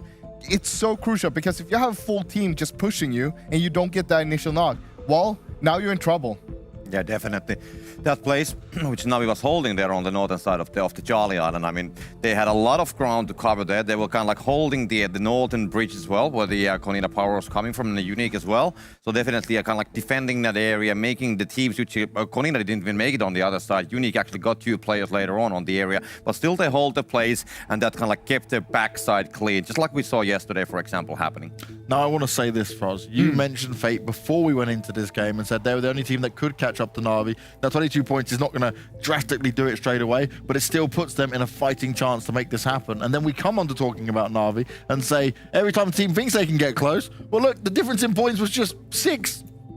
The problem is, it's not that Na'Vi's getting the points right now. 5, I can't do maths. Huh? I can't do maths, 5. It's okay, I wasn't going to correct you. But the problem is that Na'Vi having this kind of lead right now, I'm not completely sure, but they were in a good lead before. Yep. Now, Fate is only catching up with 5 points. That means that Na'Vi still had this big lead. Yep. And they only have 2 teams that is on the tail. It's Fate and it's 12-18. Konina Power took care of the 12-18, so straight away. Yeah, Na'Vi don't need to care about that at all. But basically what we could see from Na'Vi, I don't think it's going to happen today, but I think this is something that will happen tomorrow. Na'Vi could drop on Fate and try to take them out straight on in the game, because that's the only threat they have then. And if they take them out early on in the game, or even take out 3 players, 2 players, cripple them, what is Fate going to do? They're not going to be able to play their normal game then, and they're going to have a hard time to catch up. Oh, that is mind-blowing. You can do that kind of things on PUBG, actually.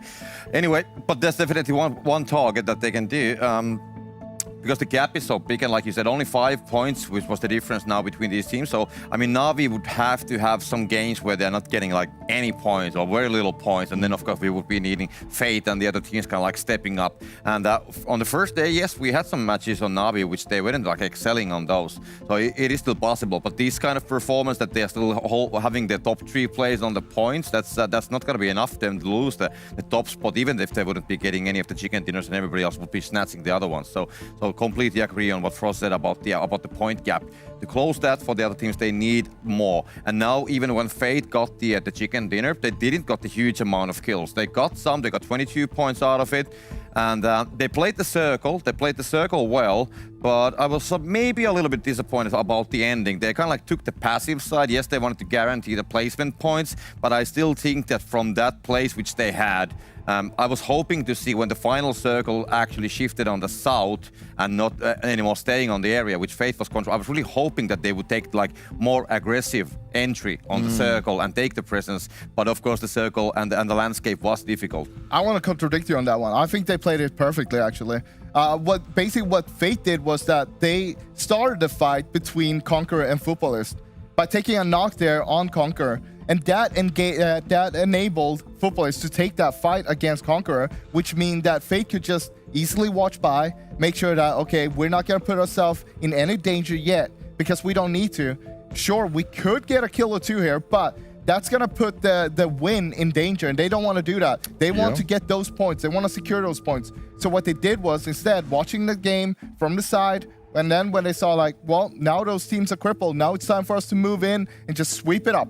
Yeah, I agree with the timing. That is definitely good that they actually utilize the situation. But I was more about thinking about from the examples point of view that the making a mark for the others, that they can be also aggressive, because we have seen the passive Fate, and now when they were holding the circle, they did exactly the same thing which they did on the past when they had the similar situation. When they were in the circle, they were comfortable with it. But every time, not only in this game, but on the past as well, every time when they have been finding themselves outside of the circle, they have went a little bit more not so aggressive, struggling a little bit. So I was like hoping that now when we finally would be having them to make all the way on the top 3, they would be actually pushing towards the others and like showing that we can also be aggressive. But I mean, I agree, getting the placement points, definitely that's a priority as well. So definitely good, and they got a chicken dinner by that strategy.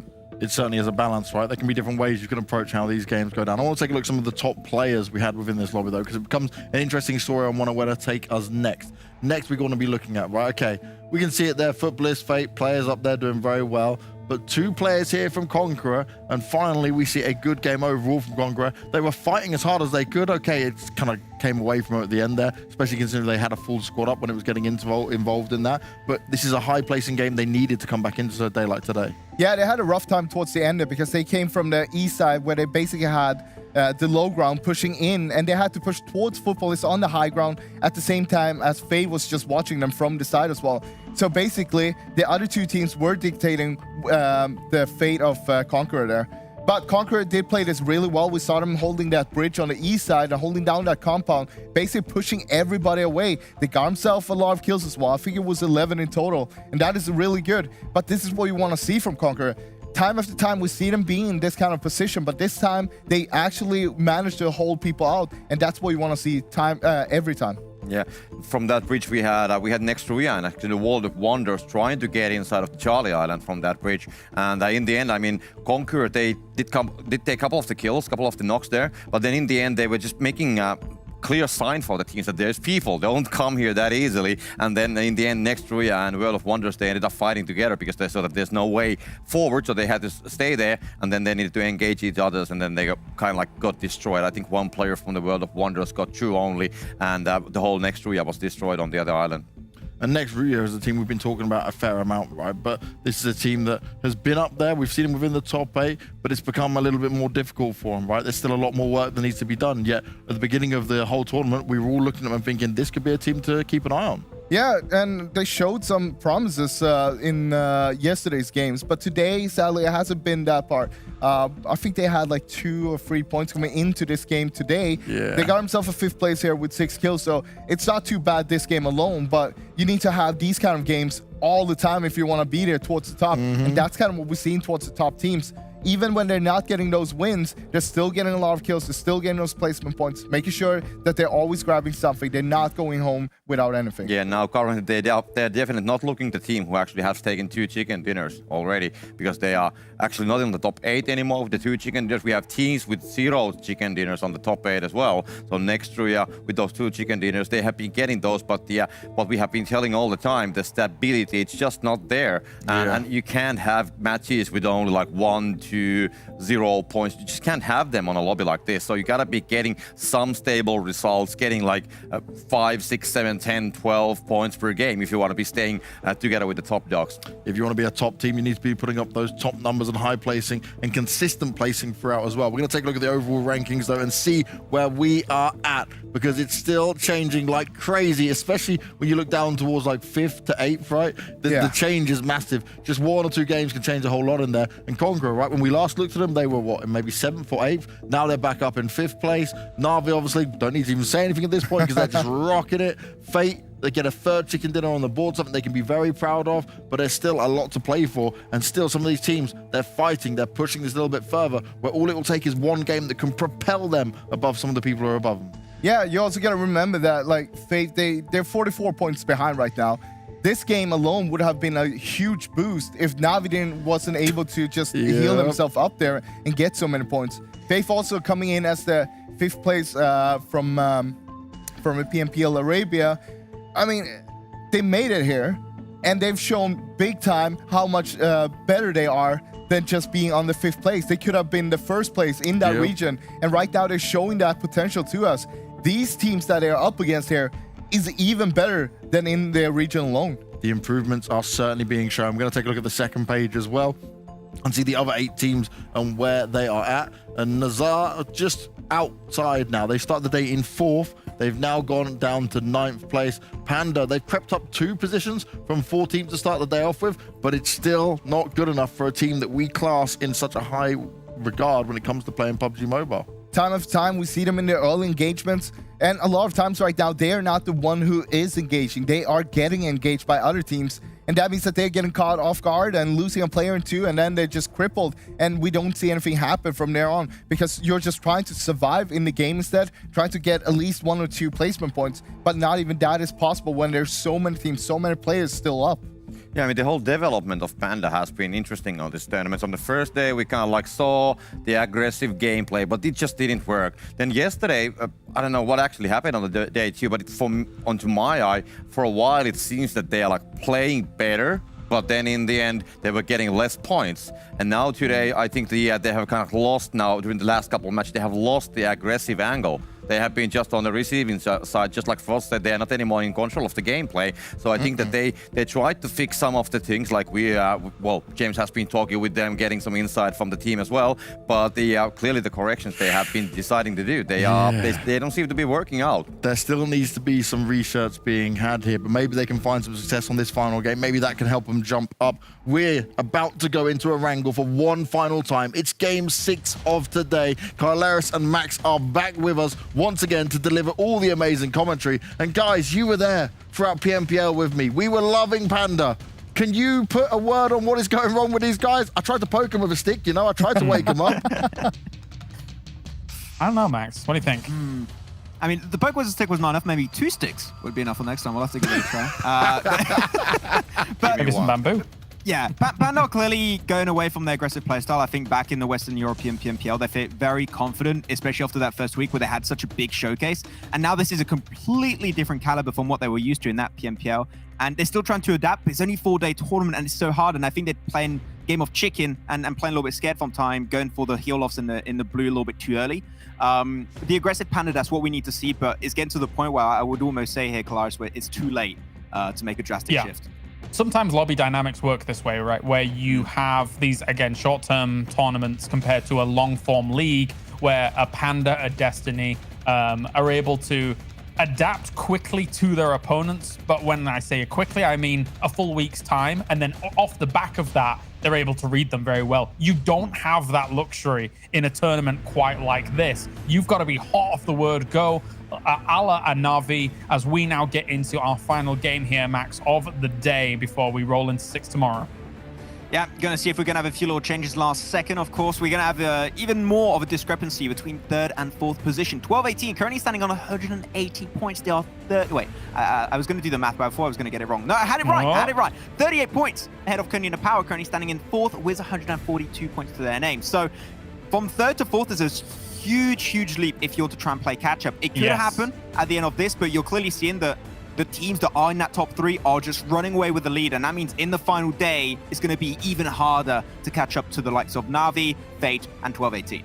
I mean, you're a mind reader. God, I really wanted to hark on this divide that we see right now. It's my point now.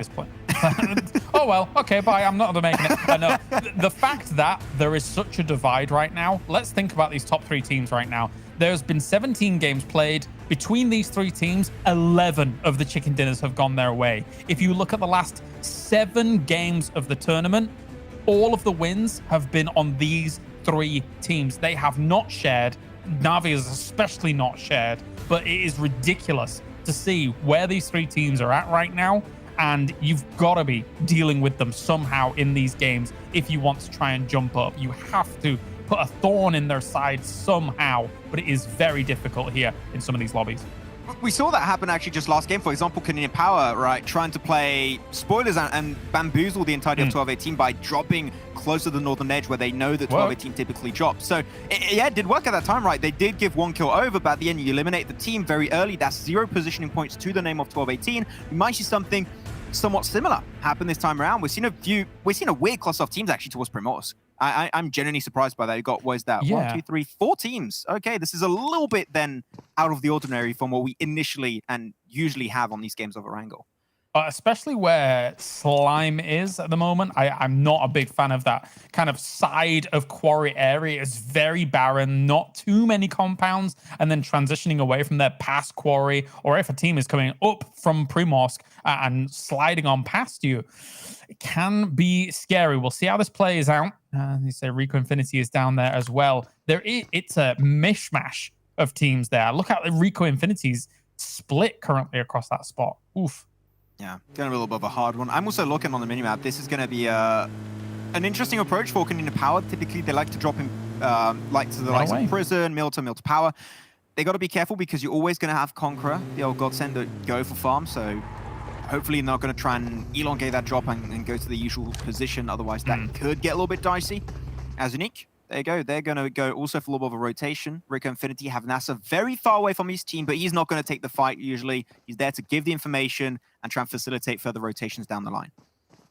Yeah, just keeping an eye out on things up towards the top. I mean, the thing is that is all the information game, right? He had an Uzi and a shotgun. Well, you know what? Good luck from that range.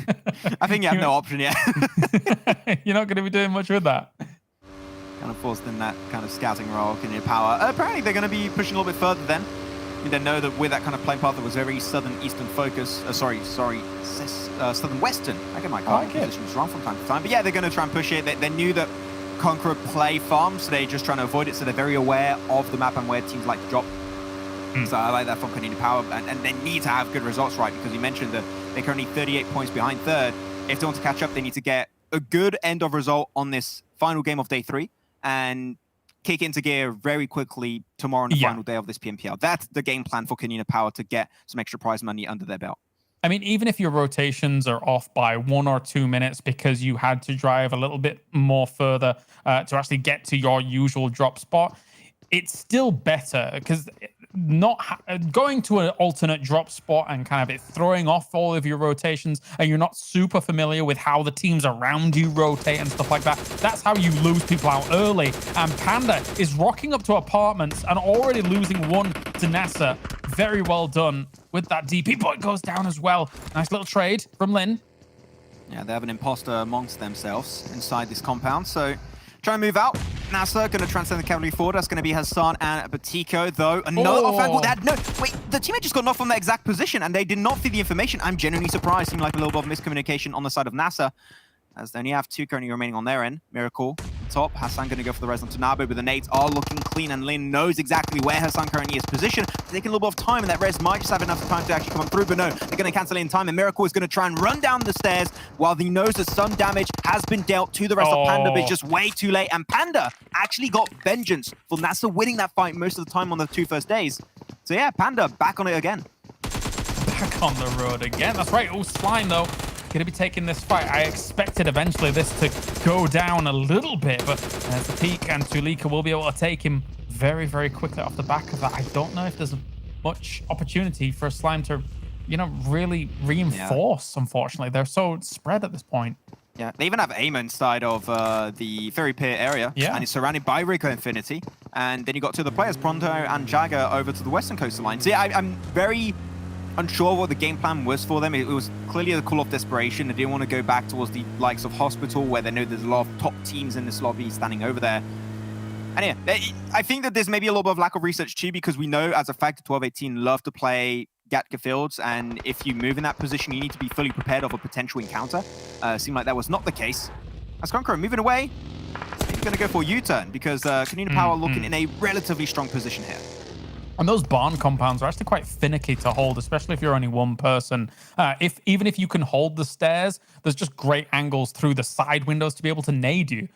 So you're kind of damned if you do and damned if you don't, unfortunately. As Konina Power getting the pickup and may end up still having that clash with Conquer over there. Seems like Conquer are going for the full-on push.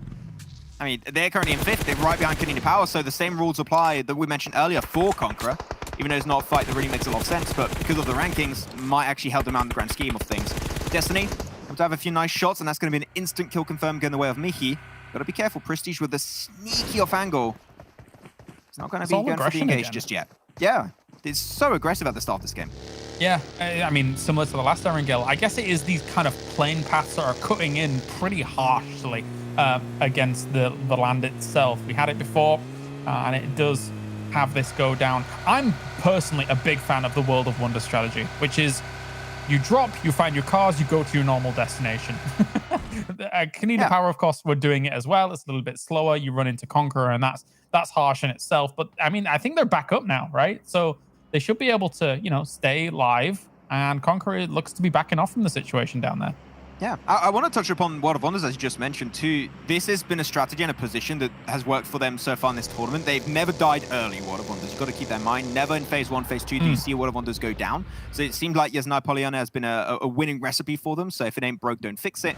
And also, they've been able to climb up pretty consistently throughout the entirety of this third day of the PMPL Championship, where they're currently standing on the first page in 8th position with 0 wins to their name, but they're still lacking a little bit of kills. They get strong positions, but I want to see them try and convert those strong spots, that gatekeeping situation, into kills. If they can do so, they might get extra prize money along the way. Though Team Unique and Conqueror a little bit more back and forth. Conqueror did move away from Konina Power then into another fight, but they're not center, so Unique don't really have to take the fight, which is why they're going to try their best to move away and get a little bit closer to the center. Yeah, Reeves attempting to blast across there as we see rotations going on across that bridge now. Wait, is Konina Power... Why is there a plan? Why have they gone onto the bridge? They felt pushed by Conqueror, so they went there, but even then, that is not... You don't escape by that position, especially when it's in the blue, and you know as a fact that SUDOR play Novo and usually cross that bridge. So yeah, I'm a little bit surprised by what Konina Power are trying to pull off this time around. Some action still unfolding on the southern western edge, and you said right, it's down to that kind of phase 1. Sorry, that plane pass, should I say, as the phase 2 circle going to be coming up, and it's going to be a little bit more over to the western side. Everest is going to be in play. That is a position that Futbolist like to play, so I think that, and we already see Soke on the car, that might be the intention for Futbolist to get to Everest, scout, get the information by that spot. Yeah, usually the rest stay in the cube compound whilst Soke is actually doing that. Either he takes like that tower across the side, or as you say, Everest, just getting the information where you can. The one caution I would throw their way, though, is the fact that there will be a few teams maybe eyeing up Everest because of how much information that can provide them, given how much of that lower side of land along the river is still in the circle. So you have to be a little bit more strategical about it, not just a full send up. I think it's especially 12-18. There's a little bit of history playing that position from time to time back in the CIS region. So they could give it a fair shot if they want to, but Futbolist actually left the cube compound that you mentioned earlier, Kalaris, and they're actually going back. So there's a little bit of back and forth, a little bit of indecision, and World of Wonders, they are actually pushing on that position currently. So we might have a big fight unfolding as Panda's seen that roam unfold from a distance. But I don't think the World of Wonders are going to strike just yet, as they saw Futbolist being pretty fast on that rotation to get back into the compound. So he's not going to go any further. Though some action's going to be unfolding onto one of the southern bridges, making their way over to the mainland, and that's going to be Fate. They're going to gatekeep away safe off SUDOR Esports. That's an extra kill to Fate, trying to play catch-up to Na'Vi. And speaking of playing catch-up to Na'Vi, if there was ever a circle for you to try and lay wait and set a trap for Na'Vi, it might be this one. You know that they're going to be in North George. You know that it's very likely they will eventually move east of North George. It's their usual progression. It's rare that they kind of go over the North George bridge into South George. You could, in theory, try and kind of scout them out, hunt them out a little bit, as World of Wonders is looking in that direction. You've got to be aware. If you take up this spot, the Na'Vi's over there. And there's Kitsune straight away, gets the pickup. Yeah, I was about to mention as you were talking about that actually might be the game plan for World of Wonders. They moved in that rotation and they had full eyesight onto the west. They were aiming in that position. They were looking, trying to scout the intel because they know this is typically the moment in time where Na'Vi like to move away from Northern Georgia. I mean, they're clearly done with that looting stage. It doesn't take that long. And they get himself a knock onto Kitsune. Luckily enough, though, Kitsune is in a position where Rez isn't too hard to pull off, so hopefully Na'Vi will be able to get himself back as a four-man crew. But Team Unique, I'm loving their rotation. You can't see it currently on the minimap. Hopefully we'll see it once Phase 3 tends to come around. But they went for the wide rotation around Yasnai Polyana up onto the northeastern edge because they know that there's not that many northern teams. And if you want to take the path of least resistance, northeast is definitely the way to go for Unique. Yeah, especially since Destiny has shown tendencies on these kinds of playing paths to not go Severny, right? Not go for that long drop and instead gone for Primosk. So yeah, they should be operating with the knowledge that they have a wealth of room. Even though Panda is currently kind of sleuthing around up there, seeing what's happening, but not too close to them just yet. World of Wonders still in this kind of stalemate with Na'Vi. And again, I would love to see more teams converge on that spot. You have to slow down Na'Vi somehow, some way. I know it's risky. I know it could potentially cost you money because there's money for every single placement as you move up. Oh, and that shift. Ooh, Okay. Now you got extra value to go for Everest position. Futbolist already into the cars, might have an intention to play a little bit of a race game with the likes of Na'Vi. I think Futbolist will be there first. Ahsoka, yeah, he's already on the bottom side of Everest, and he might try and get that position under control. He's going to be going a little bit further out. Yeah, World of Wonders a little bit slow, though. You've got to be careful. There's not many positions to play for in the northern edge. Unless they keep on going down south, and it seems like Futbolist and Na'Vi are showing no signs of stopping. They're going even further beyond. So World of Wonders might have a chance to actually get a decent spot in the circle. That is the problem with going north to south from these circles, is the fact that going across those two bridges, kind of just where World of Wonders is and where Futbolist just crossed, Na'Vi just crossed, it can be difficult if there's any teams looking at that angle. And that's why you're seeing maybe on the map there, World of Wonders dither about a bit and really not choose which way they want to go just yet, because they now know it's a little bit too late. As Fate still looking for a decent spot to set up themselves. The compounds along the bottom of Everest are very nice. 1218 is currently knocked in one of them, though. Yeah, that was actually a shot coming out from, I think it was Lovazin or Futbolist that got himself a DP28 engaged. DP28, especially on Everest, is one of the best weapons. If you guys haven't done any own games, I would recommend do it. It's completely broken in that position. You hit most of those shots. If you have decent eyesight, which is not my case. I got to get my eyes checked in like 2 months. So 2 months? Yeah, hey man, it's France. So it takes ages to get your eyes checked. I don't know why. But What? yeah, it is what it is. That's amazing. Hopefully I can still cast by then and see what's going on screen. Horrendously amazing, but amazing. All right, well, Futbolist, can you see them? They're up on Everest, Max. Meanwhile, Na'Vi, they're south of Everest. I think it's not that bad just yet. Okay? Oh, okay, all right. It's only my right eye also that's a little bit messed up. I just closed the other and we're good, but I don't have any kind of idea Could be of... a pirate. Could get you an eye patch. Oh, I actually I know that's a joke, but I'm actually thinking about it. That would be actually pretty cool. If I have like a disease on the right eye or something, that would be I'll have well a cool into backstory. pirates. Oh, let's go. We need a pirate update at some point on Pokemon Mobile. That'll be cool. But now, focusing a little bit more onto a serious note, World of Wonders actually did not go for some of the two northern bridges that we mentioned. It could be a little bit of a hard encounter for them. They went straight up to the northeastern edge, went close to Sunken City, and made it over to the mainland again. And they're going to find an easy entry point in that position. So World of Wonders still have a chance in this game. It shouldn't be all over just yet. And they're going to go for a little bit of a sneaky crash. Talking about a crash, Conqueror versus Destiny currently unfolding. And Reeves will be with his teammate, but they're not as a three-man crew. Currently one player missing. Got Azzy and Reeves in this one, as SUDOR Esports will lose their life to World of Wonders. There's going to be an extra kill coming their way. Yep, quite nice indeed. It's funny because they go so wide around. They could have gone across the bridges, but they decided to take the extremely safe route and, you know, pick up kill points along the way for it. But meanwhile, Conqueror up against Destiny. Two teams very familiar with one another. Will trade nade for nade. Oh my. Okay, I see that one. I see that one for real. I'm going to pay attention to this. This is... Yeah.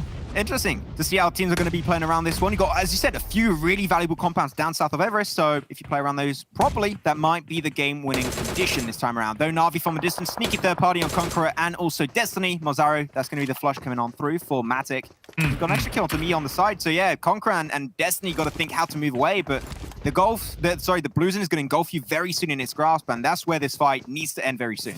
Let's talk about Everest, though, for a second, because I'm watching Futbolist up there really group up now, and they understand that Everest, as much as it might just look like a hill, might look like a mountain, this mountain can house 4 teams at the peaks, something like that, if you are kind of grouped up, focused up, and you've got to be very careful about pinches up on Everest as well. So Futbolist here is going to be trying to cover the west side of Everest because that's the closest towards the circle. They know that if somebody's coming up on there, they're going to be on the edge. They're going to be pressured. I love this by Futbolist, what they're doing whilst we're watching Fate and World of Wonders. And now we're here. Look at this. This is perfect from them. Yeah, the other point, though, where Na'Vi are going to be prone to taking nade damage, you've got to be careful where you approach it. Rom going to be the one onto the front line with Soke. Try and slow down the engagement. Na'Vi, they have a plan in mind. They got the eyes on the prize. Nades, there you go, mentioned them. They're going to be going a little bit back and forth at this point. That's another nade coming out. Matic closing that gap even more. That's some really good damage on both Matic and Meku. They're going to have to heal off for a little bit, but give him precious time for Futbolist to get that second volley of nades back and forth. But Soke getting a little bit wide onto the off angle. You're getting low ground. I don't know if I don't know what to think about that. Bold.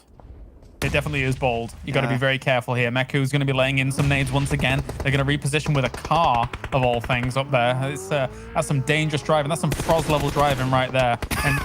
And a little bit of spray coming in. Meku goes down, though, thanks to that off angle from Soke. They did not anticipate that wider, lower angle. Sometimes the lunacy of a position can pay dividends because they just don't expect it. And Tixi gonna have to go for the revive here, but if Futbolist pressures even more, might not have time to. This fight's currently unfolding onto the western side of Everest. Unique, I think, are somewhat aware of that currently unfolding. They maybe hear the gunshots in a distance. It's pretty far away, but they're actually pushing onto Everest themselves, onto the northern eastern edge. So they might actually go for a sneak at the party, given the chance to do so. A lot of utility still getting traded. They're going to be out of nades eventually. Like, this is an insane, insane amount being used between these two teams. But Na'Vi, of course, a little bit too far on those nades, so Futbolist not able to connect it, as Panda will go out in 12.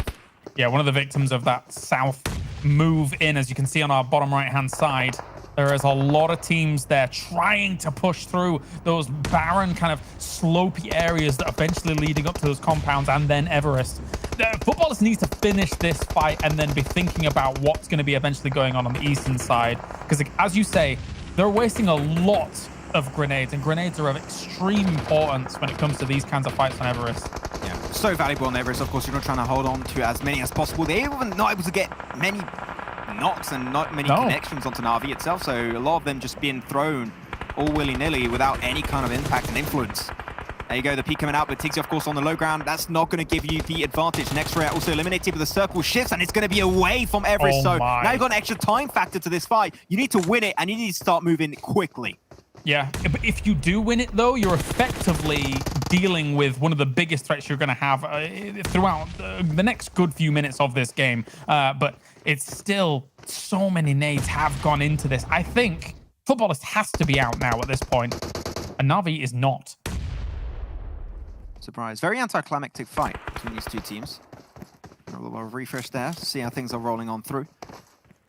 Going for a little bit of an off angle too. Consider going down below, trying to pull off a Soke. But Soke, oh man, he went for the big wrap around, and it actually worked out. Automatic, but no, he actually loses that gunshot. But he's got the team to actually back up his engage. And now Kitsune is going to be left stranded onto the backside, very far away from the likes of Tixi, Futbolist. That play was so ballsy from Soke, but I'm surprised it worked. That is great play from Futbolist.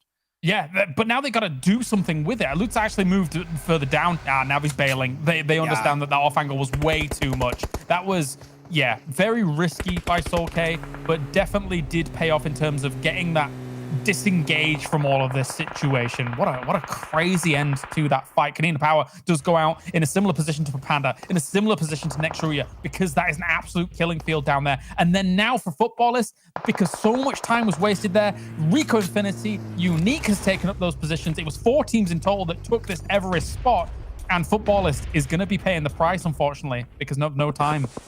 And I'm pretty sure they're going to be out of utility, so that push on Team Unique is going to be even harder because of that lack of utility, and Team Unique have been relatively passive. I think that they've taken very little amount of fights this game, so they got utility all day, every day to go for that engage on Futbolist. So Futbolist might want to try and avoid it if they know that utility, and the lack of utility, should I even say, might just cause their demise. Though Na'Vi able to move away, Kitsune and Tixi onto the lower end. Reeves of Conqueror is going to try and get a few little shots back and forth, and might actually just get himself one, but Kitsune will indeed go down, and that's going to be Tixi stranded as a one-man team, trying his best to now just snake it into the final circle. But now that's the clash between Futbolist and Team Unique that's going to be happening. But as we said, without utility, that's a lot harder for Futbolist to pull off. Definitely so, especially with the good 2-2 that Unique has got set up right now against Futbolist, who are trying to push on towards this position. If one goes down for Futbolist, it's going to be extremely difficult for them to get them back up. A nade goes in, ducks in, Ram goes down. That's a really good start from Analyst there.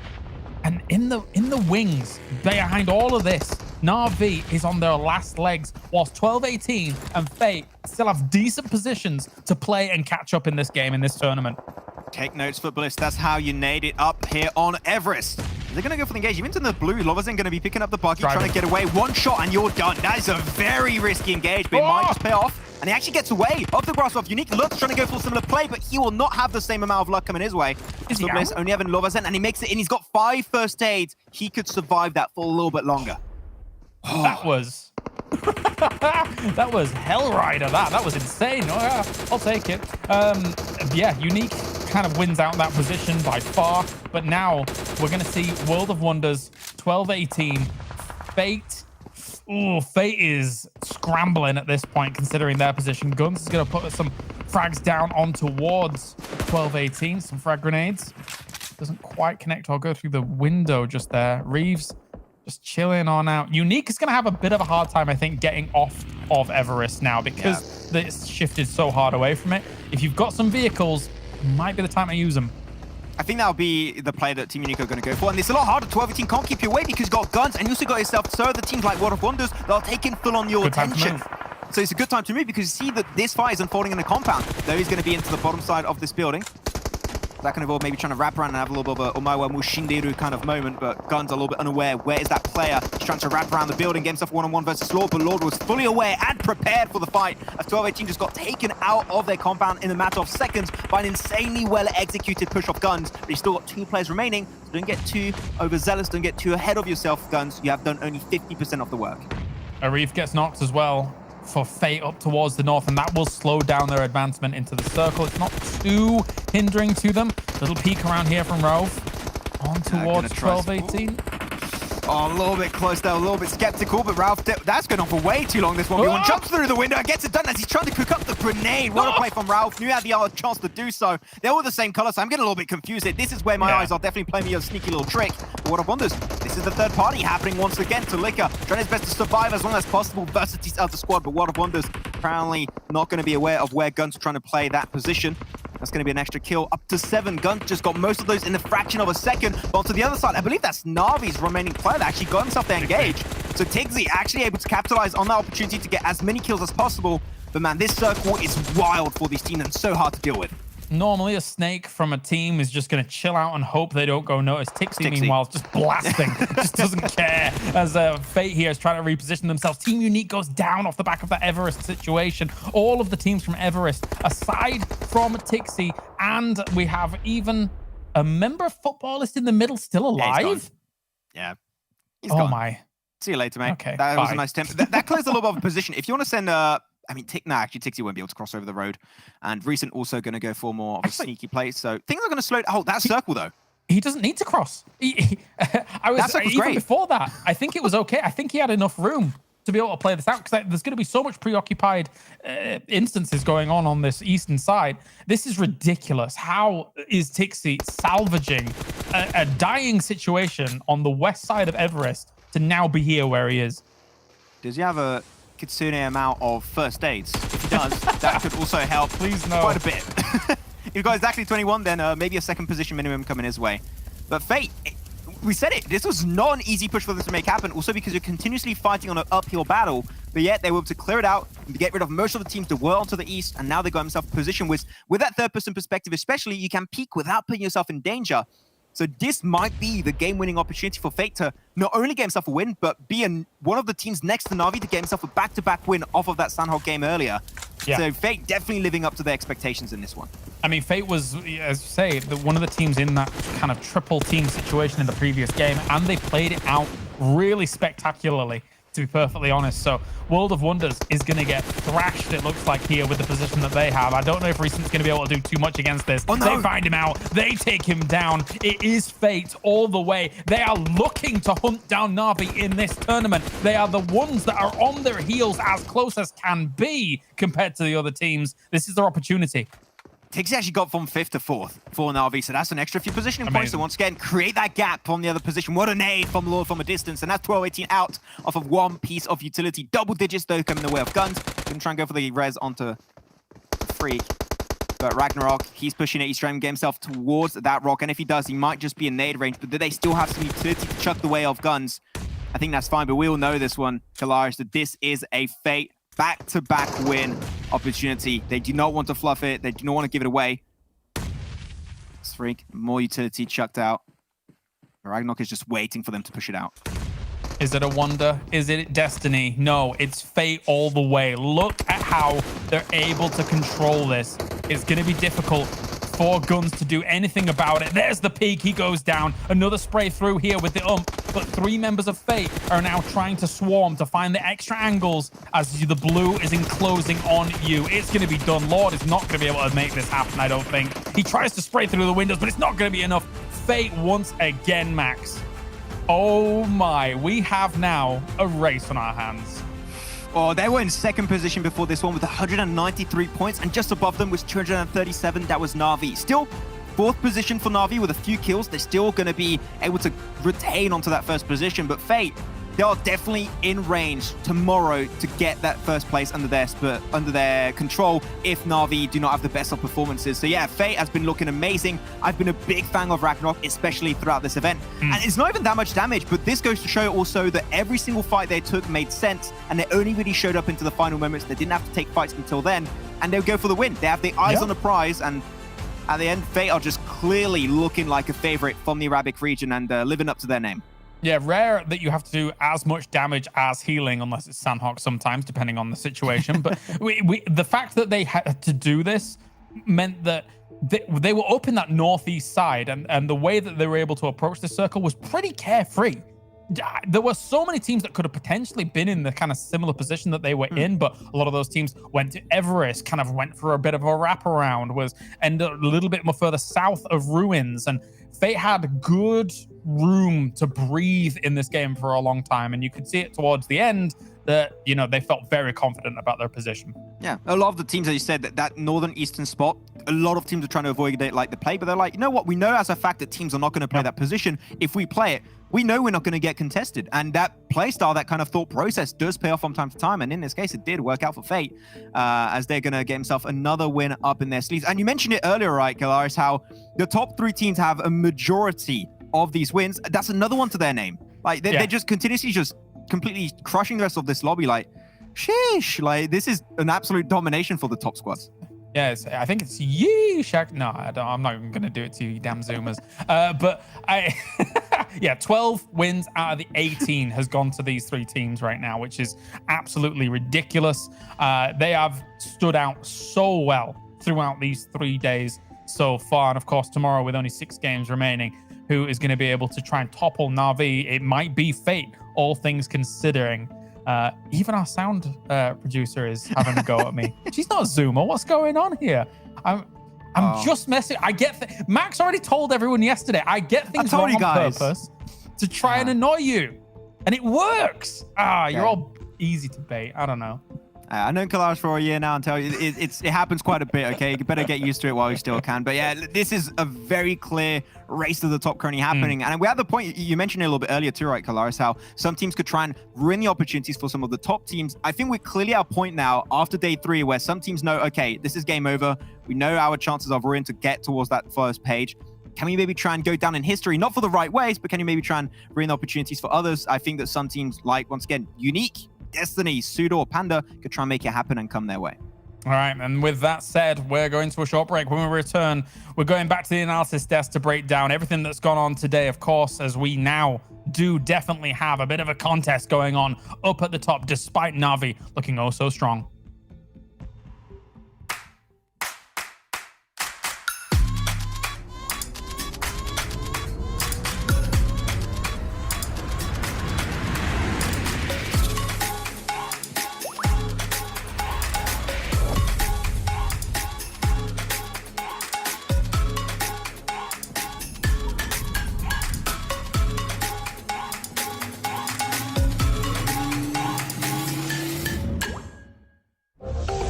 Xiaomi.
Sheesh. Yes, Kyleris, that is how it goes, man. Maxman was right. You just need to get with it, man. Come on.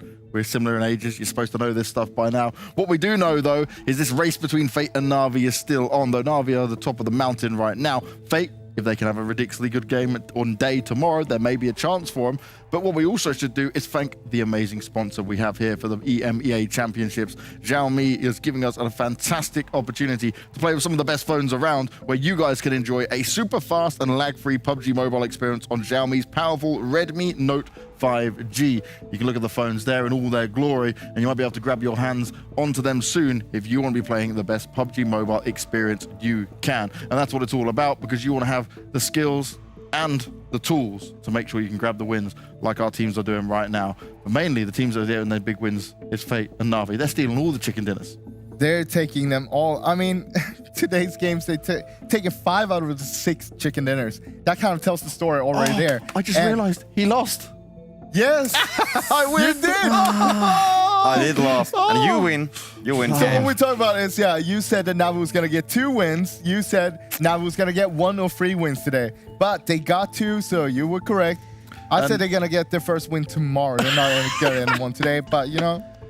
Try again next time, Froz. You know, you'll be fine. But let's discuss Fate, right? We'll bring up the match ranking as well. But Fate, right, what they were able to do this time around was take control again and get back-to-back chicken dinners. Okay, though, it's only a 21-point game, not as many kills alongside it. And this, I think, is going to be the problem for them, because every time they're picking up these wins, it's not as big as Na'Vi's wins. Na'Vi are also still there grabbing a decent amount of points. Yeah, always. You always have Na'Vi just next to them there. And that is a big problem for Fate right now.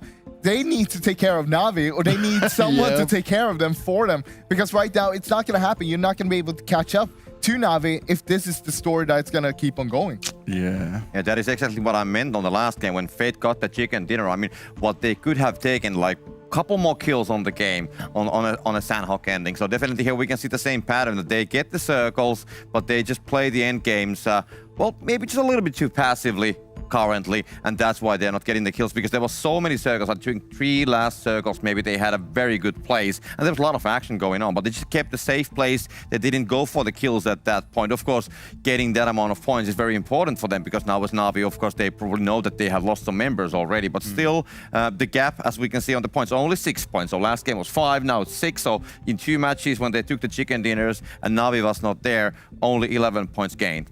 Well, let's have a look at page 2 and see how the other teams did within this lobby. More of a split on points that should be available for some of these guys. Slime and SUDOR, it's really not looking great for them. SUDOR, considering where they started on day 1, it's just gone bad. And then you said the only way is up at one point there, Froz. Well, it's got worse for them. Well, no, it didn't get worse. They just stayed down there. Oh, okay. Yeah. So once you hit the bottom, you're just there. You're just crawling across, you know, like the snail pace all the way through. Rüya again, NASR as well. Teams we're mentioning and praising at times. It's so up and down. The consistency isn't there, which is needed in PUBG Mobile. You got Conqueror and Destiny. Okay, not at the end of the world for these guys, but it's starting to get a problem. Like if tomorrow doesn't be a big change around where it's constantly either wins or top 5, top 6 positions, they're going to be on that struggle boat. I mean, look at this right now. I'm looking at Conqueror because we saw them in the previous game there on Sanhok, how good they actually did.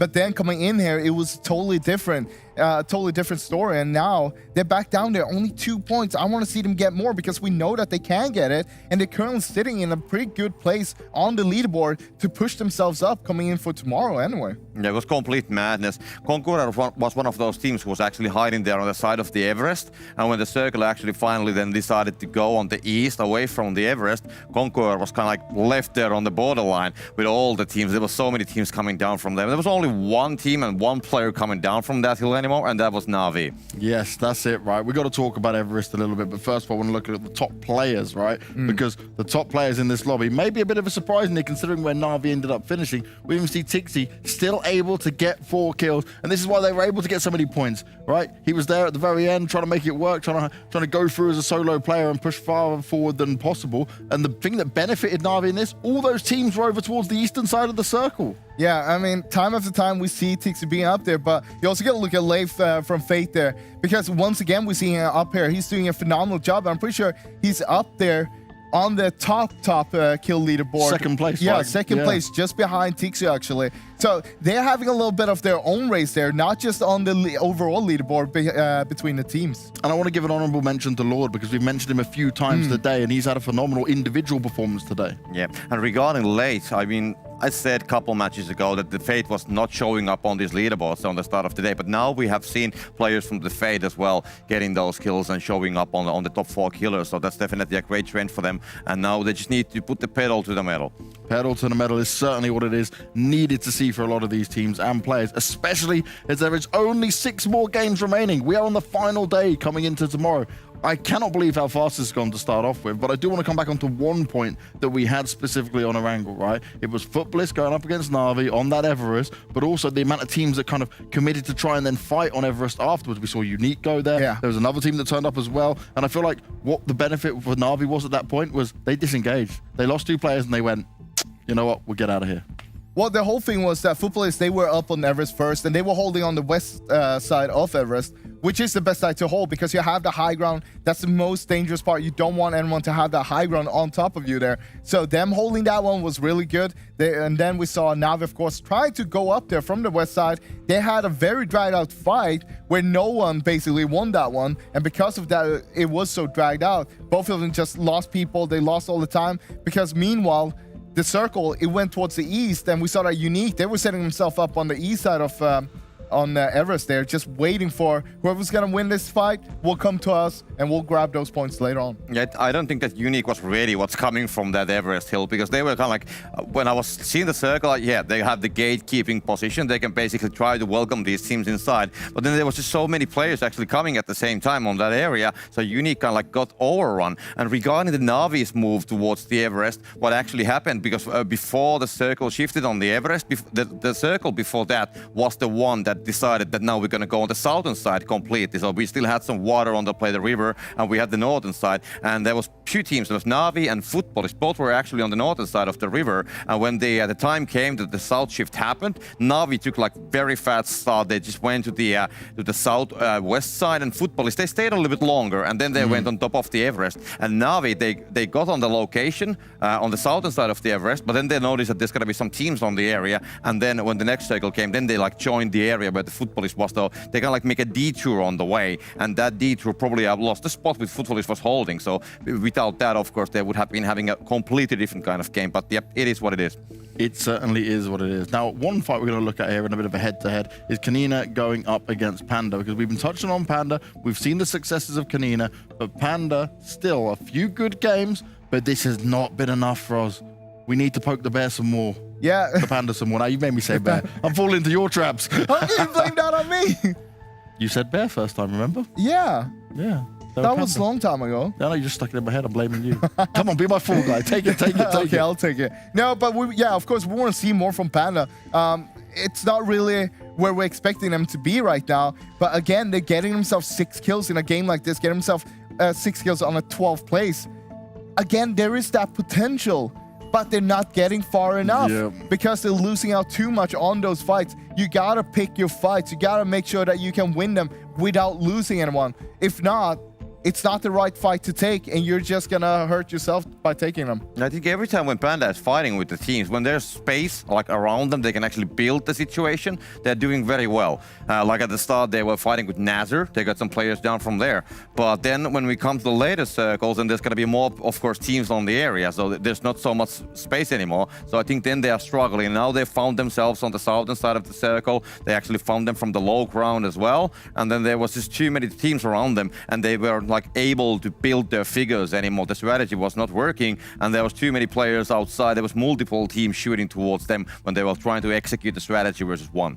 Oh yes. Now for everyone at home, if you are looking to see who won the games that came through today, this may be a big shock to you if you haven't watched the entire broadcast, but if you haven't, you should have been watching the entire broadcast, because it has been Fate and Na'Vi all the way, except for 12-18 who grabbed Miramar. Look at this. It's just copy paste. Like Erangel won by Fate to start off with, then Sanhok went to Na'Vi, then Team 12-18 got Miramar, then Erangel again for Na'Vi, which we've seen a lot of success for them when it comes to Erangel. But then the final 2 games to get a couple of back-to-back chicken dinners in there, it was Fate. But just look at one thing you can notice with this. Okay, Fate's first game, 17 kills, very respectable, right? Challenging Na'Vi for one of the top points coming in there. But Na'Vi, just when they get the big wins, when it comes to games like Erangel, 15 kills alongside it. Solid stuff from these guys. That's what we want to see from Fate as well. Getting more of those, like the first one, they with 17 kills. But at the same time, them getting those 2 last chicken dinners, that is huge. Them getting 3 wins in one day, 3 out of 6 games.